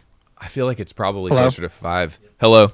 David, we can hear you. Hello, David. Nope. Yeah. Awesome. Sorry for all the technical difficulties, guys. No, man. It's live. It's complicated stuff going down over there at Chicken Shack. What's the vibe? What's going on over there? You guys, it's like heating up. My phone says it's 59, but it feels probably mid 60s. Okay. Vibes here are amazing. I have a lot of people who made a little hike up here to the aid station and just cheering people in. I mean, I think of everyone's come in, Eli somehow looks like the chillest. He was the first one in and barely stopped with Tabor to like drop some stuff off and just was on his way. Yeah. Nice. I heard you guys talking about the big Whopper. Yes. I think at some point Debo just dubbed it that, and it just sounds big. Sounds like a big climb. It does sound big. Okay, so you heard it here first. Debo coined it. Lottie came through, and there's no signs of Christina Randrup at the moment. Okay. It feels like 3 to 4 minutes so far. Gap. Okay. So a sizable gap between Lottie. Elon Lieber. Nice. Yeah, Christina should be fairly How's it they run well. They run well together. They're like way too cools are pretty similar. So my guess is that she'll hopefully be just behind Elon. Cool. I think people are starting to employ a little bit of a cooling strategy, just getting doused up with water out here, getting ice down a little bit. It's definitely starting to feel a little more exposed and warm. Nice. Awesome. Heavily regretting my beanie, but my hair is a mess right now. So. Yeah, it's all about the looks, David. Yeah, looking stylish, man.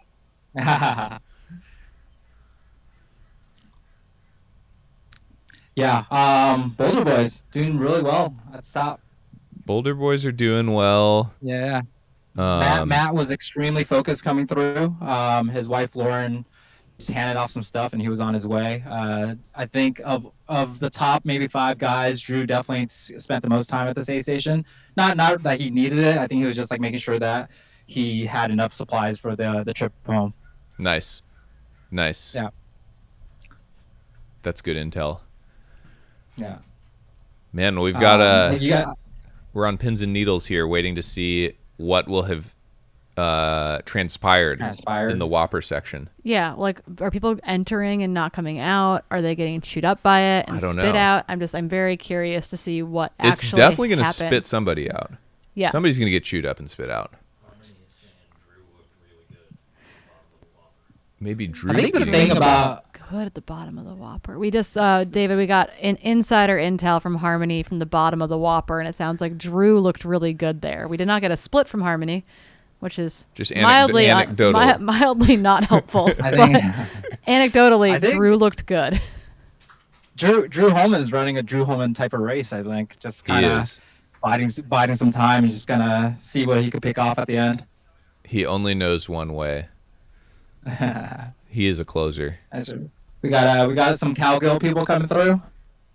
Shout out Cowgill. Yeah, lots of cow hats and shorts and stuff like that. Easy spot out. Where we're posted up is actually kind of perfect. I don't know if you guys can see me behind the camera, but you catch a really good view of people. Yeah, people like screaming down the hill right here. Wow. You see Tony with the Sony, who's on the camera duties today. He's hiking up. Awesome. Yeah, and we got killer footage right now of Lottie. Looks like making her way up the first climb of the Whopper, just running really efficiently and smooth. Lottie just looks like she's out for a stroll. Yeah. Yes, super impressive. We got Christina Randrew coming down.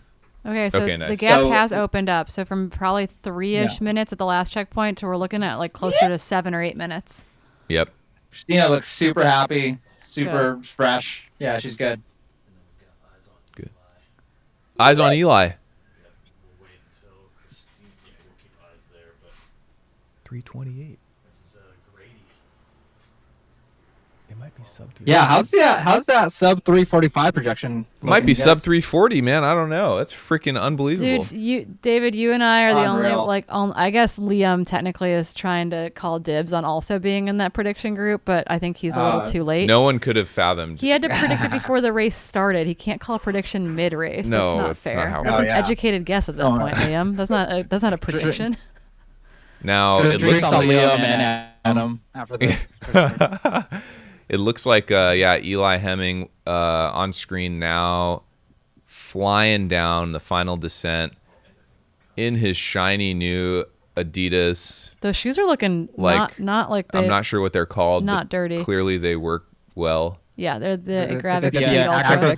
The Agravix Speed Ultra. Yeah, if you combine all of our shoe names into one name, it's that. It's that one. Okay. Yeah.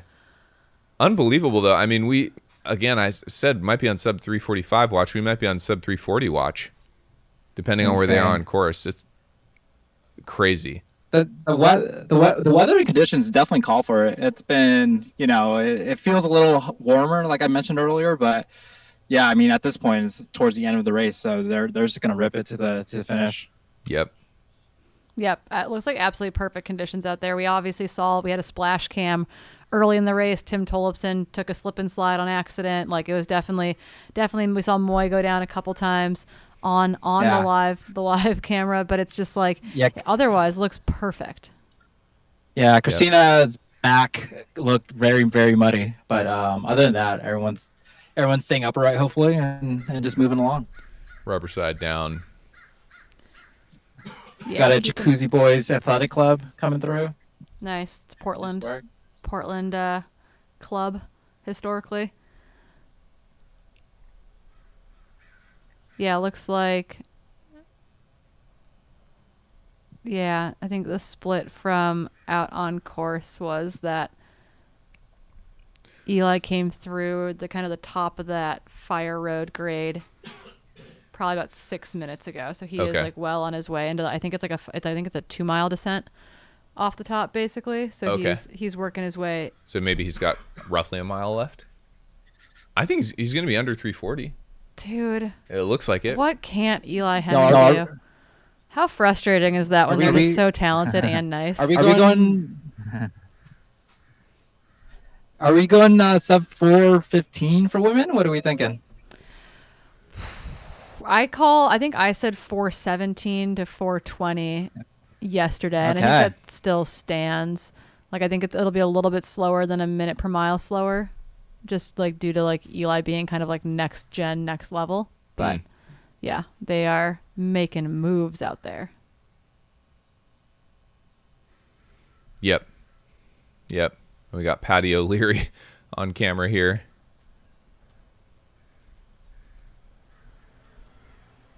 Friend of the broadcast. Yeah, exciting stuff. Stay tuned. Yeah, we're okay. So this is cameras looking back at kind of the mid pack as they make their way kind of along the big rock Ridge zone, which is just a beautiful place to spend your afternoon. So I beautiful. just go hang out up there as we wait for Eli, and we're thinking Matt Daniels. Yep. But who knows? Probably Darren Thomas, but supposedly Drew Holman looked really good in the Whopper. So we're rolling on speculations at this point. Drew could have gained a spot in the Whopper. I think, well, there's no way no one's taken the win from Eli, I don't think, at this point. I think he's safe. Unless Matt is like somehow right behind him, I don't think it's happening. Yeah. The gap was too big for Darren or Drew to close. But definitely a race for the rest of the podium. So stay tuned. Don't go anywhere. Yeah, truly a battle to be run at this point. And it's going to be tight. It's probably going to be like roughly 5 minutes, and the podium will be decided after Eli finishes. I think so. Yeah. So we got Eli leading the men's field, being pursued by Matt Daniels, Darren Thomas, Drew Holman, David Laney, but really Eli putting on an untouchable couple of weeks here right now. Yeah. Prepping for things are staying short for him, I think, for the first part of the year as far as like total distance goes on some racing. Do you have any intel stuff. what he's building toward? Oh, I feel like we've got a bunch of athletes going to Zagama okay. early in the season, so nice. That wouldn't surprise me at all. But I have been assured by both Tabor and Eli that they are racing a less chaotic season. Okay. Although this 2 weeks would state differently. They did a lot of kind of crazy back-to-back racing last year where they were, at Broken Arrow and then Mount Marathon and then Mont Blanc Marathon. It just felt like chaos, and they are supposedly doing less of that this year. So nice. Kind of curious to see what that looks like coming down the pipeline. But I do think that we've got a lot of athletes going to Zagama, so it's very possible that he's part of that kind of early Golden Trail Series crew. Awesome. Nice. Yeah. And shots of the mid-pack here. Folks cruising along this beautiful ridge, Big Rock Ridge.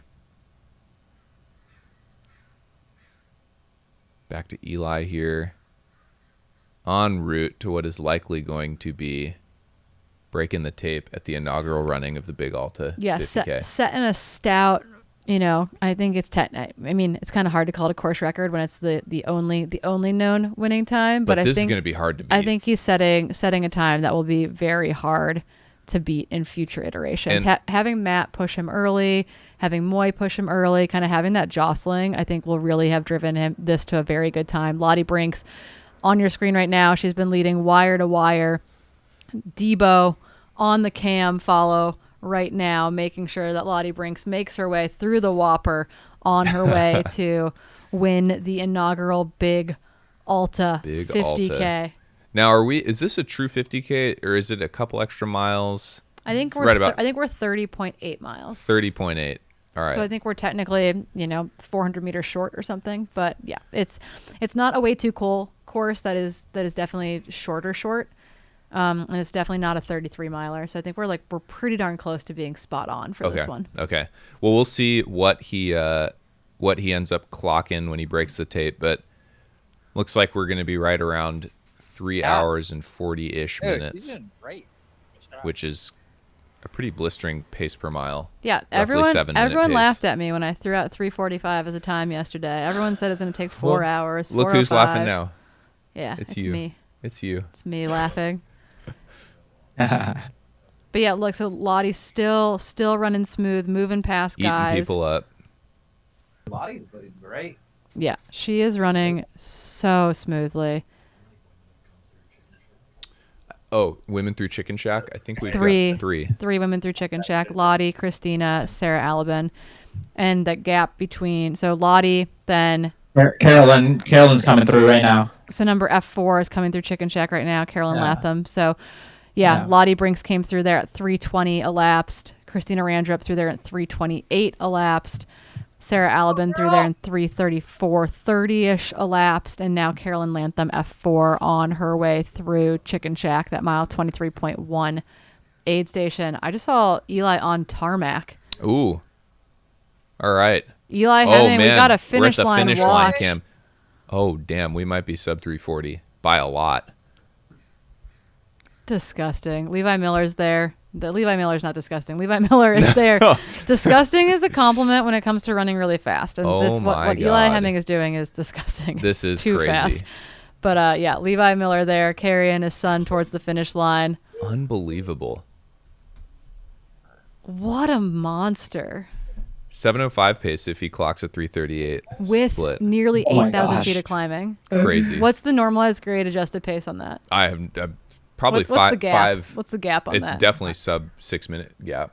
That's It's insane. I was 558ish. Maybe even lower. It's crazy. Yeah. Oh yeah, Eli's in the neighborhood. Eli is in the freaking neighborhood. He's all smiles too, which is hard to do when you're running hard. The kid is calm, cool, and collected. Just I am so like I said, I've gotten to spend some time with him over the last like 5-6 months, and I am just blown away. Oh yeah, here he is. We're throwing it over to the finish line cam. We can see the grass. Eli's maybe 30 seconds away from breaking the tape. Right by the finish line now. Here comes Eli Hemming. Yep, over to you, Liam. Yeah, so Bring here he him in. comes now. He's looking so cruisy. Straight down that finishing chute. Look at that. Absolutely cruising into the finish line. Tim Tollefson there, bigging up the hype. We'll grab him for an interview as soon as he's finished. So good. So good. That is scary fast. You've got to be kidding me. What a monster run. 2 weeks after. So we're going to grab him right course now. record. Let me grab him real quick. All right, grab Thanks, him for an Liam. interview. Yeah, say Don't hey. even let him drink it. No water, no breathing. One more meter over here. One more meter to. So we've got him, race winner of the inaugural Big Alta. There you go. You can even sit up. You deserve this. How you doing, man? Put him down on the My podium. legs hurt. Corinne, you got me? Can you hear me? We can hear you. Yeah, we Loud got and you. clear. Awesome. So I've got him right here, the inaugural Big Alta 50K winner, men's winner, Eli Hemming. Eli, how's it going? Oh, that first 40K was really fun, but that last hill broke me. That was so hard. Yeah, I mean, the estimates for the pace over the weekend, people were talking about 4 hours, maybe sub 4, maybe 3:45. You've just come in well under 3:40. Was that always on the cards, or was that just something that kind of unfolded? It was kind of just a little bit hot from the gun. I kind of blame myself for going to the front too early. But I just wanted a big, hard day out. Learning how to run 50Ks is pretty tough. Don't think I did it perfectly today, but learned a lot. Matt Daniels was pretty close behind you for a good portion of the race, and from what I hear, he's definitely on the struggle bus right now. How much did his kind of chasing keep you going?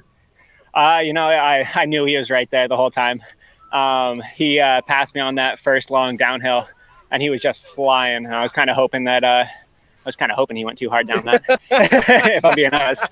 But it was nice having somebody there pushing me the whole time. Awesome. Well, I'm not going to ask you too many questions. You're going to head over to the studio and have a proper chat with the folks over there soon. But yeah, congratulations on an amazing win. Really, really awesome race. What's in line for the rest of the day? For the rest of the day, some resting. Nice one, Eli. Congrats. Thank you so much. There you go, folks. Eli Hemming, men's winner of the inaugural Big Alta 50K in under 3:40. Wow. Absolutely blistering fast. Corinne, Adam, I don't know about you, but it seemed like you was barely out of breath. It's pretty casual. Just crossing the finish line, not even out of breath, walked away, got off the Yeah, he stood podium, up like just it was stood up no and big walked deal. away. Quads totally He's intact. actually doing squats right now. No, he's not. Unbelievable. Wow, what a run Yeah. from Eli Hemming. 3:38, 37 or 37. Yeah, what a time. Crazy. Looks like maybe Liam's breaking up at the finish line a little bit, but yeah, what a great run. We should be, I would imagine, welcoming our second place finisher in soon. Ish. Yeah, I'm really curious to see who it is. It sounds like Liam had some hot goss. About Matt Daniels. Matt Daniels He might have gotten eaten up in the Whopper, dude. Yeah, did Matt get eaten up in the Whopper? Is he coming out the other side okay? What is that? know. What does that look like? Well, I Where don't is know. Darren Thomas? Where is the apparently, according to Harmony Bowman, very good looking Where's Drew? Drew Holman. I don't know, man. You should never be eaten. Some people are thriving in You the should Whopper. eat the Some Whopper, people are not dying. be eaten by the Whopper. That's true. Yeah. That's true. So we'll Always see. But be eating the Whopper. Either way, congrats to Eli Hemming, really putting it down. That was an insane run. I don't even know what else to say. He'll just come sit here in studio and we'll just be like, we have no questions. Yeah. I have questions for how it played out, like when he pushed, if he was pushing those little uphills. I want to know if he was actually attacking on those climbs because Yeah. it really felt like he was. Yeah. Lottie's still looking smooth on her way well into the Whopper. Into the Whopper, it looks like. Not going to get chewed up and spit out. No. I think she is the boss of the got Whopper this on today. lock. My favorite part about that Eli interview was that he said he didn't think he executed this well and just exceeded all our expectations about how fast he could run this course. Yeah, totally. Pretty good. Not bad, Eli. Yeah, we're waiting to see if we've got new splits through Chicken Shack, but it doesn't look like it yet. Technically, we know Carolyn Lantham has gone through there, but it hasn't updated on my end anyway. And so, David, have we missed any other women? Did Sydney or Marissa come through during that? I couldn't recognize the woman in front of Carolyn. Yeah, that's Sarah Alvin. Okay, but the gap between Carolyn and the next woman hasn't come through yet. Okay, so we're looking for Sydney, Boise gal. She'll be in a red pack and a cowgirl hat, and then Marissa should kind of, I think, be right there with her. Marissa and Paige shouldn't be that far behind Sydney, so we'll have 5, 6, and 7 to you hopefully there shortly.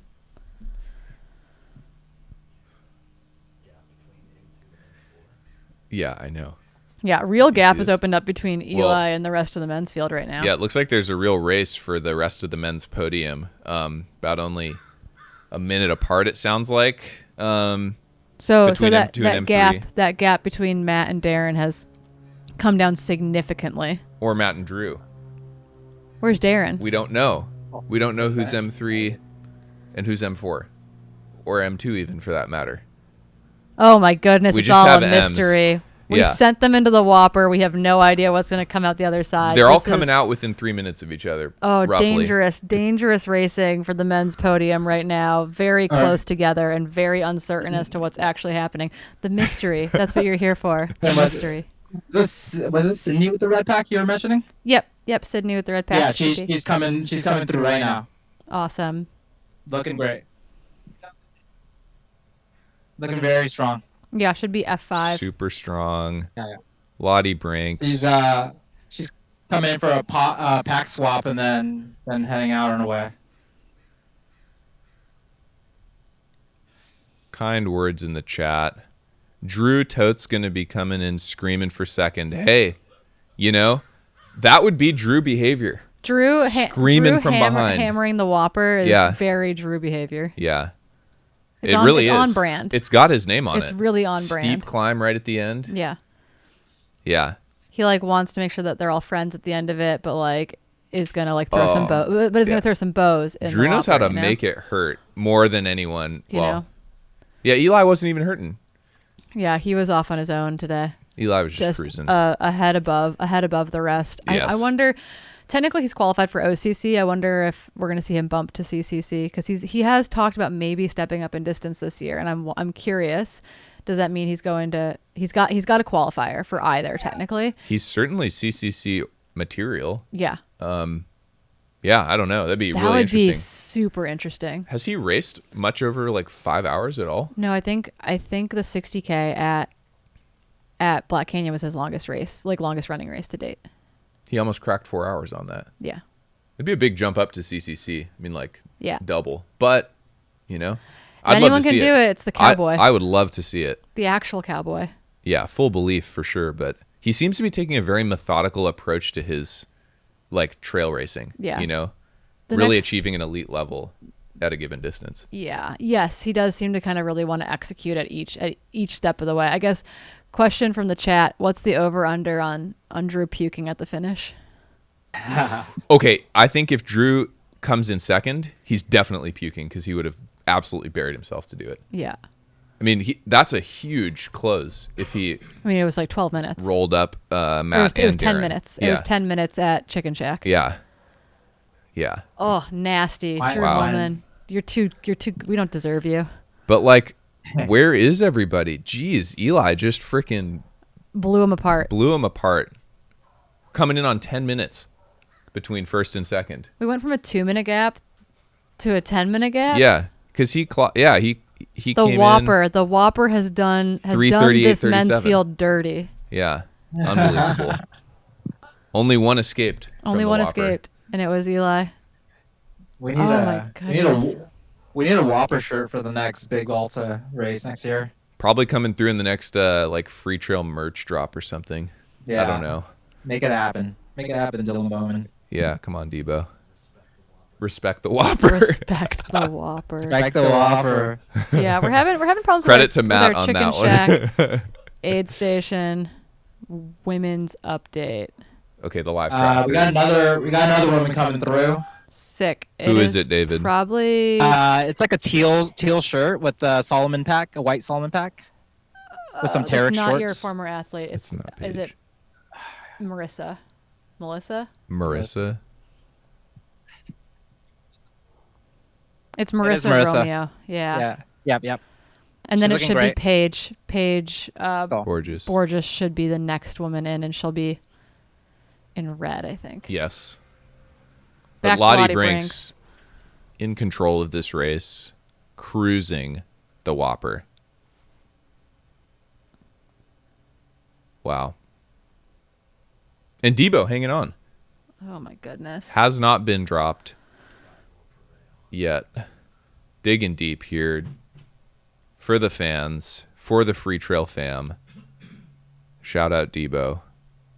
Excellent camera work here through the Whopper. Yeah, I've got concerns about where the rest of our men's field is. Yeah, what the heck happened? I mean, literally now we're beyond 10 minutes from when Eli hopefully finished. they're on course. This is how Moy finishes second. Yeah, right. Yeah, maybe they took a wrong turn. M2 through 5 took a wrong turn. Maybe they stopped. And Gus Gibbs and Moy are going to round up the podium in 3 and 2 You and never 3. know, man. Maybe they all stopped for a Whopper in the Whopper. We don't know. At Big Alta, the Whopper eats you. That's great. We're going to be looking at Darren Thomas, Matt Daniels, Drew Holman were our previous podium contenders. We don't know. Yeah, Maybe David Laney's in the mix. David Laney could be in that mix if he didn't stop for whatever creek Dylan was talking about. Although maybe that would have been a crucial move to refresh himself to get through the Whopper. Well, we're filing formal complaints if that's the case. We don't know. Suspense. Pins and needles. Edge of our seats here in the studio. Yeah, but right now on your screen again, our women's race leader, Lottie Brinks. Look at Lottie just eating this course up. Formerly from Savannah, now making her home in Boise. Just ripping through this course. The Whopper does not stand a chance against No hiking, Lottie Brinks. Just running the whole thing. What a boss. Yeah, absolutely incredible. I've seen her pace other people at like Bandera. And I want to say, I think I watched her run an amazing race at Haviland. I don't think she was pacing anyone that year, but just like the amount of joy she brings to her running and her racing is pretty next level. That's awesome. Yeah, and again, I mean, talk about right now the podium contenders in the women's field are 27, 25, and 24. Wow. Like, the future is bright. The future is bright. Nice work. David, we got you on the mic. Hey, how's it going? Hey, how's it Good. going? How are you? You getting warm yet in your beanie? Yeah, we're moderate. It's The beanies are moderate. not coming Not off. too hot. It's not coming off. Not today. It's not coming off. Not today. Man, Eli Hemming. Man, it's like, did Eli take a shortcut through the Whopper or something? This is Let's unbelievable. not say a shortcut. No, Let's say I'm that joking, everyone I'm else joking. took a wrong cut and Eli took the right cut. I am totally joking. So that is no disrespect to Eli. the men's podium hasn't even second place hasn't even come through, right? Yeah, No. we don't have any. 3:51 on the clock. Wow. And Wow. no Crazy. no second place yet. Kirsten knows second place will break 4 hours. Okay, so we've got a camera 9 feed minutes out. for the folks watching the live stream. The camera feed you're looking at right now with these two lovely hikers on it is where we will see M2 and 3 coming. They'll come off this fire road and then onto the road for that final little half mile quarter-mile section to the finish line. So this is where all the action's going to play out right here. I hope these hikers don't get caught up in the crossfire because people might be they throwing keep looking bows over their shoulder. Yeah. We're all kind of like, where are our boys? Where are they? Bring them back, Whopper. Come on, Whopper. Let them out. Release the boys from the Yeah. Whopper. Man, Lottie Brinks might be cleaning them up through the Whopper.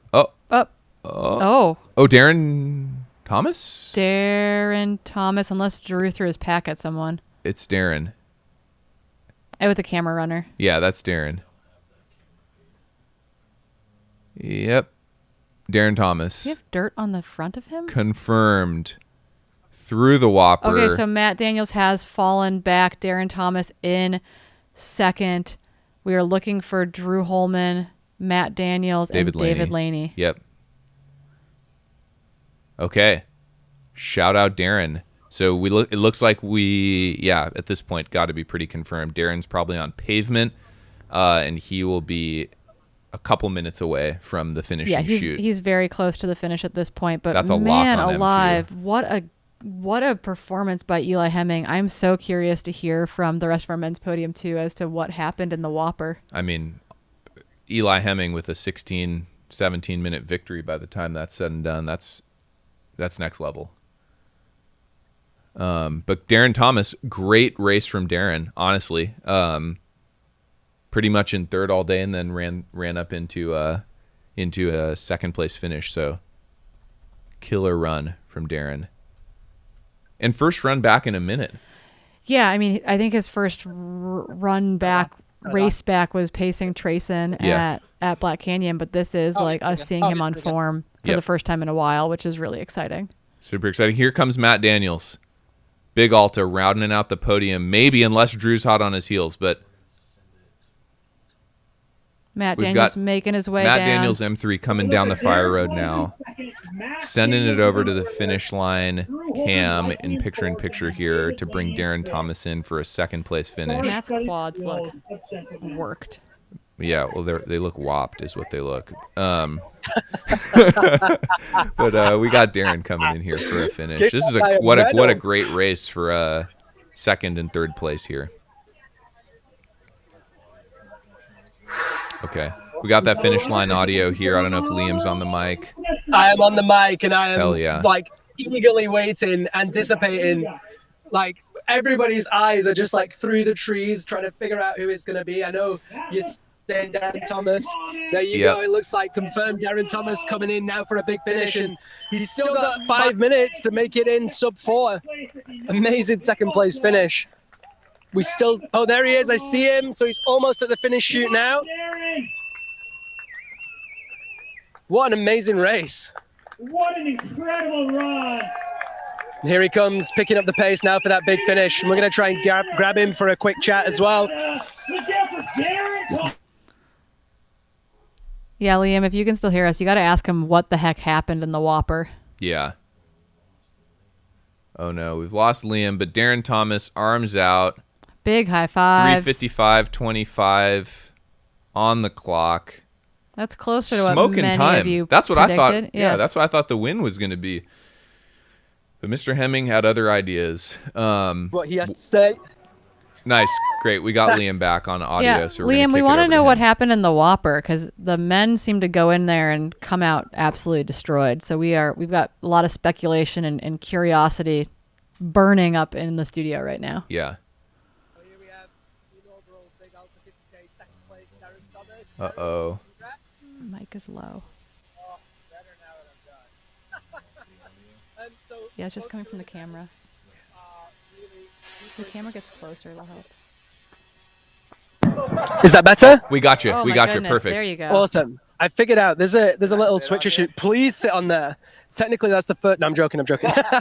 So, Corinne and Adam both want to know what happened in the Whopper. In the what? The Whopper? The Whopper. Do you even know what the Whopper is? The downhill? It's the downhill. Oh, here comes the third man. Pause it. Matt Daniels is coming in. I'm going to grab Matt as well, but tell me what happened. Okay. I was kind of struggling down that, and then I found a reserve of energy on the last climb next to that beautiful river.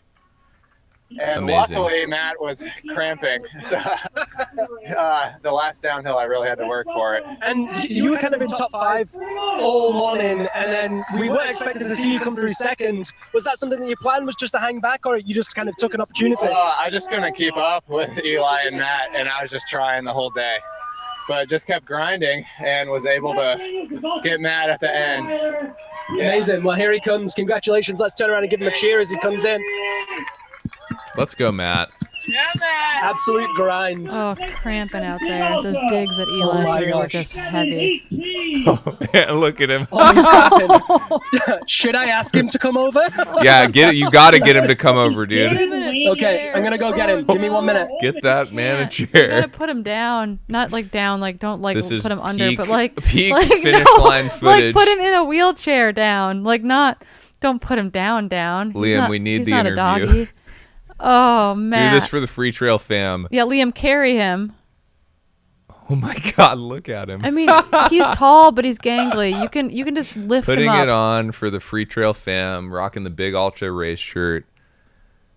Matt Daniels in for third, just under 4 My hours. goodness. 3:37 and change. And here's third place. Fourth place, sorry. Here's fourth place. Drew Holman coming in now. Hell yeah. Under 4. Under 4. Let's give up for Drew. So how about that? Top 4, all sub 4. Top 4, sub 4. Drew Holman trotting into the finish line. No pack. Lost it in the Whopper. Let's see how close I can get to Matt Daniels with this cable. It's possible. It's possible that I might be able to get closer. Just drag him over to you, dude. We need the interview. I'm picturing Liam like laying on the ground with like. I'm his so leg close. extended. I'm so close. Yeah. Could you see me right now? Come on, Matt. You can make it. You can make it. Hey, we can't see you, but I'll we just hold need you the up. audio. We can hear you. The audio. There he is. There he is, Okay, hobbling great. over. I have him. Matt, how you doing? Good. No, I just can't stop cramping. I guess the downhills and everything just totally wrecked my legs. I got to like mile, I don't know, maybe that last crude aid station where you hit the pavement on that downhill for a bit, and legs just were gone. So We yeah, we were watching you all day. You know, it was truly a gutsy race. You and Eli really set the pace early. Liquid. My take on it when you came through Big Rock was that you were hanging on and just trying to hang on Eli. Is that accurate? Yeah. I felt Yeah. We're losing the audio a little bit on Matt's interview. The whole feed looks like it cut out. Yeah, and plan is to. Whoa, we almost had our fun elevator music there for a second. Yeah. Matt, Well, keep it together back there. Sad news for the live feed, but Baby Rhodes just waved at me for the first time. you know, Oh. 5 Oh, 6 more we're miles. back. We got it back.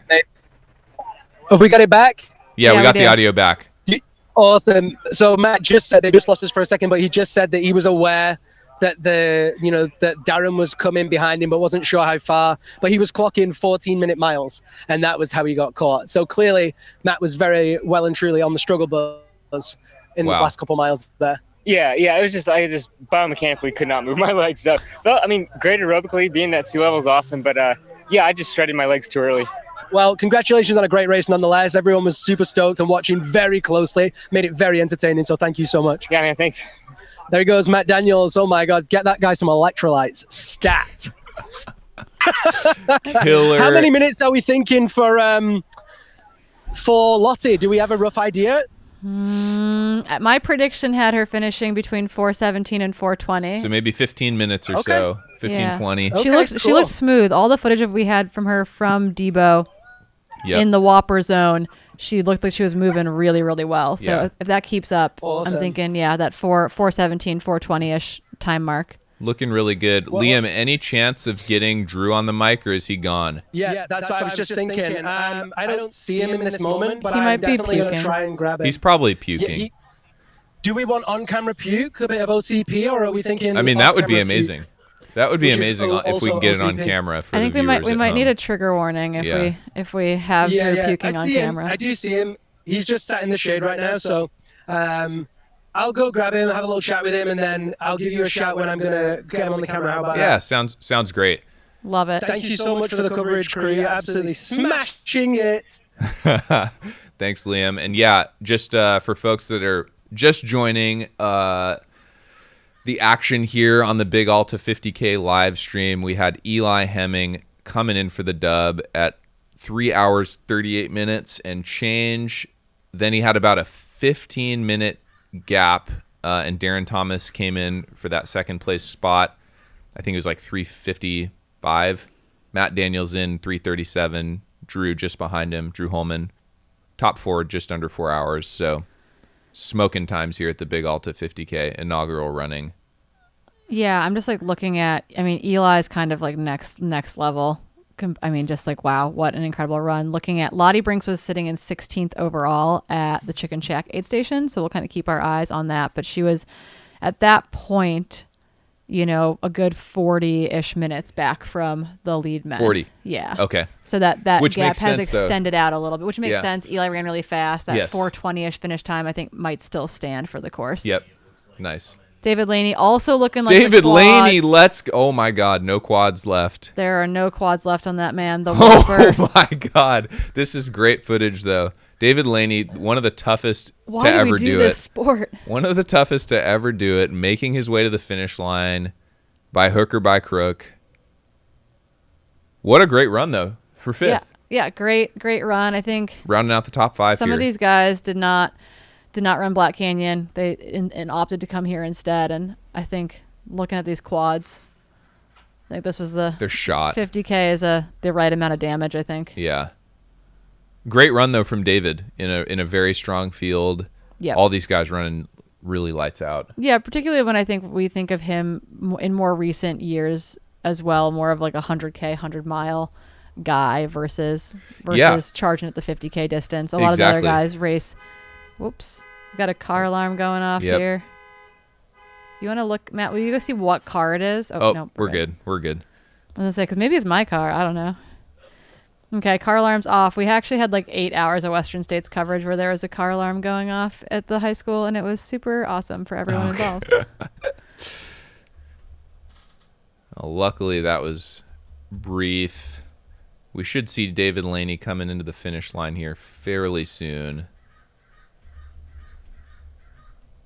Yeah, making him coming in 5th position. We'll be looking for Gus Gibbs and Moy coming in 6 and 7. Curious to see what state those two guys are in. Hopefully they're battling still. I hope they're still battling for Doing sure. battle in the Whopper. At Chicken Shack, there was Moy had fallen back a bit. At Chicken Shack, there was probably 7 or so minutes between Gus and Moy. So I'll be curious to kind of see what that looks like at the finish. You got some kind of like low-key crushers, people that people don't really know about. Bentley, that got one of the Mammoth guys, hanging out in 9th position right now, could be looking to move up. I know Carl Koopmans and Lauren Newman are good favorites kind of locally. They're also kind of in that mix, that top 15. But yeah, Lottie Brinks sitting in 16th at Chicken Shack. Crazy. I'm assuming she's going to move up a spot or two. Yeah. He's been doing this for over a decade. Still at it. Coming down from David Portland, Laney coming Oregon. into the finish line here. Yeah, you can hear Tim Tollefson on the mic at the finish line, giving props. He's been practicing. All of his finish line emceeing from Mammoth is really coming into play right now. Getting warmed up to join me in studio tomorrow. Hey, amazing. Now, while we wait to get that audio back, interesting. We saw Eli Hemming walk across screen there. Now to finish We got this it. amazing We're back. race. Can he get it sub 4:06? It's going to be tight. 55, yeah, buddy. There it is. Yeah, 4:05:59 maybe. Amazing. I mean, he looks gassed, but he looks solid. I don't know What a you run thought from there. David. I can also give you an update on Drew as well. He's still sat down. So Yeah. we will get Drew. But What's he's the- not moving anywhere just yet. Oh, wrecked. Yeah. Oh, what a season opener, team. Yeah. Great opener. This is going to be me running the Interurban at Chuckanut in a couple weeks. Yeah, well, so I was going to say, it really interesting, small, subtle things here on cam, but we saw Eli Hemming walk across the screen earlier, looked totally fine. And so He's not human. Ran an We're not worthy. insane time, won the race, and is moving the best of anyone at the finish line by the looks of it, to me. That's my word.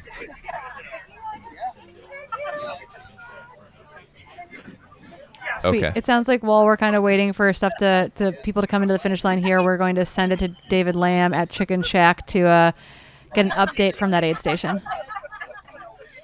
You guys hear me? Hey, David, what's up? Hey. How's it going, y'all? Yeah, not too much action here. I've just been kind of listening to the finish line feed. Sounds like a lot of carnage out there in the finish line. The women's field is definitely more thrown out, which is kind of interesting. It seems like Lottie's kind of running away with it, and then the gap between like call it 2nd through 10th is pretty spread out. Most of them have come through here at Chicken Shack. But yeah, it's been a really good morning. Yeah. Yep, I saw that. Yeah, Gus Gibbs making his way into the pavement here. So we've got M6 on his way to the finish line. David, do you have an estimate of how many women you've seen come through Chicken Shack? Yeah, I think we're right about at F10. It looks like I it think just F10 updated. just came through. Yeah, no, I think we've actually gotten a few more 406 elapsed. So yeah, I think we've gotten 13 through 13, officially. okay. Yeah, so Lottie Brinks opening up a gap over Christina Randrup, Sarah Alabin, Carolyn Lantham, Sydney Botros, Paige Borges, Marissa Romeo, Heather Lutz, Megan Arazo, Michaela Watman, Lauren Chioli, and Jenna Skoka. So yeah. Well, David, I think we're gonna send stuff back to the finish line as we watch Gus Gibbs make his way in. Stay cool, my friend. Maybe find a 5-panel hat and some coffee. Yeah, I'm about to. All right, y'all. Steelam. So yeah, we're waiting on Gus Gibbs now. Waiting for him to come in. Of course, Gus Gibbs took the fastest pacer award at Black Canyons just a couple of weeks ago. Paced Chris Myers to that stonking 3rd place at the Black Canyons 100K. And now, yeah, we're just waiting for him to hit that kind of final stretch and come in now. Popping through the trees.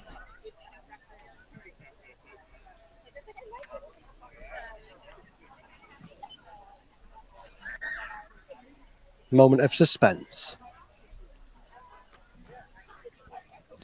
Yeah, we were just like really like impressed in studio, Liam, about the fact that Eli ran so fast and is definitely walking around the best of anyone. Are you kidding? He's like, he's doing push-ups right now.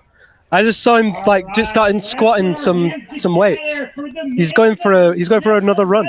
Yeah, he's the got to do incredible shape Tabor right now. shakeout run probably. Yeah, exactly. Here he comes. Gus Gibbs now coming down that final stretch. Looking really, really good. That guy brought so many positive vibes 2 weeks ago. Seems that he's bringing him into this finish line here. Just over 4 hours, 10 minutes. 4 hours, 10 minutes, and 13 There he is. That's a great race from Gus. I don't know what you all thought and what you saw, but it feels like he just stayed super consistent all the way through there, ran his race. You know, based on the timing that I saw, he's just locked in. Yeah, no, I liked the vibes he chose with his button-down collared shirt. Things are looking pretty smooth. They're showing you right now? Oh.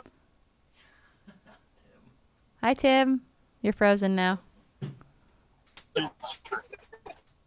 Tim Tolleson just asked me, do we know if Lottie's leading? And I said yes, and he said, my prediction is true. So clearly Tim had some insight into who he thought was going to be our top female today. Yeah, Lottie is leading. Dylan left her at the bottom of the Whopper about 6 minutes ago. Who left who? Dylan, well, yeah, I know. In that case, we really should double check. No, Dylan took that turn out of the Whopper to cut back through the neighborhood, and so Lottie's kind of headed up out of the Whopper. He's projecting that she'll be at the finish line probably in the next, we'll call it like 28 minutes or so. Okay. Very specific estimation, but he said 30 minutes a couple minutes ago. So yeah, 25, 30 minutes till we see Lottie Brinks come into the finish line. What was your prediction for women's finishing time? 4:17 to 4:20, so I lost today. Yeah. Adam, what about you? I won the men's side almost. Yeah. But yeah, no, we can't win them all, but they're putting on a great show. I mean, Eli's they time really is are. absolutely just insane. Next level performance. Lottie is, taking this win wire to wire. Eli had that. He did say, kind of blaming himself a little bit for some of that early pushing because he was responsible for some of it as well. But Lottie's really been pretty much solo all day long. And that definitely comes out in the race time at the end of the day based on kind of who's demanding you run fast. And Eli had Matt pushing him for much of the early first half, 75% of the race. So very, very impressive on both fronts at this point. Karen, I have a question for you. How, Lottie running with those couple minutes, maybe even 3 or 4 minutes at certain points of cushion between her and second place. What does that do for an athlete mentally? Does that strengthen them or does that kind of leave them guessing how far back second place really is? If you're me, you run scared at all times. So you're just like, man, I've got to carry this football for a long way. Like this is the longest touchdown rush of my life, like 28 miles or whatever. But I think that is the tricky part. Everyone thrives on that a little bit differently. As she hears that gap opening up, because she should have gotten that update at Chicken Shack, or at somewhere in the mid zone that gap was continuing to open. And for her, like at that point, I'd be like, okay, cool. Like I might not be safe, but like I can relax a tiny bit. But I'm a run scared kind of person, even if I'm leading. And so I've definitely felt that pressure for much too long in a race before when you suddenly find yourself in first very early. Yeah. Adam, what about you? Well, I don't know. I was just going to say, like, on a course like this where you have pretty long sight lines, I'm sure she's checked over her shoulder a few times. And for me, if I look back and I can't see anyone and I've been in the lead, like, for a good ways, that gives me a lot of confidence and makes me feel happy. So, I don't know. Yeah, it's so interesting. I really feel like it could go either way. It really depends on the mental strength of each athlete in that instance, right? Yeah, and as Katie Asmuth certainly not affected her. As Katie Asmuth brought up as well in the chat, is that like at a certain point too, you're like, cool, who else can I pick off? Like there are all these runners out there as well, even if you're leading the women's race. For sure. And I think that Lottie's well on her way to being top 15 in the overall. She was in 16th at Chicken Shack, but I imagine that will continue to change. So awesome. As she makes her way out of the Whopper. I have to think that her and Dylan picked off a few people while he was on camera through that section. Well, he's just jumped on the microphone here at the finish line, so I was going to say, it sounds like he can't be stopped. Yeah, he cannot. That should be his. Just to say, Debo can't be stopped. But I'll try and grab him and see what his take on Lottie was. Oh, do it. Yeah, let's grab him. Let's see what he has to say. Perfect. How's it going? Are you going to stand up? You're already tall enough. Adam and Corinne are wondering how Lottie was looking, like how her mental game was. Was she picking people off, like picking off men, or like what's happening out there? Yeah, picked off 4 or 5 men on the Ponte Ridge climb. She ran every single step of it. She handled the Whopper admirably, with agility, with grace. Lottie was looking great. I left her. She took a right to go up the last climb. I took a left out to the neighborhood to rush to the finish line. My guess is she finishes in 20 to 25 minutes from now, but she looked great. No signs of vulnerability. And I think she had 8 or 9 minutes back to second place. So I'd be surprised if she doesn't win. Quick hot take. Winning time, 3:38.37. Like truly mind blowing. What was second place? 58? Yeah. So 20 minutes back, a 20-minute victory in a 50-kilometer race. Eli Hemming is the truth. He's like Allen Iverson. And my God, I'm so glad. I'm so grateful he would come to our race and put on that type of a performance. I mean, honestly, early front runner for performance of the year, in my opinion. That's going to stand the test of time. Incredible. To put it in context, I live on these trails. I run on these trails. I've run the course, jogging it twice in 5 hours. So he ran it an hour and 20 minutes faster than I would on just a normal training day. Sick. Well, thank you so much. Go hype up that crowd. We're waiting for top first place female. Go on. Yeah, hype is real. Like that really was an incredible race from Eli. There's no question it. And I mean, big words. For him to say that could be performance of the year. Yeah, I mean that was an insane Debo's seen a run. race. That was an insane run, no doubt. And as we were saying earlier, I think that course record is something that any athlete that wants to test themselves can come to the Big Alta in future years and try to see how close they can get. I mean, that is a freaking fast time. It's so fast. It was interesting. I was just chatting to Eli off camera a few minutes ago, and he was talking to Tabor, and he's literally, like, I quote, he said, "There's not a rock on the trail." Like, it is so fast, so runnable. So it just goes to show, like, you know, from his perspective, what he thought of that course. Like, very, very fast, runnable course. Super fast. Congrats again to Tabor Eli. then followed What it a by run. saying, well, that puts the pressure on for tomorrow. She's feeling like she has to run a hard race tomorrow, and of course doesn't have that monster climb at the end. You know, so it's like that whole ridge down into the finish. Yes. I feel like we could be on for a fast time tomorrow. Definitely. And Tabor is an amazing athlete as well, super fast. And so, hey, they may go double victories this weekend. Oh my gosh, can you imagine? Yeah, I can imagine. I think it's pretty likely. We'll see. We'll see. Yeah, flipping princess tail. What a great run. Yeah, and Liam, as you can, if there's any other folks there to get interviews from, just feel free to grab them, you know? Absolutely. I see Drew standing now, which is 96% improvement on what he was doing the last time I looked over. So I'll go give him a nudge and get him over, and we'll try and get a quick chat with Drew Holman. Twist his arm. Yeah, truly a beautiful day here, though, in Marinwood. Still low 60s, beautiful, sun's out, no clouds, no breeze. I mean, a light breeze, but nothing that would be inhibiting the runner's progress. Really a perfect day to be racing here at Big Alta. Super, super awesome. Thank you, everyone, too, for all the engagement in the chat. No, Matt does not have a new shoe sponsor. Free agent, he's open. Yeah, really an awesome day of racing so far. Again, for folks that are just joining, we've had several men finish. We're still waiting on Lottie Brinks, who's currently in that F1 spot. We think that she's a lock on the win at this point. She's going to be exiting the Whopper here within the next 15 minutes or so and cruising to the finish line. Oh, man. Spicy take in the chat. Is Big Alta the new Way Too Cool? Now, I would say Way Too Cool is like stuck in the last century with their marketing.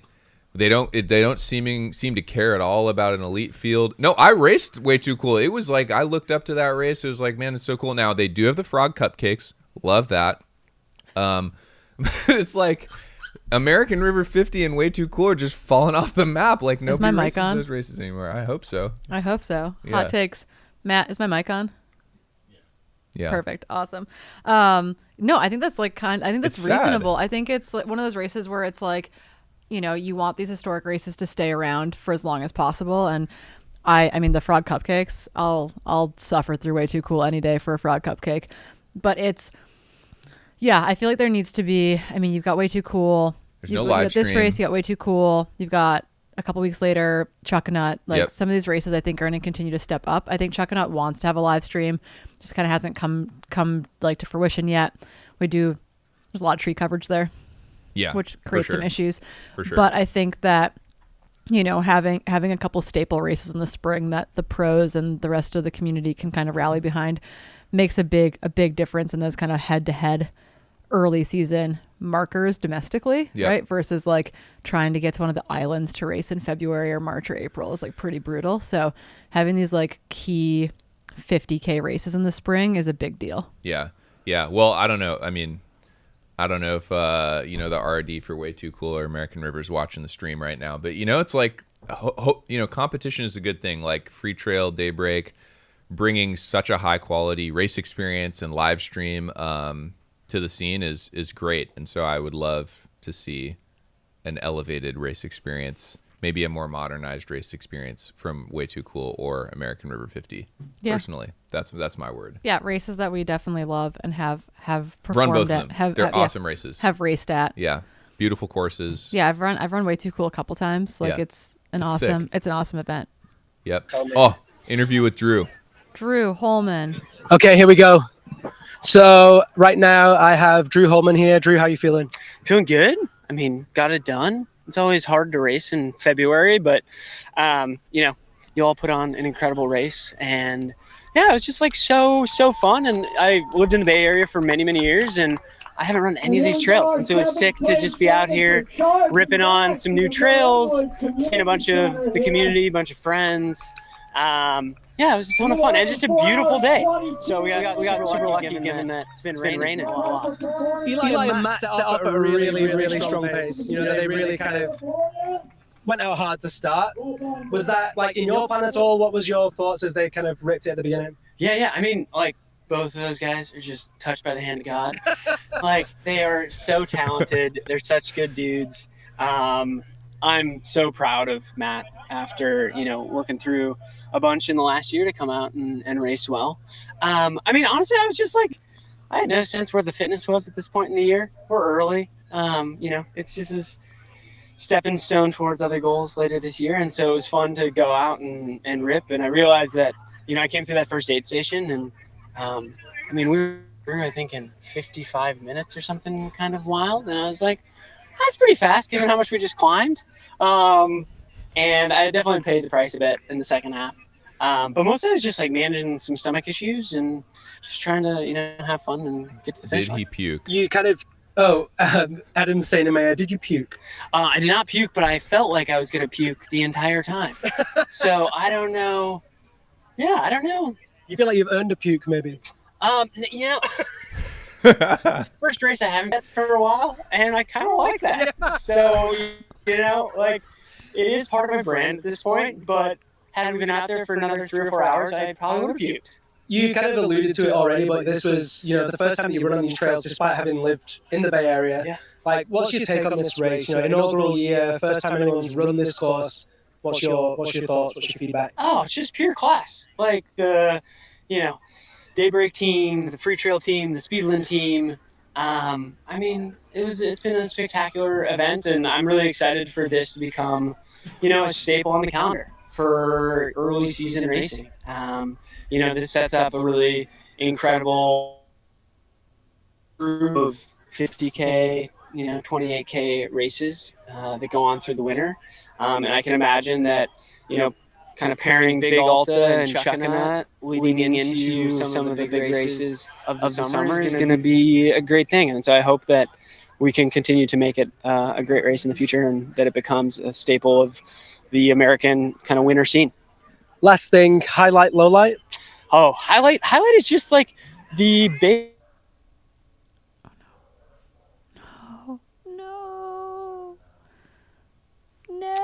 We're going to have to wait on that highlight from Drew. Unfortunately. I'm sure he was going to say highlight sucking down Vanilla Goose all race, and lowlight was like not doing his trademark puke at the finish line.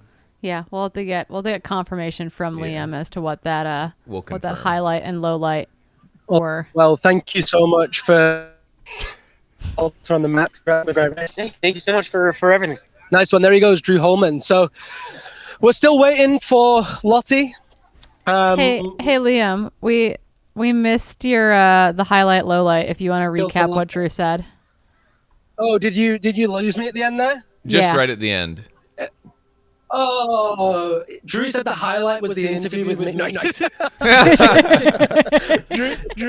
Drew said he said the highlight was the Bay Area trail community. He said the being here with the trail community is just so wonderful. It's where he fell in love with trail running. It's a really special place to be and to enjoy. And the lowlight was that his stomach, I quote, went south from the beginning. And that was pretty difficult. But overall, he's just stoked to be here. And it sounds like there's someone else coming in. So I just said, hey, thanks for coming. Thanks for helping to put Big Alta on the map. And there he went. So here we have 8th place man now. Bentley's coming in hot. Come on, Bentley. Mammoth Lakes local.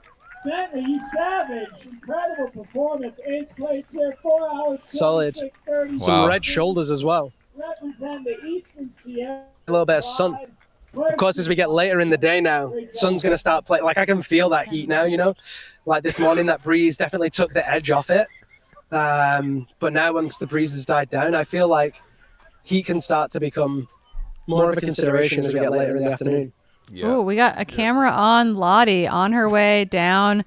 This must be where they hit the top of the fire road to kind of just onto that final, 2-mile descent or so. I can't do public math, but I think it's about 2 miles. Yep. So Lottie is well on her way to the finish line on the cruisy section of the course. Absolutely flying. Now, off camera, you guys missed it. Corinne, we were just looking through the Ultra Live update here on the back end. It looks like Boulder Boy Moy has been whopped. He is not finished yet, so We have concerns about our dear friend Moy. not all escaped the Whopper unscathed. It's okay. You will get a full deep dive on the Boulder Boy show. Yeah, unless Dylan beats you to it and invites him onto Freetrail instead. Hey, you know, that wouldn't be a bad thing. But oh my gosh, what a race! Lottie Brinks just in command, cruising to a victory. Gosh, what a great day, and pretty close to what you thought, Corinne. It's gonna be right. What, 4:30 something maybe?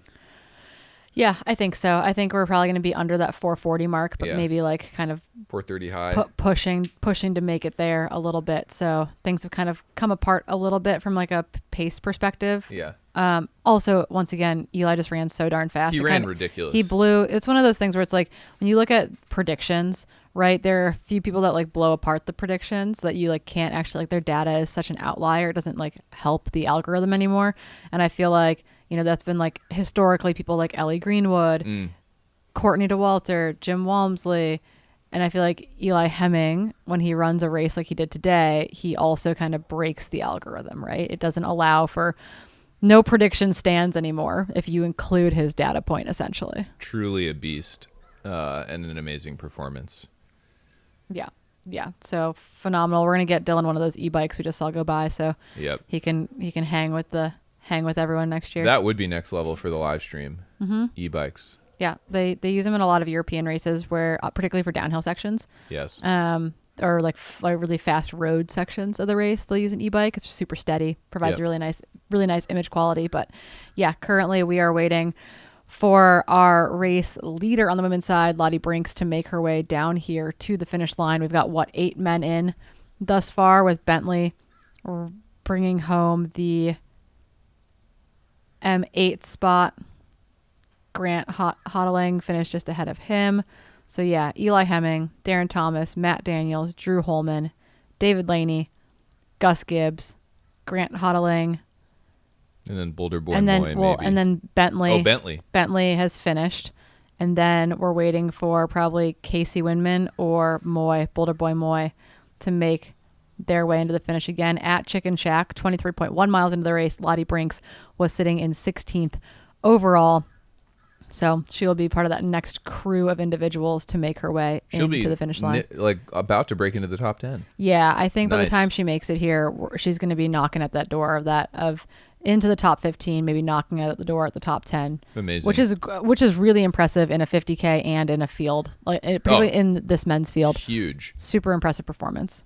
And where is Christina Randrup still in second? Yep, do she we was think? still in second at the Chicken Shack aid station. She was sitting, that gap had opened up to I think about 8 minutes. Yep. Or so between her and Lottie. But this Brinks. is the great thing about Big Alta. You know, the end of the race, you got to stick around and watch because there's no There's updates no when guarantee. you enter the Whopper. Yeah, once you enter the Whopper, it's a dark zone. So yeah, Christina Randrup was sitting in second, 8 minutes back from Lottie Brinks, but she also has a 7 or so minute lead over third, which is Okay. Sarah Alabin. So there's Nice. like pretty big gaps between 1, 2, and 3 on the women's side, and then behind Sarah, Carolyn Latham was next, maybe 2 or 3 minutes from Sarah. So honestly, that 3-4 position is very much up for grabs. Behind her, you know, honestly, 3, 4, 5 are all pretty close together. They're all within, 2 minutes of each other. on the women's side, a little bit of a gap back to 6th and 7th, etc. But we have 20 women through Chicken Shack. So we're well on our way to getting our women's top 10. Nice. Through the Whopper and towards us at the finish line. And we are just around the corner from the finish line, sitting in Freetrail HQ. Hopefully Eli Hemming can walk on over here and... He seems completely fine. He could probably run over here. I feel like he should do his cool down run to the garage if at all possible. Matt Daniels, not so much. Yeah. He's going to have to get wheeled over here. They're going to have to find a wheelbarrow or a wagon. I bet. Okay. We've got Rhodes' stroller. We can figure it out. That's true. Yeah. He'd probably fit in there. We've got someone coming across the finish line. M9 just finished. Okay, nice. So almost rounding out the men's top 10 here. Yeah, so that was Casey Winman. So the question is, where is your good friend? My good friend Moy, co-founder of Vert Run. Boulder Boy. Creator of Reels. I think I don't know, man. He got the Whopper got whopped. He got a little too close to the sun, I think, early on in the race, and maybe burnt up in the Whopper. We'll have to see. Oh, there he is. Boulder Boy Moy waving to the camera. All right, well, that's going to round out your men's top 10 when he hobbles his way to the finish line. Nah, he's moving pretty good. I'm just giving him grief.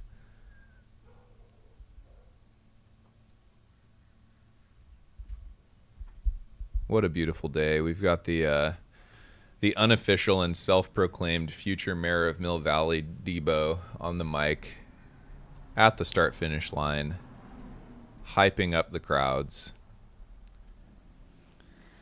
Yeah, it's kind of as good as it gets. Dylan, I'm wondering, is Dylan just a husk of a human being come Monday? He will be, yeah. Just having drained all of his energy. Well, he will be, but he may be coming down to Monterey with me to go to the Monterey Bay Aquarium. I hope so. He'll be rejuvenated and restored by the ocean. Yeah, maybe when we're not on the mic, we can talk about the manta ray that's pregnant that I really want to know more about. We'll talk. Sweet, cool. Now, are there non-alcoholic beers at the finish line? You got to think there are, with it being Debo. I believe that there are likely, actually probably, yeah. Are they Best Day Brewing beers? What happened to that? He got me into Best. I'm assuming there's that, or just tons of Ketone IQ shots at the finish line. Those are kind of your one or two options. Red Bull would be good. Stash those at the aid stations for sure. Ketone IQ would be pretty gnarly right after a race, but maybe a good idea from a recovery standpoint. Who knows? To each their own. Are you a Ketone IQ person? I have never tried one. Okay. We might try on air at some point, but have not. Not today. Maybe that's not the review they want. Is like me trying it super publicly. If you've never tried it, maybe don't try it on air first. Safe. Yeah. So I think I'm just checking our splits here. They start to just really recline in my chair in studio. Things are calming down. They can't see us at the end of the day when I'm just gonna slowly be below the table here. Yep. But yeah, so what we're looking at is we're getting closer. We're getting closer to Lottie Brinks being in. My guess is, I don't know, probably in the next 5 minutes or so, actually. So we should be getting visual of her coming down that fire road section onto the road, maybe, in not all that long, if that 30-minute prediction stands. Such a great run from her. Perfect way to open the season, building confidence, building fitness, building toward Western States, building a house of wins. I don't know, Someone suggested in the chat that Dylan, instead of being the mayor, could be the Marin County Commissioner, and we could just call him the Commish. The Commish. I don't know. That's pretty good. I don't know. I have dubbed Debo kind of the unofficial mayor of trail running, trying to keep the peace, being very diplomatic, but also, taking a stand and advocating for the community and issues that matter, Yeah. I don't know. Yeah, no, he's definitely keeping eyes on all of us in the sense that he's really trying to make this a community that's for everyone, which is really, really cool. Cool to see the San Francisco Running Company banner at the finish line as well, that big tent on the left-hand side of your screen. Again, speaking of community hubs, that's where the community is really hubbed here in the Bay Area, making a lot of this happen. I know Packet Pickup was at the shop. In Mill Valley, right? In Mill Valley, yeah. So people drive over the bridge just to go there? Yep. Yeah, I know. People are kind of Wow. like, they're like, it's called San Francisco Running Company, but you're in Marin. Well, it's in Tam Junction, so it's like literally like one of the first exits that you get off when you're heading north. There he is. There is Moy. M10. Boulder Boy Moy. Oh, made Dylan it to the with finish the line. hug. Former teammates. Chewed up and spit out by the Whopper. Respect. He made it. Getting it done. Pretty muddy. He went down hard a couple times very early in the race. Maybe it was that. Who knows? But a great day for Moy. Great day for Freetrail. Great day for the Big Alta. Smiles all around, you know. Who do we got here? Got another somebody. Adidas shorts. I know. We don't see those in the wild too often. No. I feel like that might be Carl Koopmans. We're calling it Carl But I with don't somebody else know. hot on his heels. Oh my goodness, they're just flooding in now. So we're looking at probably M11 and M12. Yeah, looks like it. So we're looking at Zach. We're looking for Zach Howard, Carl Koopmans, and Lauren Newman. We're all relatively close together.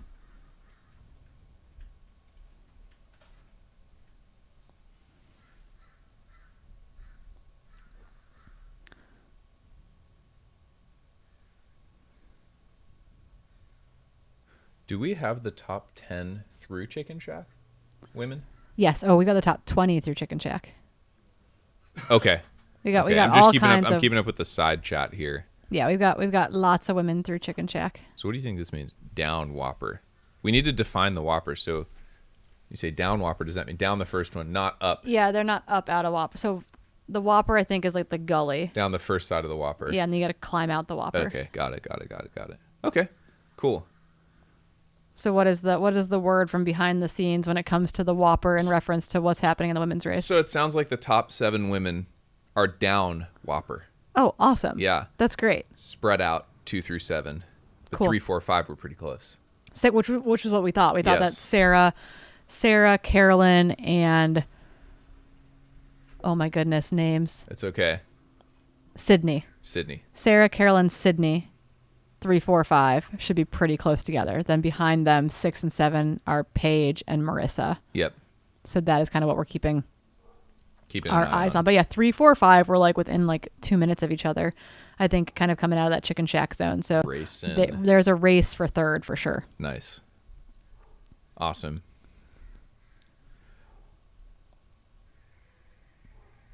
Awesome. But yeah, Lottie Brinks, she's got to be coming down that last bit of fire road here.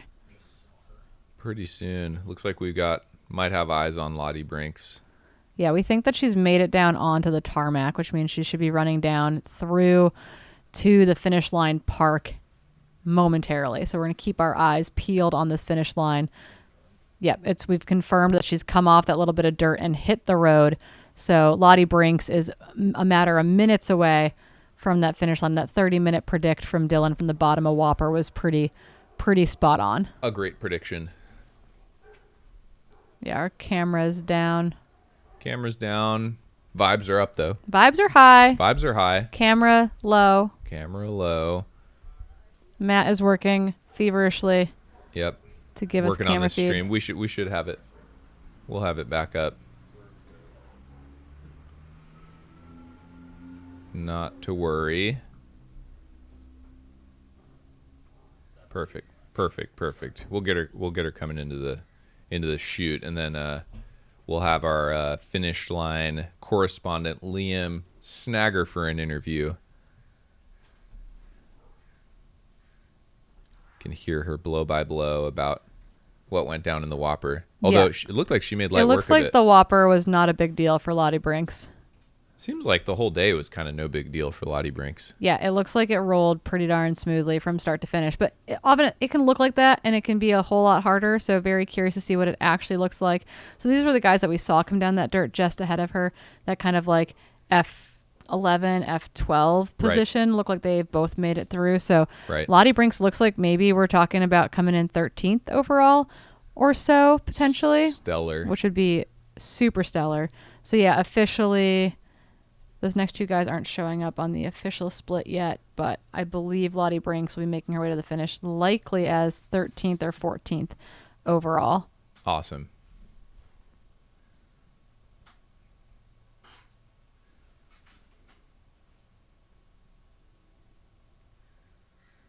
Yeah, so waiting, and then with Liam at the finish, we'll hopefully grab a little finish line interview with her.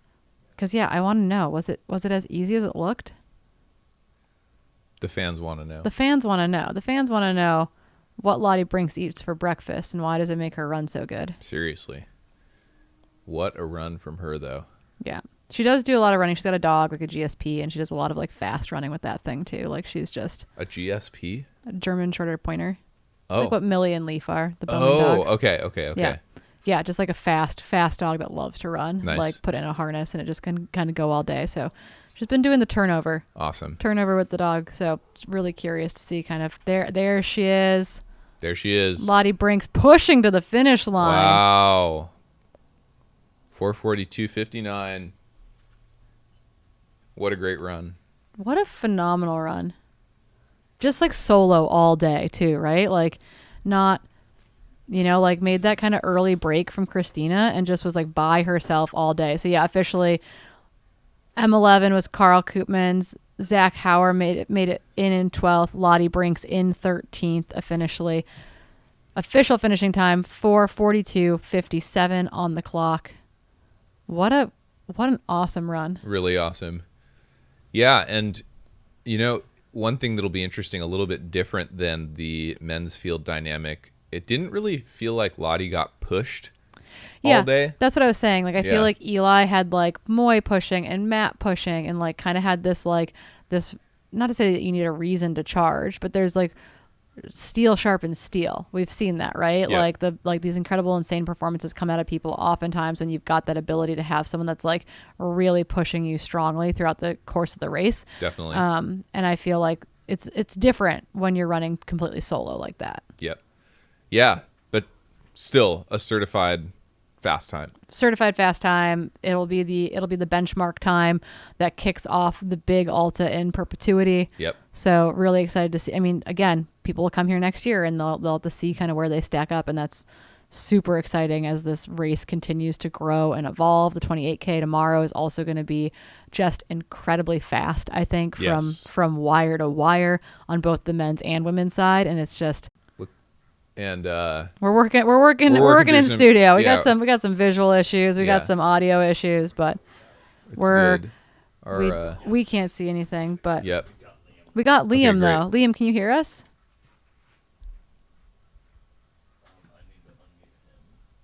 One second, Liam. He looks frozen. Yep. Whoop. There we go. Oh, I'm just standing We got you, really Liam. still. Awesome. Oh, we're having issues with our technology actual is tech challenging. at the start line. We do know that it's not the most data heavy location on the course. That's right. Yeah, no worries. So we'll bring that back when we can here. But yeah, killer running today. Lottie absolutely sent it. I can't wait to hear from her at the finish line. Yeah, curious to kind of see where Christina is when it comes to the back part of this race. It looks like they had that last split was about 7 or 8 minute gap. Is that 10 minutes at the finish line? Is that 15 minutes at the finish line? Like, kind of curious to see how the Whopper treats her as well. It's definitely Who knows? It's definitely punished a few people out there today. Yes. Yeah, totally.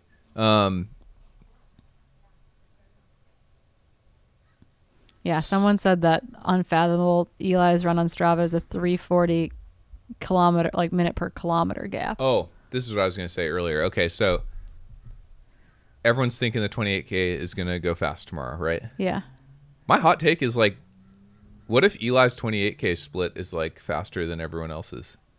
I mean, historically, I think that like Keely's 60K split from her 100K was like as fast or faster than the winning 60K times. Those oftentimes. dudes are flying, you know? Yeah. Super. I think it's going to be in the fast. same ballpark as the 28K times, although I know the course is a little bit different, but still.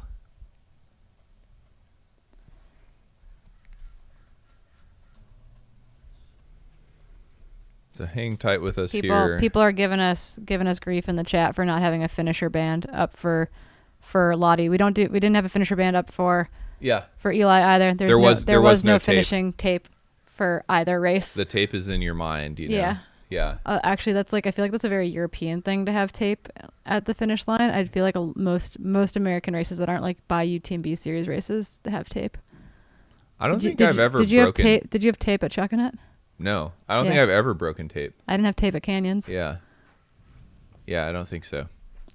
We'll try. But yeah, no, don't worry. Yeah. Oh, trust me. We're doing our best, Felix, to be as fair as possible. Yeah. We're working on our camera issues, though. We're kind of down on course right now. So we are working mighty hard to make sure that we can have those cameras back up. We would love to get a finish line interview with Lottie. Otherwise, we'll just drag her to the studio or drive her to the studio. We don't have to drag her. You know. Wheel. Carry. So yeah, you're just looking at us right now. I know that now you may notice I've got both of my beverages here. I think Corinne may have sucked her Red Bull down. No, I think Dylan drank it. Debo drank it. Okay. Dylan sat down here for like all of 5 minutes and drank rated it. Just like looked at it, didn't even acknowledge me, and drank the Red Bull. Well, how disrespectful. You're welcome to my Red Bull if you would like it at any point. However, my ketone IQ shot is gone. So shout out Ketone IQ. This is Adam Mary making sure that we touch all of our sponsor points. Yeah, I'd put the GOLDWIN jacket on, but I can't reach it, you know? Yeah. Yeah. I don't know. But yeah, no, what makes this possible, right? Again, it's this huge collaboration between the folks at Mountain Outpost behind the scenes here, Freetrail, and the whole Bay Area community as well. Daybreak Racing, who, I mean, Dylan keeps saying that Jeremy Long is the real RD, but truly, like, Jeremy and his brother Aaron do an amazing job keeping this ship afloat, helping make these crazy ideas come to reality. Yep. Which is just phenomenal. And then, presented by GOLDWIN, but also with support from Speedland, Red Bull, and HVMN. So speaking of Red Bull, could not be doing it without them. If you're feeling bad for Debo after his effort today, you can go join his Wings for Life challenge group club thing taking place May 5th. I don't know. There's a link in the YouTube description. So it's for Wings for Life. So Wings for Life is a fundraiser that Red Bull puts on every year. Dylan said, hey, if you feel really bad for me because I got dropped by the men's elite lead pack earlier, why don't you go over and sign up for my Wings for Life team? That link is in the show notes, the description of this YouTube live. Make a little donation. Make those donations. You can take part in the event as well via that donation, and it's a super cool kind of timed event where the chase car gets faster and faster until you get eliminated one by one, which is definitely a little bit different. But yeah, we're working to get our cameras back up in the field. Again, we've got time. We got time before we expect F2 to come in, but we're going to be looking for Christina Randrup to be that F2 into the finish line. Lottie had about an 8-minute gap on her at Chicken Shack, and then Christina had about a 7-minute gap on Sarah Alabin, who was sitting in third position. And then, but third is pursued pretty tightly by fourth and fifth. Again, Carolyn Latham and, oh my goodness, Sydney, whose name I'm going to keep forgetting on accident, Boise gal, are in that 3, 4, and 5 position, trying to hold it down for that last podium spot. We've had our men top 10 in, where our goal is to bring you the women's top 10 as well. I don't think our equipment is completely melting down, but it's sure happening. Did you find Thick Cortado's? I just found Thick Cortado's Strava activity, and oh my god! What's the gap in minute per mile? Because I don't do kilometers. The average gap is 5:54 per mile for the entire run. That's what you and David Lamb were spot on. Yeah. Didn't you guys say like 5:55 to 6:10 or something? But the crazy thing is the first like 15 miles. Nope. Here, hold on. Let me get this actually accurate. The first 22 miles, every gap was under 6-minute pace. like with a bunch of 535, 540, 539, 526.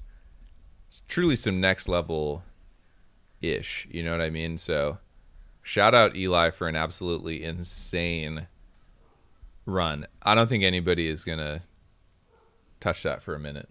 Yeah. That's crazy. Yeah. So that's absolutely insane. 702 raw pace with 7,200 feet of vert. I know, I said disgusting. Yeah.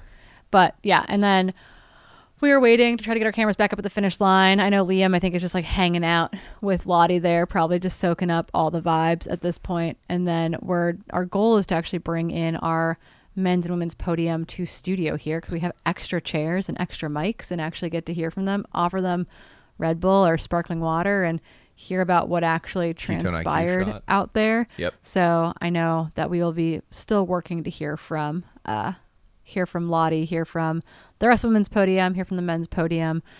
We did get some of those nice little finish line interview snippets from Liam. No puke thing. Yeah, definitely a good thing. Yeah, I'm looking forward to seeing how this female top 5 is going to shake out. Looks like we got some racing. So. Yeah, no, we've definitely got some racing, particularly between 3, 4, and 5. And what we saw too, like we saw Matt like really securely in second position, and then all of a sudden, that kind of fell apart as he got really, really crampy. Like anything can happen. Yes. A big lead can become a bigger lead. A big lead can disappear very quickly. As Matt said, he was averaging 14-minute mile pace. So he wasn't surprised that Darren caught him, but he was like just literally doing whatever he could to continue to move. Yes. I'm really surprised that he held on for third. Like me too. Like Drew, we know how strong Drew is. We know how much he can charge towards the finish line. So I thought that was really, really impressive. Charging he was. Yeah, he had to go lay in the shade for a long time. Yeah. Which again is pretty on brand for Drew. But on brand still. for Drew. Yeah, really a great day out there for everyone racing today. Perfect conditions. Still working on getting our finish line footage back. But you can admire how clean the Bowman's garage is. It's so clean. Yeah, it's literally kind of spotless. It's like a room. Yeah, no, it's an extension of their house. And we beautiful. do have to give Jamil kudos for kind of continuing to rearrange the living room that is in the garage so that everything would work out just fine. Yes. Yeah, truly a joy to be here this morning. Yeah, if you watch the Freetrail podcast on YouTube instead of listening to it like I do when I run, this is where the magic happens. This is where Dylan records all of those podcasts. It's right here.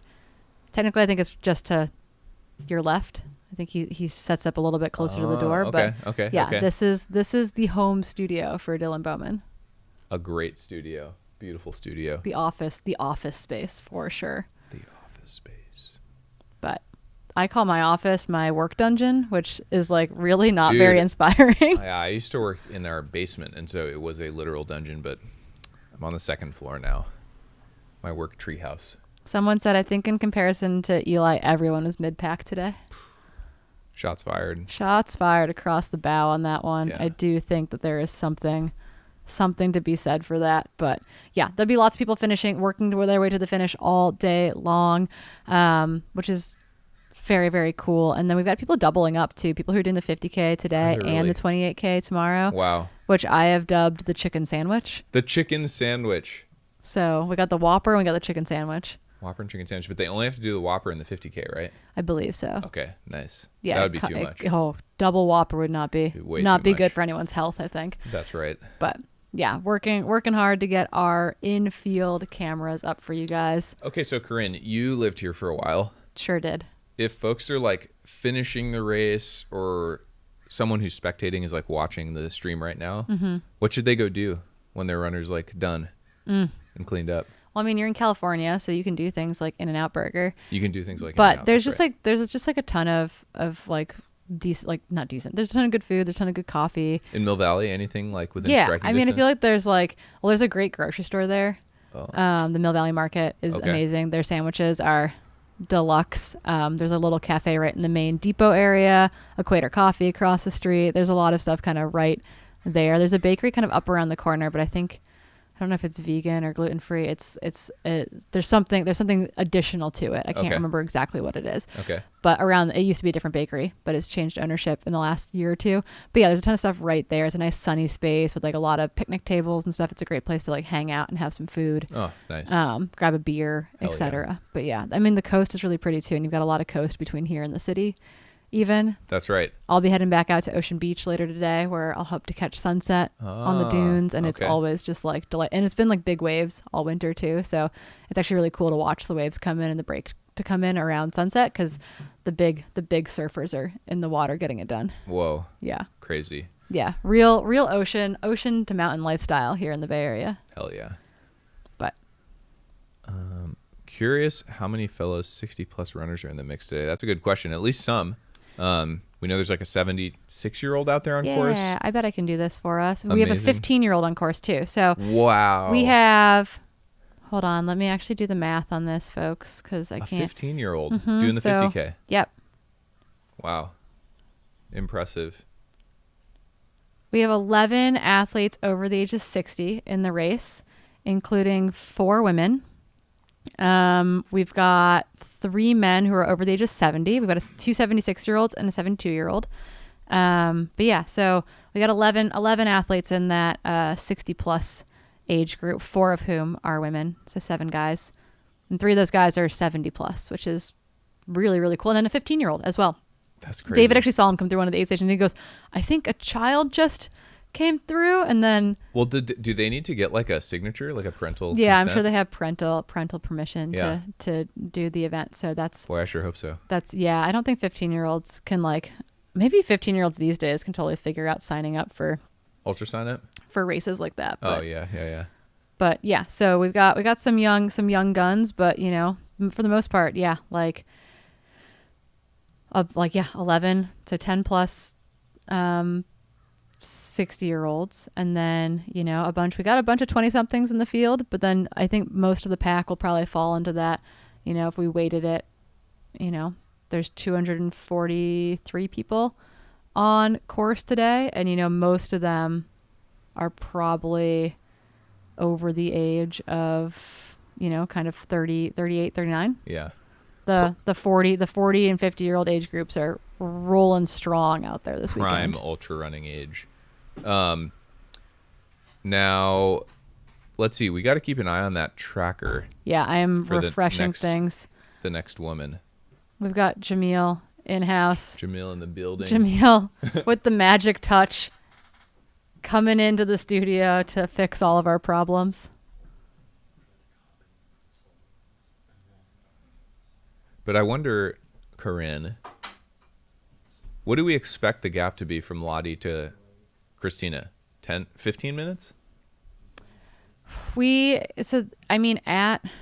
At what? At Chicken Shack, it was 8. I'm assuming that's going to extend a little bit, so maybe 12. What are we at? So it's going to be fairly soon. Yeah, so we're looking at F2 probably making her way to the finish line. Now-ish. Do we have... Exciting. Do we have eyes on I don't know, course? but we may have WhatsApp confirmation. Oh, yeah. Okay. Dude, she should be finishing soon. We got an update. Said, yeah, in the chat. Yeah, they said that she's probably 10 minutes out, about 10 minutes ago. Exciting. In the chat. We're working on the troubleshooting, and then I think Lottie might come to us in studio as well. Exciting. We're echoing in studio. Exciting stuff. Oh my goodness, team. Well, I just have to say, for anyone who maybe doesn't have empathy for this, I used to do some of this AV tech work. Very stressful, very challenging. It's not just plugging cables in and being on the internet. There's a lot of variables going on. So big shout out to Jamil, Mountain Outpost, the whole team. Yeah. We got so cocky earlier is what happened. Matt and I were fist pumping when I took my little bathroom break. We were just standing here and I was like, this is going great. Now look at us. Hey, we're podcasting at this point. It. Freetrail, tag us in. Yeah, so we're waiting to get our cameras back up. I think we're gonna send Lottie, I think, over to studio. to do an interview here. Christina Randrup should be finishing imminently as well in that F2 position, trying to make sure. She just got onto the pavement. Just on the pavement. We're minutes away from Christina Randrup finishing. And F3.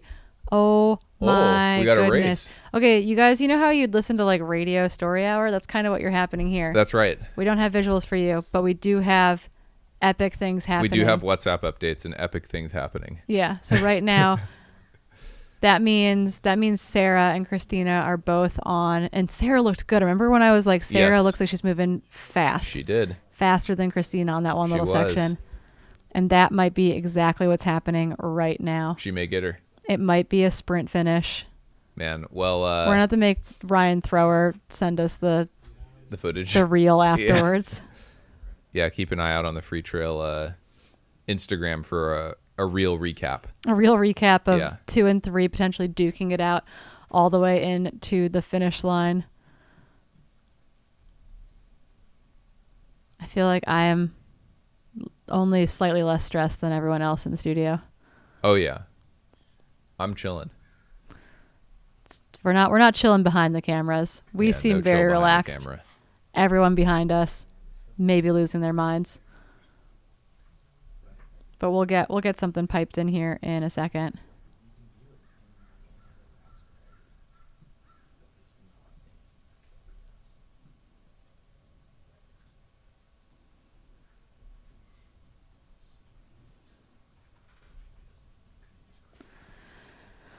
Okay, Katie Asmuth, just be our cheerleader out there, okay?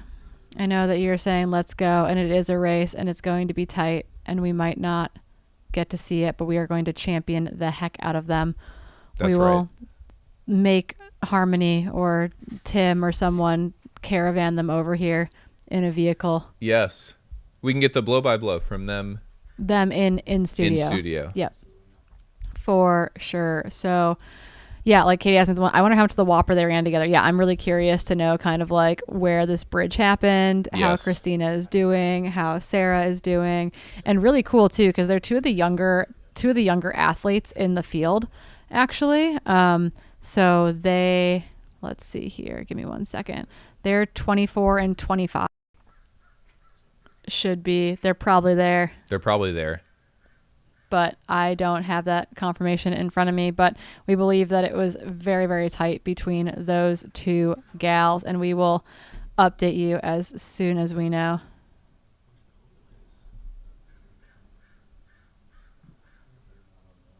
Yes, Freetrail Fantasy League implications. If you put your picks in,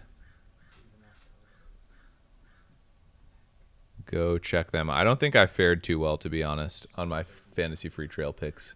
Did you end up picking, Corinne? I never submitted. You didn't submit. I don't always play the game. I'm always worried that I'm gonna like jinx someone.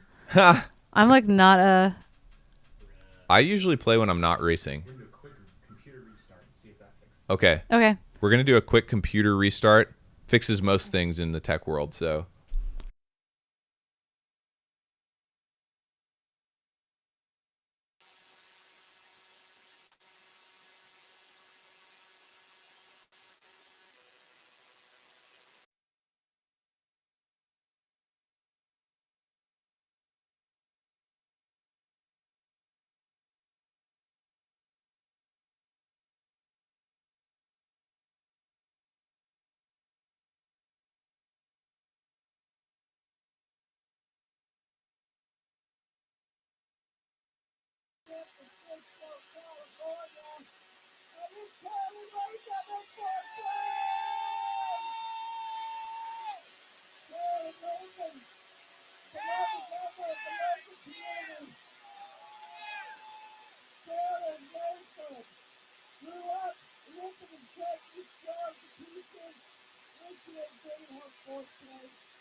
We don't know where.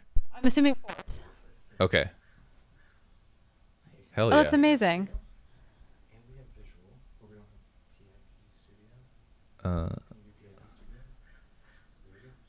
Good for her. What a run.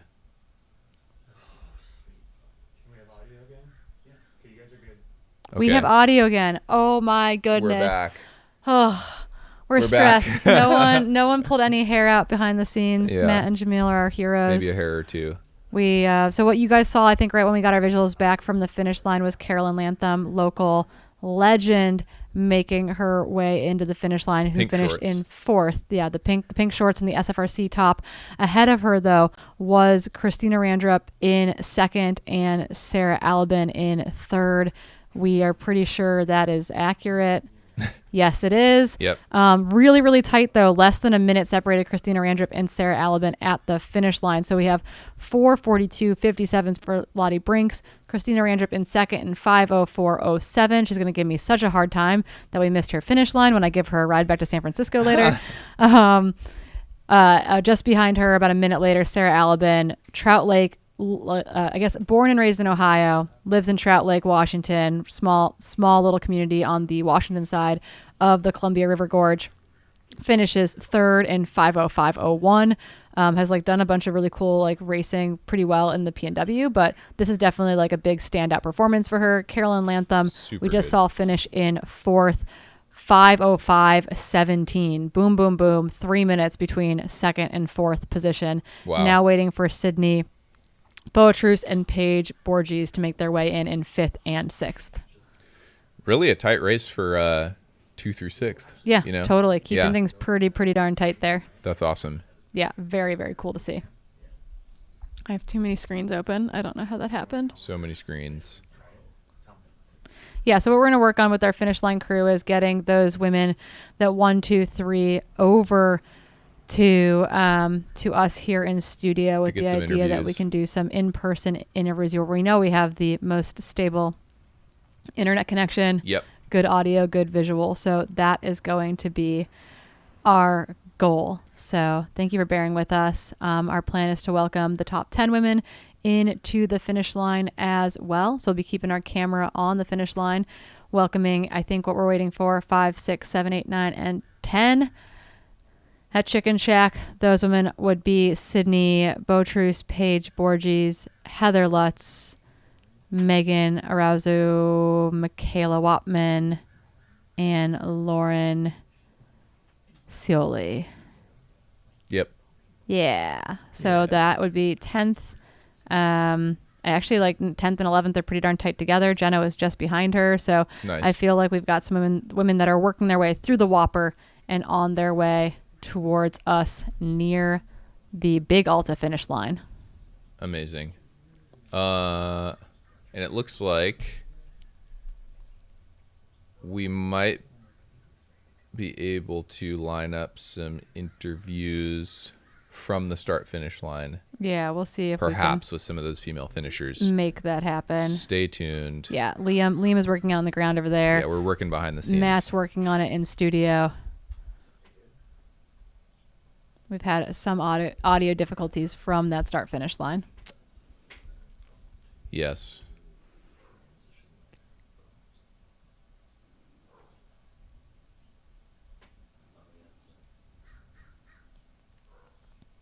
Just a classic amount of chaos for you. Not too much, Yeah. Just the right amount. At Western States, all of our equipment overheats at some point in time, and then you're just like, okay, cool. Computers no longer work. It's true. But at the end of the day, nobody got hurt, It's all good. Everything's fine. Liam is currently chasing Lottie around. It sounds like he does have her, though. So if we have his feed, visual and audio, we might be able to grab a little interview with Lottie Brinks. I can see them sitting on the podium right now.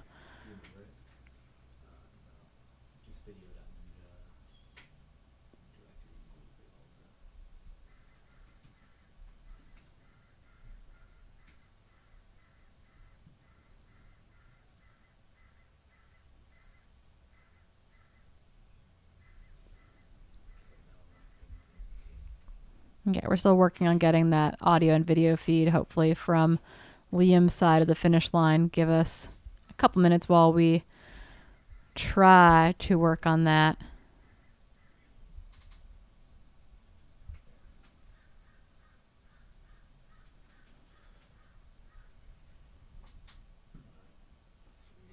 Yeah. Oh. It's only 150. Yes. We've got Liam's audio. Yeah. Okay, have you got me? Yeah, And we your can video. hear you. Yes. Hell yeah. We take a big sigh of relief. Thank you so much for your patience. Lottie, thank you for joining me. First of all, congratulations on winning the first ever Big Alta 50K. How you feeling? I feel great, excited. It's so fun. I just ran my good friend Sydney in the finish. It was awesome. Everyone is doing such a good job. The race was really fun, really hard, faster than I thought it would be. But yeah, all around good day. You took the lead like immediately and held on the whole way. What was going through your mind as that gap kind of got a little bit bigger? I wasn't super worried about it for the most part. I ran the first couple miles with Christina, and then maybe after 4 or so, I think there was a little gap. And I didn't really think about it much until maybe mile like 15 or so. There was like a nice little like, not traverse, but like it was squiggly up so I could look down. And I was like trying to see if I could find her, and I didn't. So I thought I would have a pretty good gap. And then eventually someone told me it was like 3 minutes, and then it was 5 minutes, and then at the last aid station it was 8. And then I tried to do the math if she could run a whole minute faster than me, because there were 8 miles left and I was 8 minutes ahead. And I was like, maybe she can. I have like full confidence in Christina, like she's fast. But I was just trying to close really hard. So I think I extended my lead a little bit, but it was super fun. I'm seeing some blood. Tell us about that. What happened there? That was pretty silly. I just got over the big rock climb, and then there was a nice downhill on a fire road. It wasn't even like a crazy trail, but there was just a rock, and I like knocked my toe on it and just rolled in the dirt a bit. It was not pretty. I popped one of my water bottles, thankfully not my like bottle with my scratch in it, so I still had good food, or good fuel, but I was like all wet, which was nice. It was a little toasty out there, so it wasn't that bad. Well, you just mentioned it, but you literally just ran back in with Sydney. You like when you finished, it looked like you just on a warm-up run. The folks on the stream, they want to know what you eat for breakfast. Like, what are you doing to be so unbelievably strong? I had a bagel with cream cheese this morning. If you haven't read it, Ellie Pell wrote a You Made It Weird article a while ago and asked me about my breakfast, and then made fun about my love for cream cheese, which was great. But yeah, I had bagel and cream cheese for breakfast, and then this race was really about fueling well for me. I'm not that great of a fueler usually, so today I was eating so much. Like, I've never had that many calories or carbs ever in a race, and that's probably why I still feel really good. But it was like, I'm running Western States there this year, and all of my races, they're like great races on their own, and I want to do well in every single race and not like use it as like a training race. I don't really do that, but it is kind of the purpose is to use all of my races leading up to Western States as dress rehearsals where I can really make sure that I'm dialed and I know what I'm eating and I know what works and I know how hard I can run while I'm eating and all that. This is the first year that they've hosted this race. You know, obviously we had a blisteringly fast men's race. You've set a really high bar for the women's. What do you see in the future for Big Alta? I really think this race is going to explode. I was telling Dylan on the way down the Whopper, I was like, I think next year this is going to be next level competitive. Like, it's going to be Black Canyon competitive because it's such a fun course and it's fast but hard and steep and like amazing community, beautiful weather, beautiful place, amazing views. So I think it's only going to grow. Will we see you back here? Yeah, for sure. I love this race. And it's a great early season race, you know. It's like perfect conditions.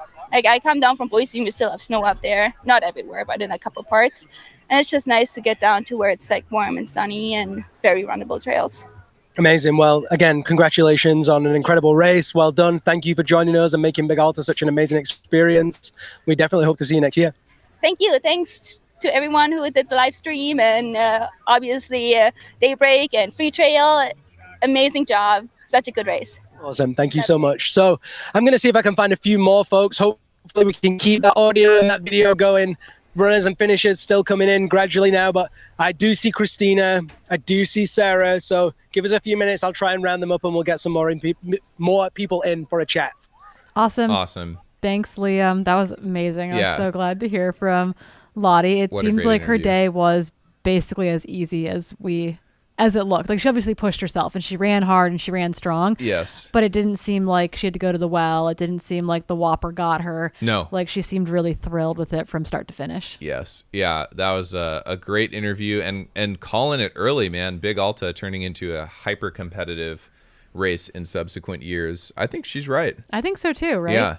Yeah, I could definitely see the level of competition, maybe the depth of competition being turned up a notch next year. Yeah, I think so. I think it kind of, like, depending on what you're building towards after this, right? Like this or Chuckanut kind of being your like key opening 50K, and then are you going to Gorge? Like, what are you doing? Like, I think that I think we are seeing the future of ultra running play out a little bit this weekend, and it's pretty darn exciting. It's that big race energy with that grassroots feel. It's the hyper well organized, high production value, but very community centric style of racing. Trails, easy to get to. Yeah, just like I mean, this race is kind of wild in the sense that, like, it's so great that I get to hug like literally all of my friends. Like, I get to see so many people that I care about. I mean, Black Canyon's the same way, right? Like, I was like, oh, this weekend is like perfect and exhausting, and I didn't actually have enough time to see everyone I wanted to see even. So it's pretty cool. And it sounds like Liam has Christina Randrup over at the podium ready for that second place interview. Saturday Night TV in Denmark. Give him just a moment here, and then we're going to cut over to Liam for an interview with F2 Christina Randrup. Yes, I am here with Christina. Can you hear me okay over there? She's just trying to get those shoes off. Yeah, she said to me, I've got to take my shoes off. I said, hey, you go for it. We can get that on camera. We want to hear about it. Christina, when you're ready, sit down. But second place, you and Lottie were together for the first couple of miles, and then she gapped you. Yeah. So we were oh, my foot's cramping. Sports action. Ow. Life Trail running at its finest. So, we were together the first couple miles. She started like going a bit faster than I just wanted to. So I let her go. I really wanted to run smart today. And I knew like trying to stick with her for no reason would just be a bad recipe for disaster. So, and then obviously that gap kind of got a little bit bigger as the race went on. What was going through your mind there? Were you just trying to stick to your race, or were you chasing it? From what I could see her for a really long time, starting like leaving the first aid station, and then on the Big Rock Ridge, I could see her not too far ahead of me. And in my head, it looked pretty consistent. But I wasn't gonna like push hard, and then the last two climbs I was definitely like falling a little bit apart. So I just holding on for a second. I was trying to stay relaxed. I really wanted to just have a good day and feel strong, and I did that. So I'm happy. It would have been nice to like push a bit harder and try to stick with her more, but it wasn't worth like risking blowing up completely. Well, Lottie said that she really felt like the pressure from you, even when that gap got to 8 minutes. She literally just said in her interview, I felt like, could Christina run a mile faster than me for the next 8 miles with 8 to go? She was like, yeah, I think she could. So she really pushed on, knowing that you were there. Same for you. How aware were you of Sarah behind you? What was going through your head there? I was told, I think near the last aid station or a little before it, that there was a really big gap back to third. Halfway at the last climb, she was right behind me.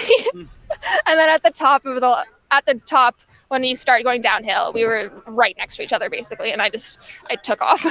Bandit send. I felt it. I definitely felt the pressure. Amazing. So what's next in the season for you? I'm doing Chuckanut in 3 weeks, and then Gorge Waterfalls is my goal race for the spring. Okay, nice. The last question, you're a local runner. Obviously, you live up in Seattle, but you were born and raised here. You grew up running in the Bay. Like, what's this race to you? Like, were you familiar with these trails? Like, tell us a little bit about the Big Alta in your kind of experience. I've never been on any of these trails before. It felt very way too cool, like Sonoma-esque. So it felt very comfortable and very familiar, but all the trails were brand new to me. I just love being in California. I love the Bay Area so much. Like, I got to stay with Elon. I got to see David. I got to see you. It's just really nice to like see all my friends. So I really try to make an effort to race in California. And it's just like, it's really comfortable being here. And I'm just happy here. I mean, I'm happy in Seattle too, but it's different. Well, listen, the stream was going off. People were really rooting for you. Congratulations on a really solid second place at the first ever Big Alta 50K. Thank you for joining us. Thank you. Thanks for having me. Yeah, there you go, folks. Christina Randrup, second place in the women's, even with freshly cramped feet. I will try and find third place Sarah. Oh, wait, one more. On post-surgery, so. Wait, this isn't just like a Steez accessory? Right, no. I had surgery a month ago. Shout out to Corinne for taking me to the hospital. Yeah, Corinne, you're getting props, homie. Shout out to Corinne for the hospital run. So, yeah, I'm going to try and find third, fourth. We'll see. People are starting to, like, get hungry and get shades. So, we'll see. Oh, Paige just finish? I think so. Oh, there you go. Oh, yeah, I think she did. You're right. Yeah, I think Paige just came in as sixth. So Sydney is in fifth. Me. I'm Paige just a in finish sixth. line correspondent. What would I know? I'll see if I can find some more people. You two keep doing that good stuff. I'll be back. Yeah, try to find Sarah for us. That'd be amazing. Yeah, so thanks, Liam. Wonderful to hear from Christina. Really cool for her to be like, yeah, we got to the top of that last climb. I thought I had a huge gap, and she was right there. Yes. And I was like, oh no, and just had to send it. Like that is, and to get 60 seconds back. Yes. Over the course of the last like 2 miles, essentially, is like pretty impressive. Yeah. I also thought it was interesting hearing the mindset difference between Lottie and Christina. Mm-hmm. Like Christina was like, oh, like, maybe trying to, it's the first race back post-surgery, building towards something else, didn't want to push too hard. Lottie, on the other hand, saying, I don't do training races. I like full send. Yeah. So, like Western States is the goal, but I'm still sending each of these events as I build towards it, right? Mm-hmm. Like had that great like nutrition practice, it sounds like that went really well today, which is a big deal, right? You got to get used to being really comfortable with your plan for the big dance, but yeah, also really cool to see her too. Like Lottie was like, okay, I heard I had an 8-minute gap, and I was like, do I think Christina could run a mile faster, a minute faster per mile between here and the finish? Yeah, I do. Yeah. Not letting off the gas at all. I mean, she ended up winning by almost like just over 20 minutes. Like she ran really, really well. Yeah. Super well. Similar gap to between Eli. Between Eli and I guess Darren Thomas finishing second on the men's race. So I guess we could give you a recap of the podium finishes. So again, on the men's side, Eli Hemming putting on a, I don't know what you want to call it, textbook performance, let's say. Really, really solid. Winning in an outstanding 3:38.33, followed by Darren Thomas in second in 3:55.25, and Matt Daniels hitting that third place position, hanging on, cramping majorly in 3:57. On the women's side, Lottie Brinks finishing 13th overall, taking the win home in 4:42.57. It looks like Christina and Sarah did finish in 24th and 25th overall, sneaking into the top 25. Heck yeah. They were 5:04.07 and 5:05.01. So really tight racing at the end. 3 women in the top 25. I mean, like tons of local flavor, a bunch of people from the Bay Area throwing down, people coming in from all over the place to race and kind of flex their early season training muscle, and things went really, really well. Like very cool to see that for the most part, no big catastrophes. Yes.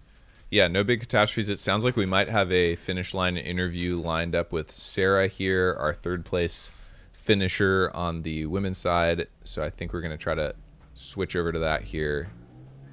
Yes, we are. Do you have me? Do you hear me? Do you see me? We got you. Awesome. So I'm here with Sarah, who placed third. Sarah, Big Alta 50K inaugural race, third place on the podium. How was that? It was incredible. It was so beautiful, so fun. Yeah, really happy to be here. The kind of first half of the race, that gap between first, second, and third was pretty spread out. And then you came in at the finish, and you were like basically on top of Christina. Talk us through that. There was a moment, kind of the last hill, that super steep hill, where suddenly I could see the one behind me, and I could see Christina in front of me, and it was like, wow, it's go time. Where there's a fight now, and it was pretty exciting. Was that part of the plan? Did you have that in your mind that you were going to try and chase that down throughout the race, or was it just kind of happened that way? Just kind of happened. I would say I don't know what I'm doing. I just went out and run and had some fun. And yeah, they did an amazing job as well. And Christina absolutely flew down that last hill, blew me out of the water. Something to work on. Yeah, I mean, for someone that doesn't know what they're doing, you kind of crushed. So that was amazing. You said that you just off camera, you were telling me about the trails. Give me a quick rundown of the experience of Big Alta, the course, how you find the vibe. I've never been here before, so it's pretty incredible. I'm just blown away by the color green, just how bright the green is. Trails were beautiful, a good mix of single track and double track and some incredible views. It's quite hot. I wasn't ready for that necessarily, but otherwise absolutely loved it. Amazing. Well, congratulations on making the podium. Thank you so much for joining us and making Big Alta so special. Will we see you next year? I sure hope so. Yeah, there you go. There you go. Awesome. Thank you so much. So that's women's 1, 2, and 3 that we've heard from. And we've heard from the men's top 5, right? In the men's. I'm going to try and grab Carolyn. She's currently upside down. She's got her feet up in the air looking less than optimal. Less than ideal. Yeah. She said that she's keen. But she said, where is it? And I pointed, it's like 20 yards. And she was like, oof. So we'll see. Tell Carolyn we need to hear from her. We need to hear. The local, the Bay Area is demanding it in the live chat. The Bay. Baybae. Do you see how I did that? Yeah, that's what they pay me the bit bucks for. Yeah. So I'll try and get her. But yeah, we're almost through. I think the women's top 10. I think we've almost got everybody in. I'll try and grab her in the meantime. Let's keep watching this beautiful race. Sounds great. Yeah, I think we're waiting. It looks like for 7 through 10 to come in on the women's side. I just want to update that to see. Yeah, we're still waiting. So Heather Lutz, Megan Arazu, Michaela Wattman, and Lauren Scioli should be our 7, 8, 9, and 10 on their way in towards the finish line. We're just going to kind of keep an eye on things. Things are moving along, I think, about as expected. Yeah. Right now. Yeah. We're kind of thinking that we'd see our women's top 10, in that kind of 5.5 to 6 hour range. We're sitting at 5.5 hours on the clock right now. So yep. Keen to watch these women continue to make their way into the finish line here at the inaugural Big Alta 50K presented by the fine folks over at GOLDWIN. Super cool Japanese company making a big splash here stateside. Yeah. I would love to try or see some of their apparel. It looks You're sweet. like, can I just ask Dylan? Just ask Dylan if you can touch some of his clothing. Yeah, I'll just touch. Yeah. I'll just touch. He'll be like, your running clothes are over here. It's fine. It's all good. Yeah, Sarah, what a great run. I mean, just I love that she pretty was casual. I love that she was like, yeah, I don't really know what I'm doing, but it was just like really fun. Yeah. Well, she's had some pretty sneaky good performances. Yeah. Judging from her ultra sign up, so. Yeah, no, she's no stranger to running a trail race. Has she run a 50? She's run a 50K before, yep. So not a stranger to the distance. But yeah, probably. I think it's one of her first races, probably over in this neck of the woods, though. Probably one of her first races, maybe outside of that Washington, Oregon corridor. Yes. So she made the journey. Shout out Sarah. We have Carolyn. We've coaxed her to the box. I think we maybe have an interview lined up here. There we go. Liam is Mr. directing Liam. Carolyn over. Yeah. He's like, come sit in the sunshine with me. We gotta get that on the broadcast. What did you just say? So close. So close to this. So close. So close. You did it. So great day. But you were so close to the podium as well. Yeah, so close. I saw third on that last killer climb, and I saw her see me, and she turned it up a little bit, and I just couldn't quite close it. Maybe a couple more miles, but I don't know. She pulled away on the descent. I couldn't quite send it like I wanted to, but it was a great day. These are local trails, home trails for you. What was it like to get a race here on the Big Alta course? Honestly, it was like such a dream come true. I actually texted Dylan yesterday and I was like, look, I know you're unbelievably busy right now, but I just want to say thank you so much for having the vision for this race, because I was just like having goosebumps thinking about, oh my gosh, I get to race with all my friends on an amazing day. We got so lucky on these trails that I grew up running on and horseback riding on, and it is just such a dream, such a freaking dream, and it just like gives me so much joy. So happy. Yeah. 2 through 5 was like placed 2nd to 5th, was pretty spread out for a really large portion of the race. Okay. But then you all finished really tight together. How aware are you of that dynamic during the race? Obviously, you just mentioned seeing third. Mm-hmm. What about the women behind you? Yeah, I caught fourth on the descent from Loma Alta, or we were kind of descending. I was watching that. Yeah, you were there. And then she kind of kept up on the descent, so I was like, okay, she's fast downhiller, and then I pulled away on the climb. So I knew she was there, and then actually on the descent from into Chicken Shack, I got a glimpse of her, and I was like, oh, she's closing again. So I kind of had to pick it up a little bit, but then I was able, I had the kind of knowledge, confidence that it seemed like I was pulling away on the up. So I was like, okay, I can do this out of Chicken Shack. I can just keep pulling away and then hope to hold her off on the downhill, because she seemed to be quite a good downhiller. Obviously, this is the first year that it's happened, and you've already said how important it was to you and how much it meant to you.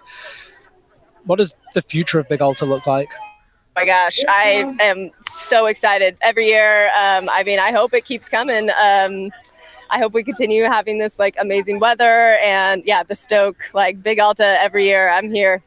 I jokingly always say Dipsy weekend and States weekend are nobody get married if you want me to be there. I'm not going to your wedding. I'm so sorry. If you're having a baby, I'll meet it another time. And now I'm I don't know. Big Alta might be on that list, that short list of don't try to do anything on this weekend. I'm out racing in my hometown trails.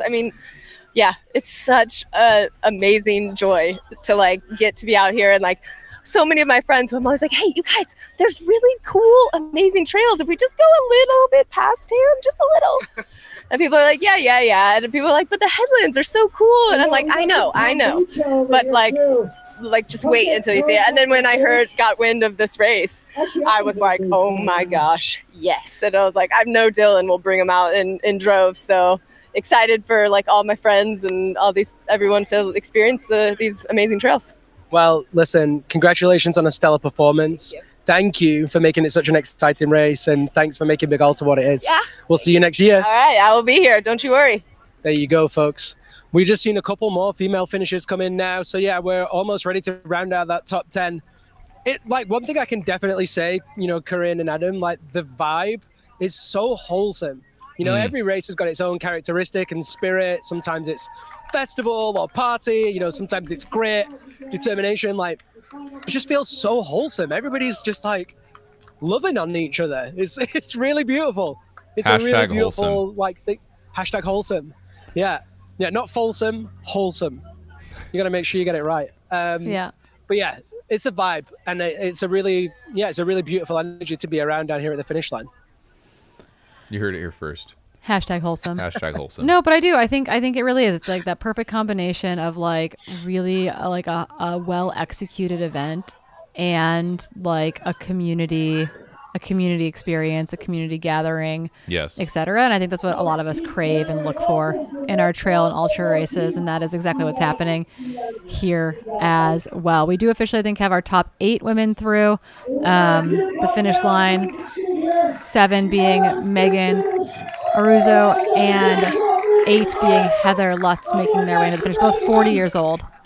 Wow. There's a sprint finish there. Sprint finish. Yeah, that guy just pipped Will to the finish. Woof, brutal. Wow. Yeah, it's such a vibe. The thing that I find so interesting as well, Lottie said it, Carolyn just said it, some of the guys said it as well, is how competitive they think next year is going to be. I mean, obviously Dylan brings in the talent, but then, with Eli setting such a high bar, I can't help but feel like year 2 is going to be fierce. Totally agree. Yeah, especially with such a banger performance going down, I think guys are going to want to come test themselves against that course record. Yeah, for sure. I think it's one of those things where it can set itself up. And I also think, too, that, like, again, steel sharpens steel, like sees like. I think that part of that as well is a lot of, like, us congregating around specific events that speak to us and mean a lot to us. And we'll continue to promote, like, a really competitive front field, but also a field for everyone else. I think Chuck and I has done a pretty good job of that historically. For sure. For the same reasons, right? It's this community event that we like want to support, and because it's been around for a while, and because the elites continue to go there, like we've established a really amazing competitive end of it, while it's still being a big community event that's important to both like the local and regional community. Yes. Right. Yeah. It is a great blend. Between like a great high production value live stream, awesome start finish line experience, interviews popping off, great sponsors and partners. This is what makes a modern day race like special, I think. Yeah, for sure. Obviously not every race venue has Dylan's garage just like around the corner from the start finish line. That's true. So this feels particularly bougie maybe this weekend. Luxurious, special. Yeah. People are just and we still have a 28K race to go. That's right. We still have another whole day or morning of racing. Tomorrow's going to be fast and furious. Right. I'm just so fired up. Yeah, tomorrow's going to be next level. I'm a little bit scared. It's going to start and be over immediately. It's going to be fast. But yeah, I still have time to get my picks in actually on Fantasy Freetrail. Come on, Corinne. Maybe I'll actually do it. Come on, Corinne. Get it in quick. Gotta, back up what I talk about, I guess. But yeah, no, like tomorrow's field's going to be absolutely incredible. We're waiting for our women's top 10 to round out here as well in the 50K. They've been out there for just about 5 hours and 40 minutes now. I think we'll have them all home before the 6-hour mark is my guess. Yep. Making their way towards the finish line. Someone is sprinting. Absolutely crushing. Here comes Yo-Yo Joe as well. Yo-Yo's the local guy. Let's go, Yo-Yo. We can get behind that. His performance has been up and down today. Oh, that was a bad one. I'm sorry. I shouldn't have, but I did. Yeah, we got lots of cramping going on. Oh my gosh. Yeah, like I said, I think that he's starting to really play a part, Like yeah, it's a lot of eccentric downhill too. Just like really fast. It's not like luxuriating downhill, right? Where you've got a lot of lateral movement or like little stair steps. Like this race is like full on, just like throw your body down the hill. Yeah, another woman coming off the road there. Amazing. Who do we got coming in here? I mean, we are waiting for F9, Michaela Wattman, and Lauren Scioli. That might have been Jenna. Okay. Yeah, I think F9 should be in the finish line right now is my guess. That might have been F10. Okay. So about to round out our women's top 10.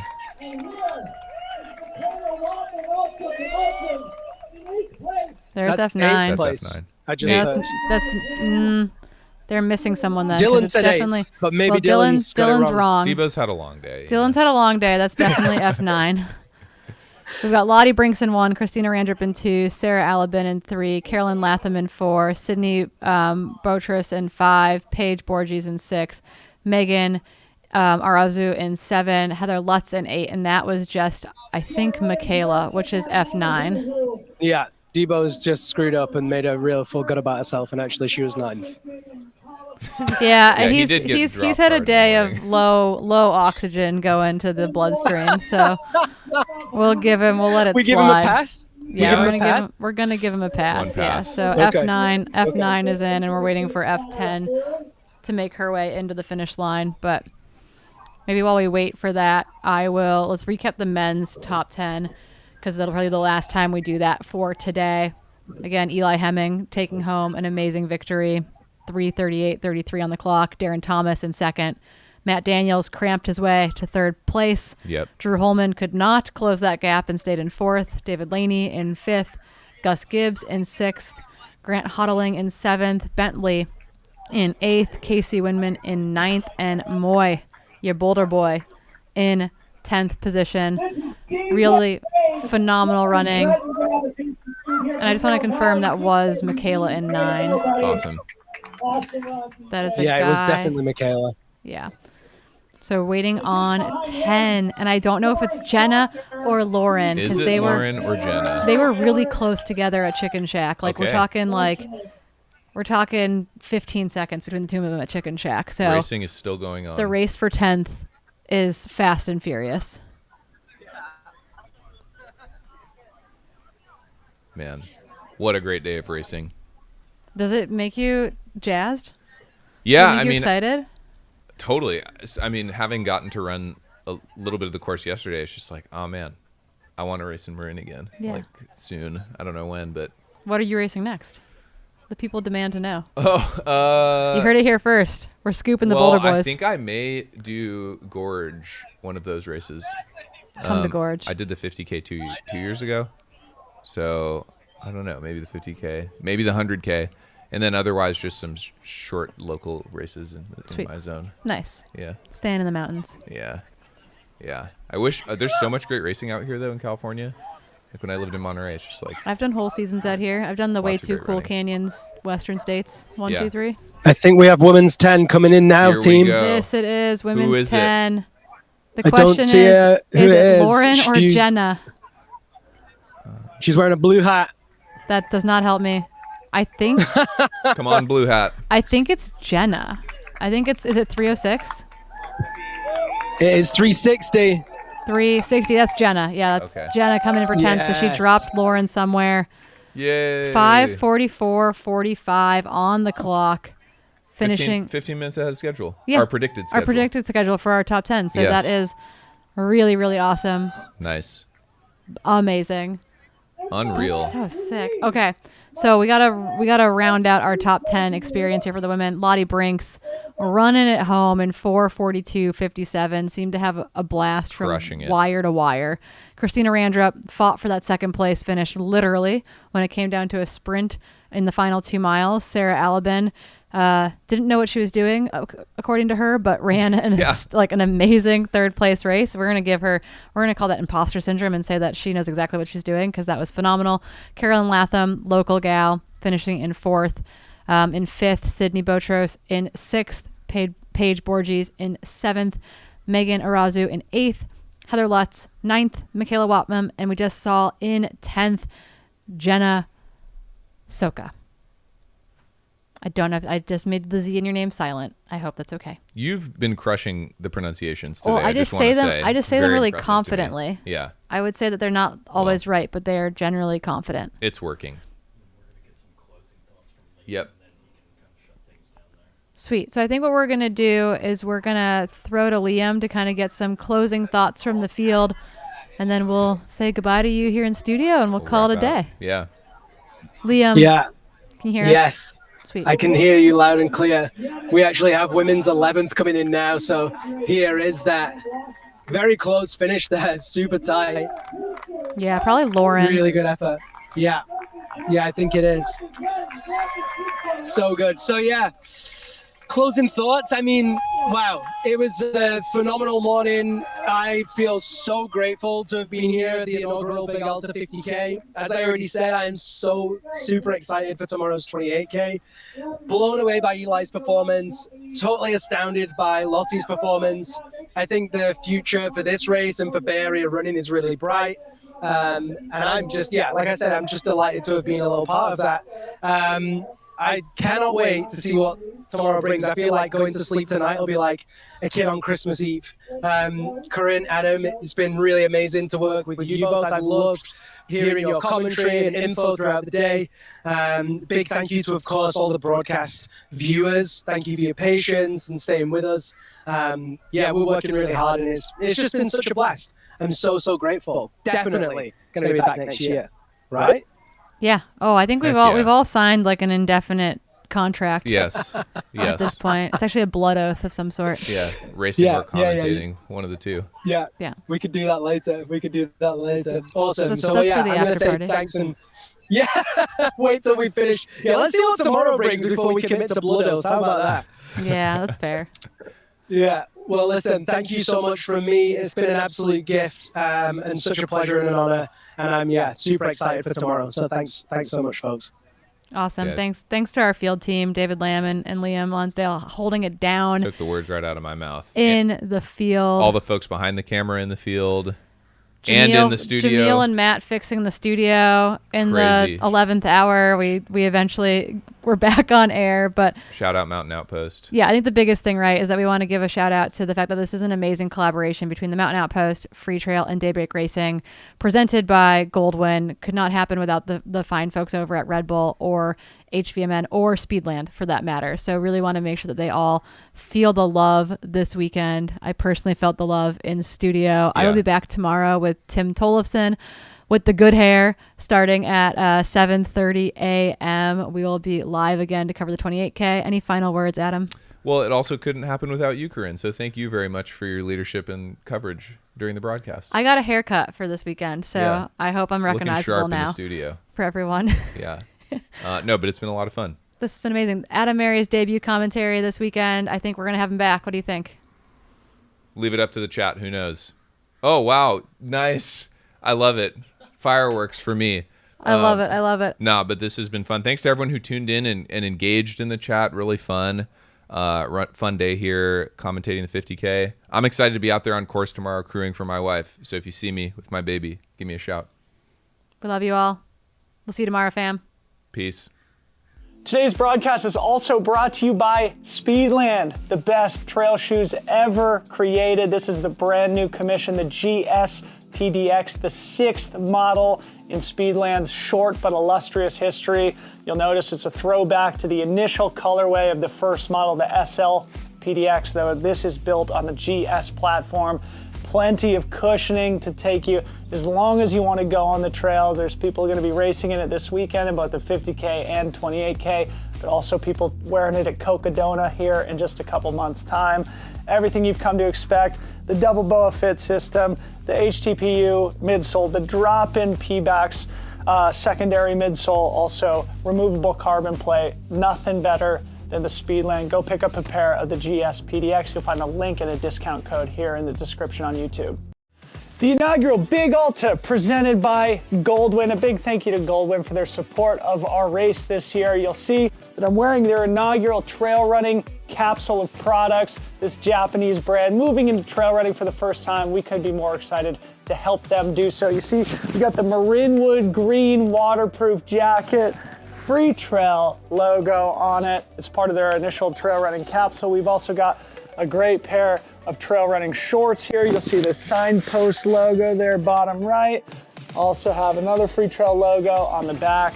There's also a really nice wool and polyester blend t-shirt as part of this trail running capsule. And finally, a nice pair of waterproof pants. Hopefully we won't need these on race day, but a big thank you to GOLDWIN. Check out the description for a link and a discount code that you can apply towards these great products. Thanks to GOLDWIN for helping to support the Big Alta in its inaugural year, and especially the live stream. Thank you to HVMN and Ketone IQ for supporting the inaugural Big Alta in our live stream coverage here of race weekend. These products, absolute game changers, and they're going to be available at each and every aid station for our runners here this weekend. If you don't know, Ketone IQ is a game-changing, groundbreaking nutrition product delivering exogenous ketones to endurance athletes to give them a little bit more physical and psychological energy when they hit that wall and they need a little bit of extra energy to pull from. Ketone IQ has made a huge difference in my life. I would definitely recommend you check it out. There's a link and a discount code here in the show notes, hvmn.com/freetrail30. A big thanks to Ketone IQ.